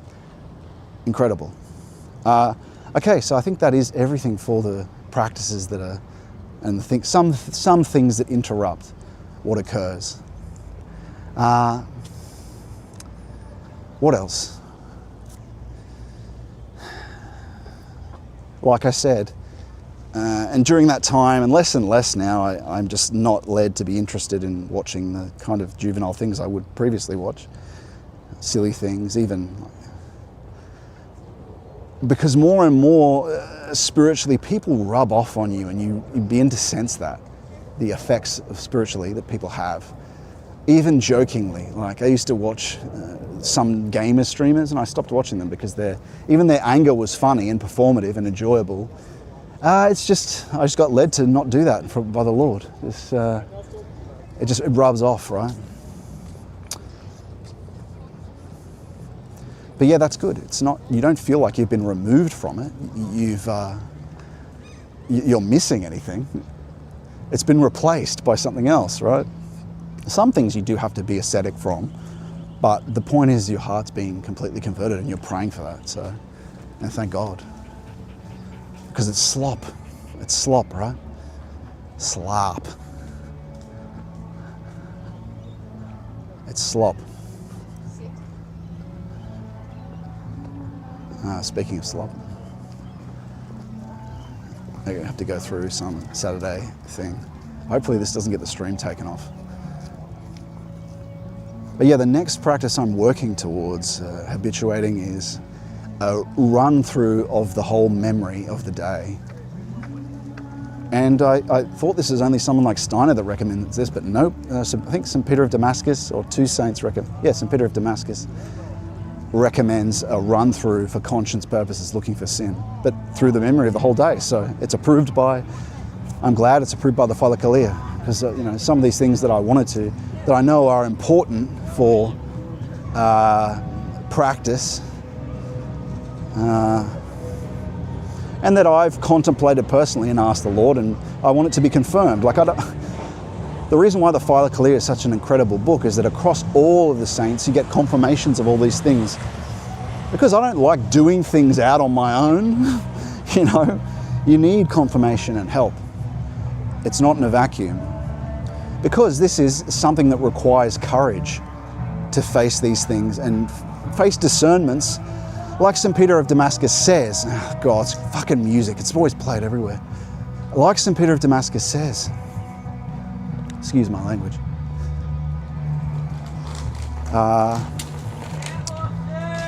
we have to, if we don't ask the Lord for guidance, we have to, because if not, the devil will just say things pretending to be him. We have to seek him for him to say things. It doesn't matter anyway, because eventually, look, it's so clear that it's him. You don't even, in a sense, you don't need his words to continue. As long as you continue deepening and developing your concentration without effort in prayer, his grace is entering your breathing every day, speeding up your breath, right? So it just becomes clearer and clearer. But still, if you don't, then you'll get it from the lower hierarchies. So you have to ask, right? It's not a matter of just saying, well, don't ask, don't even consider it. No, yeah, you reject everything initially, and you ask and pray for guidance. Because if you don't, it'll just be the devil pretending to be otherwise, and you might get tricked in that way.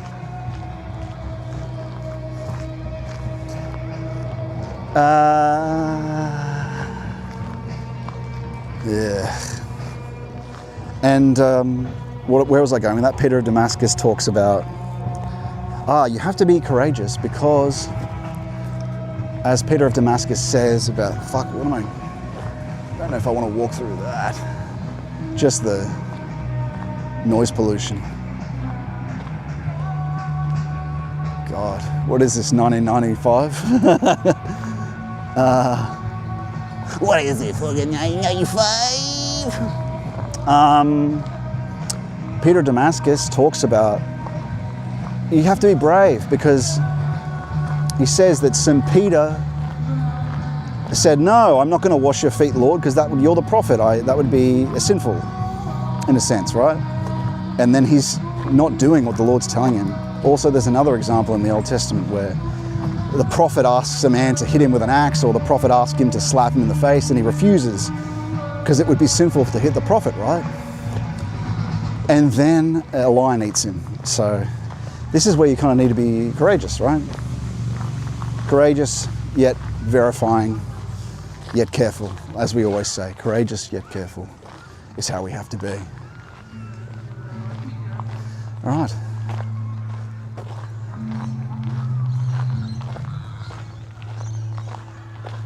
There was a church up here.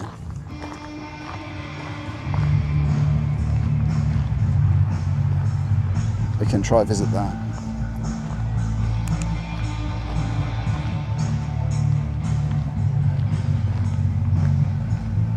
And do our final segment. There's actually a church I've always wanted to visit. I'm pretty sure it's just a neo-Gothic one anyway, but oh yeah, there's one. It seems like there's one up there too. Victorian-looking building. Yeah, let's have a look what you gentlemen and ladies have perhaps said. Yeah, we're on our final hour now. Whoops.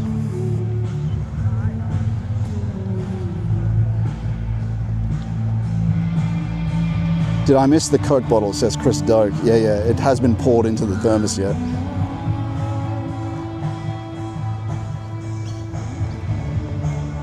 Right, so I didn't know that apparently the Phylokalia is on the Patristic Nectar app. Do they have the whole thing? That's great. I wonder if they've got volume 5, because that's only was just released, and we should only trust one temptation really. Sorry, one translation, which is done by G.H., I think is it G.H. Palmer and Callistos Ware, who's a very well-known Orthodox, dead in repose now. Pray for his purification, if he isn't already a saint, I don't know. But incredible, what a great thing he did over the last 40 years, 30 years of his life. And you truly venerate him, because that's just such a wonderful privilege to have, my God, 1,200 years of 1,200 years of wisdom, just to listen to this as you walk along, even as you read. And this book is another gospel. It's another gospel. It's another good spell, another good. And again, I don't know, other people want to call it sacred magic and try and make it's the participatory miraculous. That's what it is. Yeah, it's a miracle. It's a miracle. It's a spiritual impulse, vibrantly inspires, not in some modern understanding of inspiration, but a magic. Well, yeah, okay, maybe magic is a good word for it. It miraculously, magic. It is a full and vibrant, clean, miraculous energy and life that's sent through the gospel, and so too with the love of the beautiful, which the Phylokalia means. Incredible, incredible. And you can just listen to it while you walk around in the degenerate low impulses of the empty cloud, as the people stand around the performance of the empty cloud. And then people might listen to this and go, What are you talking about, Scott? You're having a good time. They're playing their music. nah. Look, I used to be a film director. I used to be in the depth of that content creation. It's empty at its ground and motivated by loth, vainglory. And it gets you. It gets you. It really does. They make it, not they, but for thousands of years, the secular realm has made it seem normal, until we get to the point where these things can't actually be compromised with. You can't compromise with them. Don't worry, because for the moment, you can half compromise, but the Lord leads you out of them, pulls you out and grants you the virginal energies, let's say. But it's okay for the moment. But and the good thing is, you won't want to. There's so much more life in Him, so much more life in Him, that you won't want to. Just don't want to walk up with these people. Not going to go that way either. Or is this Inner West, right? I used to be one of these sort of hipsters, Inner West hipsters. But yeah, compromise. Oh yeah, it's like my guilty pleasure. But even not that, there's things that are just thought to be good, that feel nice, that are beautiful, and they're just not. That's why monastics are wearing, oh, but I can't be a nun or a monk. Yeah, you can, in plain sight you can. And you'll be way fuller of life and it'll come out and burst out of the contemplation. It'll burst out of it'll burst out from the contemplation, because you will be made more essential, and desire will be clean, and everything reflected through the Lord. Not in abstract, not in reverse theologizing, but essentially revealed in the depths. That life, though it is a kind of like the existentialist who's charged up by the empty cloud, as we said, he's surrounded by people, but he's fundamentally lonely and alone on his own. Even his family will die. They will die on his own. She'll die on their own. And in a sense, even the Christian, whilst he is purified by Christ, if you're still in a sinful nature, if you're not purified, because he hasn't been revealed as a fact of experience to you yet, in a sense, you are still kind of alone. You're a kind of existentialist Christian, not an essentialist Christian, because you're not doing the practice. But you can, it doesn't even take that long. You're supposed to. Theosis is part of theosis. Theosis isn't possible without hesychism. It's not possible without hesychism, and yet it's the core and the whole point that you incarnated, is to return. It's the whole point you're here, is to come back to the Father. That's why I walk around for 5 hours, letting impulses hopefully flow to you, to encourage you through the modern world. Because of his grace, pulled away from it, thank God, and sustained through a higher joy, a beatitude, higher than an Eastern bliss or anything like that. Beatitude, a beatific peace, a beatific joy, and a divine emotiveness, divine love in the depth of the heart, with celestial gravity, let's say, with intrinsic value. Just so you get with these words and understand, it's not just some emotive experience. It's a higher than any sensory data, higher than any experimental truth, that makes you realize as a fact, and eventually presences this way, that the body is owned by the soul. The soul is not owned by the body. The body is, the soul has a body. Your essential being has a soul, your soul has a body, and Christ has you. Your body doesn't have a soul. Do you see what I'm saying there? It's like, it's an extension, really. You're extended into the world, but essentially, I mean, yeah, look, don't worry, the resurrection body's true. That's all going to be retained. And that's connected to will. A kind of will body is the resurrection body, but it's by hearing me say that, and by learning it from others like Valentin Tomberg, and then linking that with the saints, in the depth of your practice, that'll help you understand what's happening, and you'll begin to see it properly like that. Not because of what they said, just because Christ reforms your modern being until, the surface senses is the lesser, and the soul, and through divine love can you sense the Spirit. But that extends you. Like I said earlier today, you are extended beyond yourself through Christ, who is love. He grants you the spiritual body that is Him to extend beyond yourself through grace.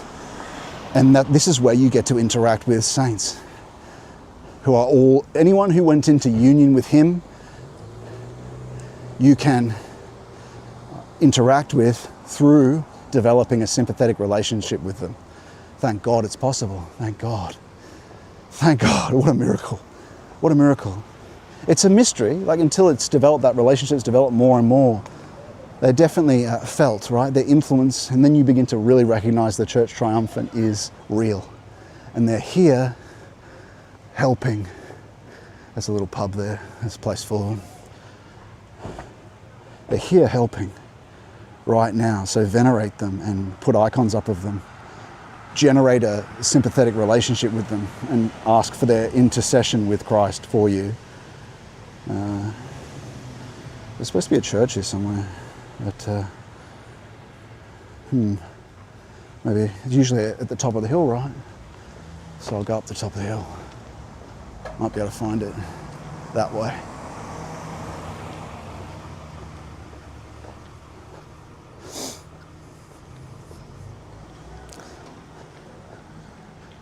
Might not get to that final segment, but we'll try to do it anyway.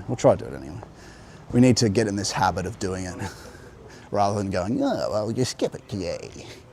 Nah, so hopefully we can find somewhere to sit down.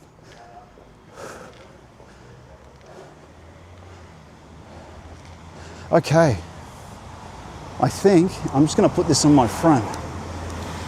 And we're going into a town area, so maybe there's stuff for you to look at, but why don't you join me in just praying the Jesus prayer for a while. I'm going to bring my attention to my breathing. Down in the, the diaphragm, the belly is, or whatever you can feel around that stomach area where that automatic breath goes, and just Lord Jesus Christ, in breath. Whatever the speed is, don't change the speed of it. You're just putting your attention there. Son of God, have mercy upon me, a sinner. In, out, well, very slowly, because your breath's probably going slow.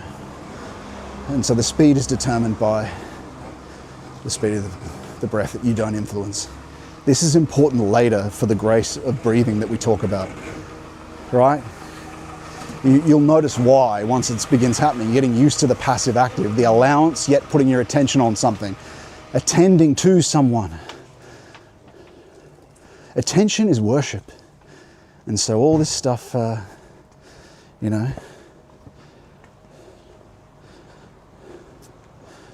but in this way, well, the body's being purified by Christ anyway. So your attention's on. You're also hearing the Jesus prayer that you're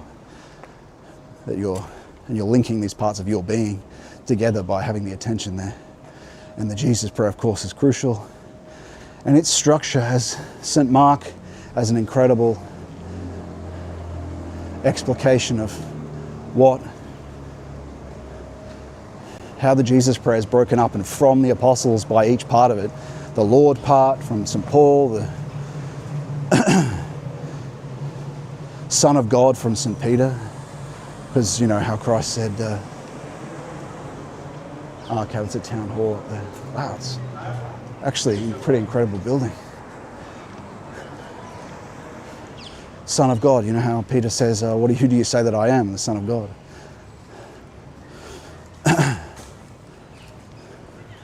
Where's that church? And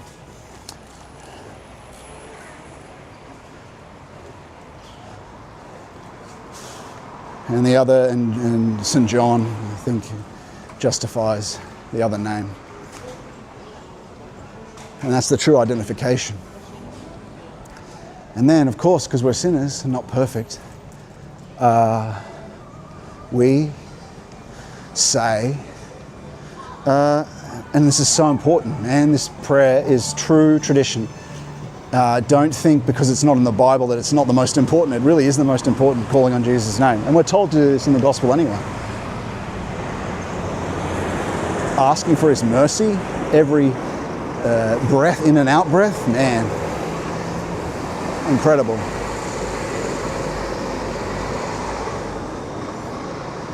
It is the fountain of life because it's appeal to his mercy. We deeply need it, and nothing happens without appealing to his mercy.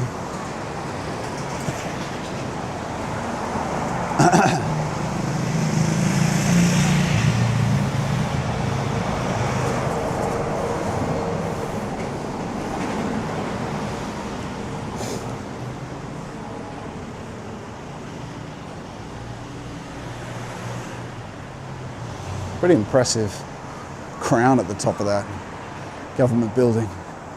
Dome, you can see it there, right?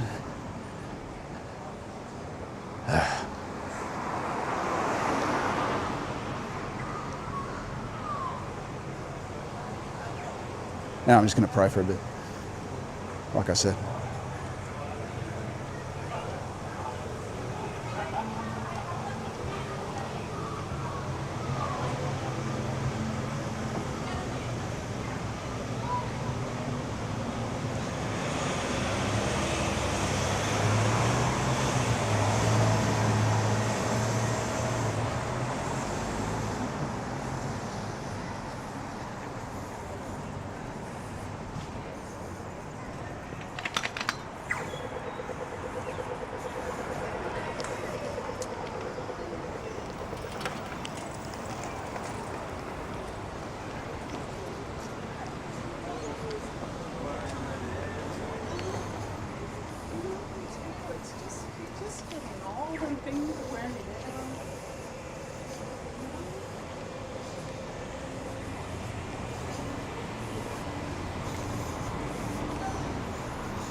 in a sense, really our day should be arranged around a return to our home.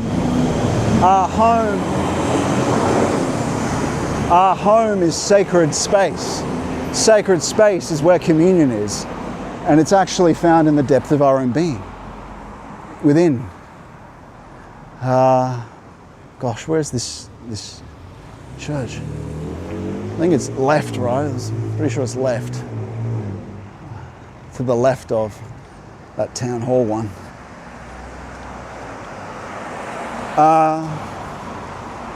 And I was just thinking about what my practice is, and you're beginning at home. You're with your icons. This is a chapel, and so then you're out into the secular, degenerate world, and then you're fleeing in the middle of the day. Sins are encountered. So the moment you go on the internet, you're in demon land. So just be aware of that if you're on social media. You really need to keep it protected. So I've got all my news feeds. No social media apps on the phone. All of them are under newsfeed eradicator. So there is no newsfeed unless I snooze it for a while to do some research. And then when I'm tainted by that demonic realm, by the mimetic contagion, and the memes, right? Memes are demons. Mimetic contagion from that realm, I return like, in the middle of the day. That's why it began as a practice, but it turned out that I desperately needed it. Desperately needed it. Thank God for it. And then at the end of the day, right, another session of work or whatnot, or various tricks that have been played by the tempting demons. Something I coupled with. Because the saints talk about there's a provoking is the first thing that happens with a temptation. If in watchfulness you immediately think no a few times to it, I might try again with some lustful image or something. Sometimes it tries 3 times or something, and then it stops. But think no, return to the Jesus prayer. If it tries again, think no to it, and then return to the Jesus prayer neutrally, and just do it as many times as necessary. But if you dally with it for a bit, it's what's called coupling. You've let it land. And then after coupling, you dally with it a bit more, you assent to it in mind, and you've sinned. And so then, this is just the spiritual happening of it. It's not some dogma. It's just the reality of the spiritual reality of things. It's the truth. This is just how it happens.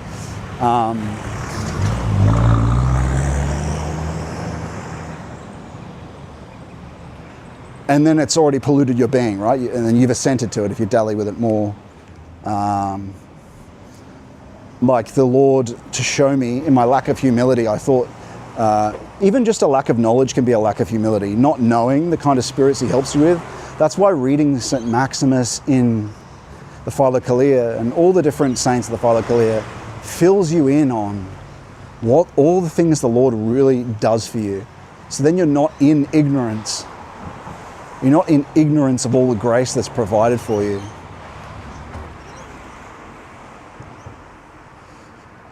And so that lack of ignorance then means that you're not, because you can just be committing pride by simply not knowing what he's doing for you.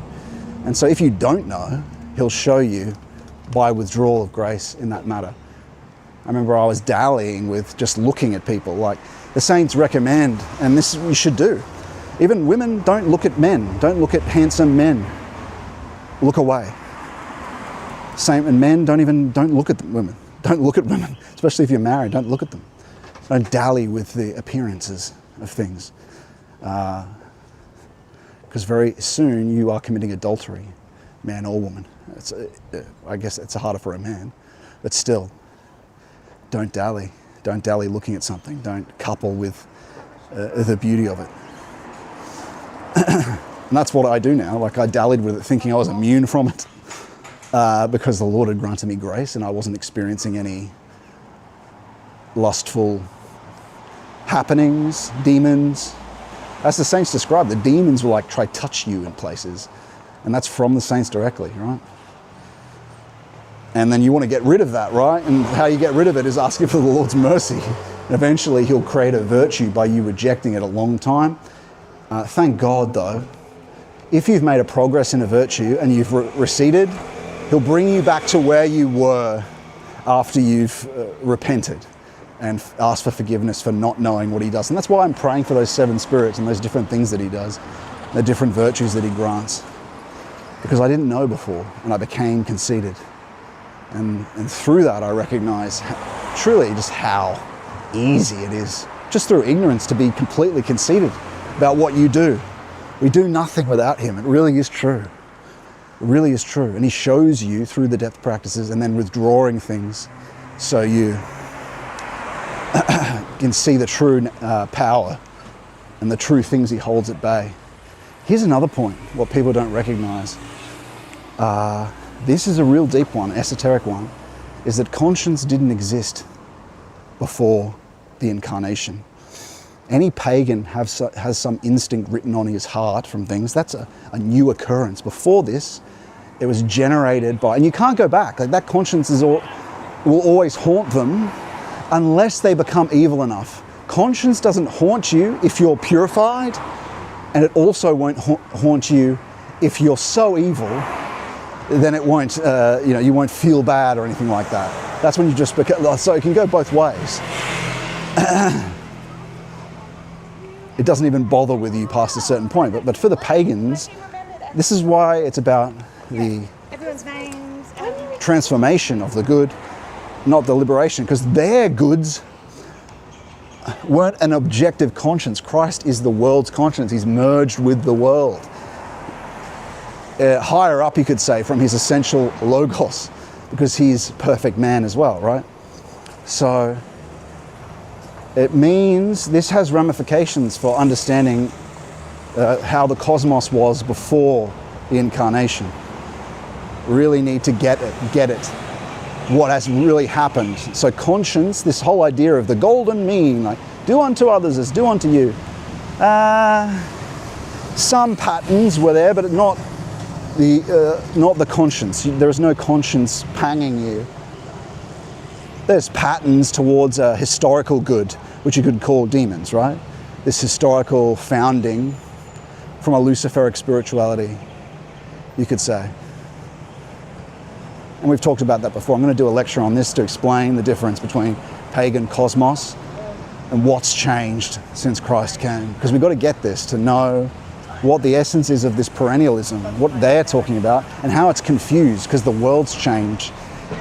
You can't retroactively justify paganism with a conscience that now exists since Christ came and spiritually tries to get people to realize he is king. And so the Buddhists, for instance, add Christian values through Christ and his conscience because since he's come and changed the cosmos, and add Christian values to their teaching. And so you can't do that, right? So you take them at their word before they interacted with Christian esotericists who explained the difference, because there's now reactions where they'll try to counter what's been said that show how what they are is ultimately not true by adding Christian things to it, because the distinctions have been made. All you need to do is go back to where their text came from before Christ to show what they are. But even later than that, they haven't responded in a way that's tried to counter what people like Tom Berg have said. So, because Tom Berg, man, very traditionalist types should not attack him. He's experiencing what all the hesychists are. He truly is. He has pulled so many intellectual types and shown them the truth, that the perennialism is false, that and pull them out of the sort of false occult to the true esoteric, to the true ground of things, which is simply the depth aspect of the church, hesychism. So, yeah, he's let a lot of intellectuals out of a Gwenon perennialism. And he must be accessible. And honestly, there was this gentleman, and I don't wish any ill will towards him, that wrote a lot about anti-Catholic stuff, and he abandoned his whole Substack recently. I truly believe, I prayed for him to stop. I prayed for him to have a deeper union with Christ, and I think this may have happened, is that he stopped because Christ has told him to stop attacking. Because this critical spirit of the times where this critical spirit adds no authentic impulse. It just takes away. It's like a Marxist style, even if it's not Marxism. Even if it's not Marxism. And so I really think that it was after he attacked Tomberg, it was only maybe a month after he attacked Tomberg, from saying, oh, we want hesychism, not this magic. Look, it is hesychism, what he's talking about. It is mysticism. It's just the participatory miraculous.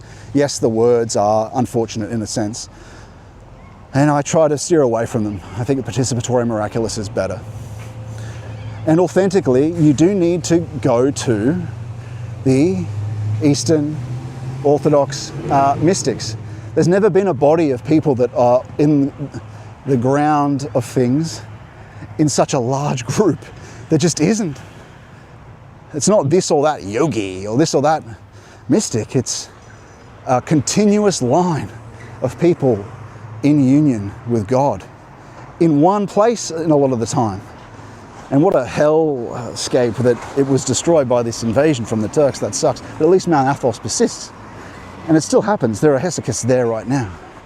It's not that many people, right? Even Father Seraphim Rose talked about that it's like a group of 7,000 people or something. That it will be authentic Christians. And what were we saying? Oh, this gentleman, and the Lord bless him, and I've prayed for him. And there are others that have continued attacking him after, and I get why the Catholics trying to defend their turf, trying to justify, saying, oh, look, he left. He must have been in the wrong. But you're kind of engaging in that same mode of critique, and you probably don't have sanction. Like, existing in that mode of critique, you need to be sad about it. St. Paul, when he talks about this, when you have to chastise someone, it should wound you, but it doesn't really. You just want to actually defend your turf. Like, I get it. I get that it even may be necessary, but a sanction for a chastisement, you need to have enough love that you actually feel bad about everything you're doing. Do you though, or do you actually want to make ground against that gentleman? And you really need to consider it. And you can't just intellectually find this. You need to sort of keep repenting and really discern whether the Lord wants you to do it. And I would guess that even the Catholic gentleman, that there's a Russian Catholic gentleman that's Lord bless him, but is attacking this gentleman since he's left Substack. Anyway, the point is, after this gentleman did attack Tomberg, he deleted his whole Substack, and after that. And it's like one of the biggest ones in that Orthodox space. So, dude, Tomberg is, I think, a saint. Don't attack him. He's helping so many people come to the essence of things. So, yeah, don't attack Tomberg. It won't end well. For such a loving heart, too, you know. Anyway, maybe it's probably for the best for him. I think he probably now, because he stops that, hopefully he's engaging in hesychism. Thing is, he's abandoned such an incredible resource. I mean, the best resource is ultimately the Fathers, but I think Tomberg is definitely essential to the process. But even these are, like, speaking about something now, as we speak about it, adding authentic, essential experience, speaking directly to you, is just, it's important, just as important. Which is why I'm not writing papers and I'm here, I'm been guided to speak directly. So it's an impulse. For you to get started. Because so often people are dead. Well, look, it's okay. They're actually living. They're not dead. They're alive, the saints. And you can have a legitimate, authentic, spiritual relationship with them. So I guess this is probably an Anglican church, right? St. Augustine. Oh no, it's St. Augustine's. There you go. It's a Catholic church. Nice. This is the one I saw at the top of the hill. I wanted to look at. Could have been at the wedding. I'll have a look. Oh yeah, it's visual. 5 p.m. visual. Or Vespers. It's their version of Vespers. That's pretty, right? It's already been there for ages. Lord bless everyone in this parish. Have them resurrect their inner life and have them find you in the essence of things. Pray for them, friends. Amen. Yeah, it's almost got Asian, or maybe Praguish, Prague looky to it, Prague to the top steeple thing, or maybe it's kind of the curve to, doesn't look Victorian, doesn't even really look Gothic. That top thing almost looks Asian. I guess you could say it's like Praguian, Czech, maybe Czech vibes. I might just go touch the church. It's good to.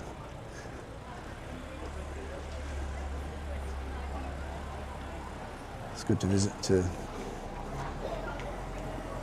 or just step across the old border.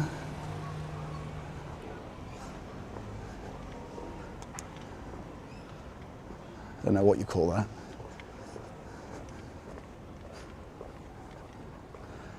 Bless their space. Help them find Christ as a fact of experience. So many people are distant from him. It is, honestly, it is a social club for so many. I'm not saying they are necessarily, but and even when people go through the ritual of it, it's anyway, that we pray and hope that we don't end up with this satanic, as Father Seraphim Rose talks about. The danger in orthodoxy is that we end up with you know what, I've got to say this, my beloved friends, I don't know, Ortho Bros don't watch this show anyway, of course not. My beloved friends, you know, I came from a shitposty region. I get it, based, yes. There's a tendency for the American Puritan, American Protestant to continue his propositional absorption and warfare, and it's not essentially him. And so the danger for the American and to the degree to which that's transferred to colonies such as this place, as colonies in a sense of American culture, there's a danger. I might go to this bowling club to get a drink after we finish. Not a alcohol, I don't drink anymore. Don't feel the need, I get so much joy from Christ.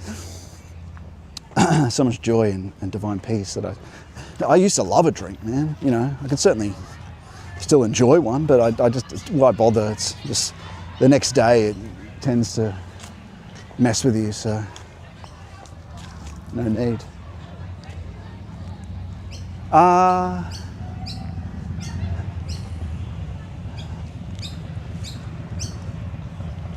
Whew.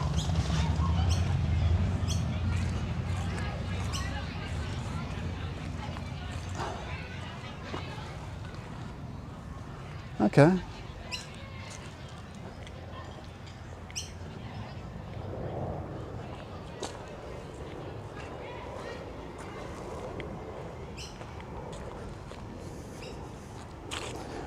What were we saying?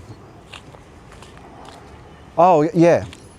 Steiner makes an incredible observation of, and it's not all Americans, but there's a tendency of this subterranean, it's not even English empiricism, but it's this subterranean, which means the desire to have this someone else's will. Oh, this is all full of someone's cigarette butts. Gross.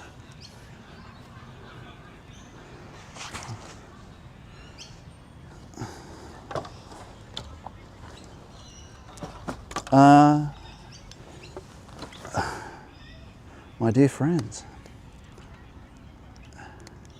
yeah, Steiner has a really good point that the American is characterized in many ways by the pollution from the pagan American Indian.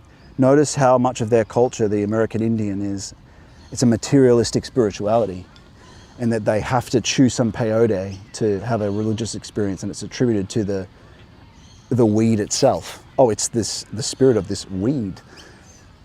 That subterranean has gone deeper than just a British empiricism where the material is what matters, but it's this subterranean will to power. It's just the power itself. It's not even just the thing in the world. It's,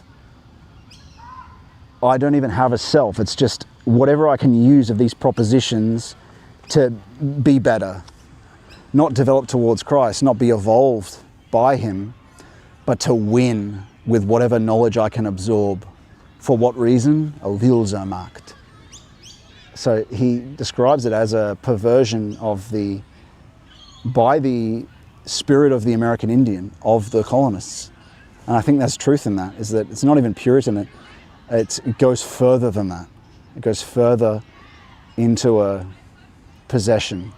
They want to be possessed by something subterranean. And in a sense, a lot of converts, I think American converts, continue that possession-based warfare. And they're charged up by this propositional warfare. And all they want to be is have the correct propositional position rather than the peace of Christ. They're more interested in the Wilsermacht battle and the money they could earn. It's like an avarice. But yeah, that's the motive, yeah. And so that doesn't mean the American has to be that. It just means that he should watch out for that and make himself a greenhouse. And there are plenty of greenhouses, plenty of monasteries, greenhouses, right?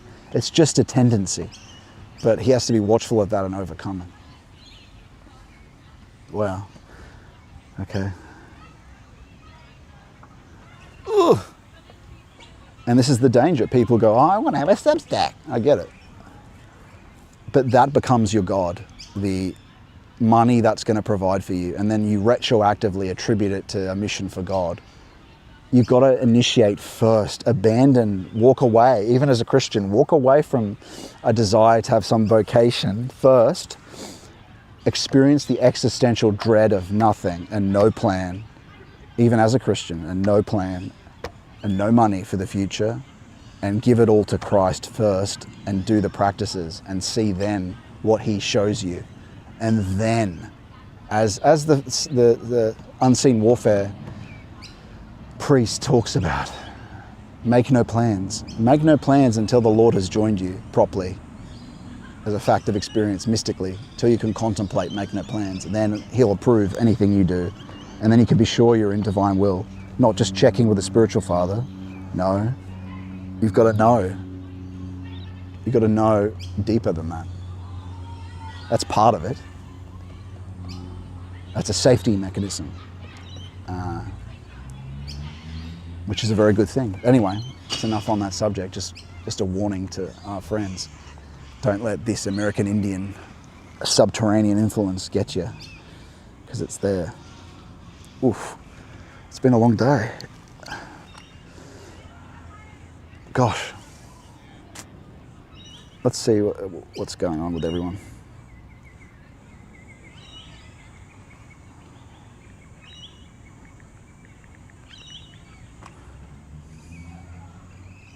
All right.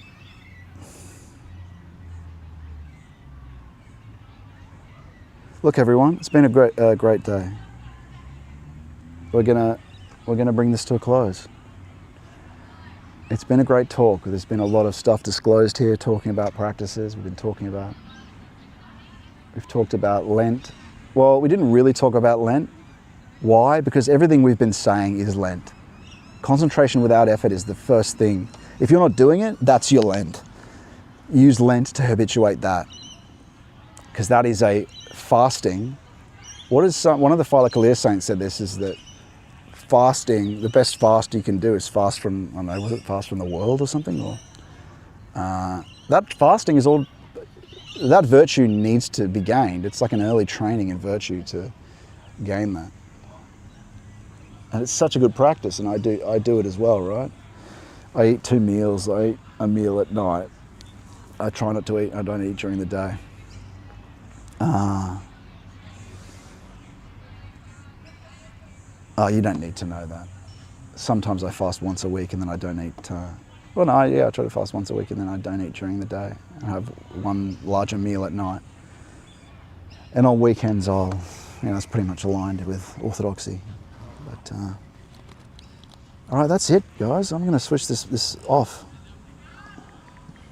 I'll see you next week. Don't know what we'll be talking on, but maybe Lent again. It's been a pleasure.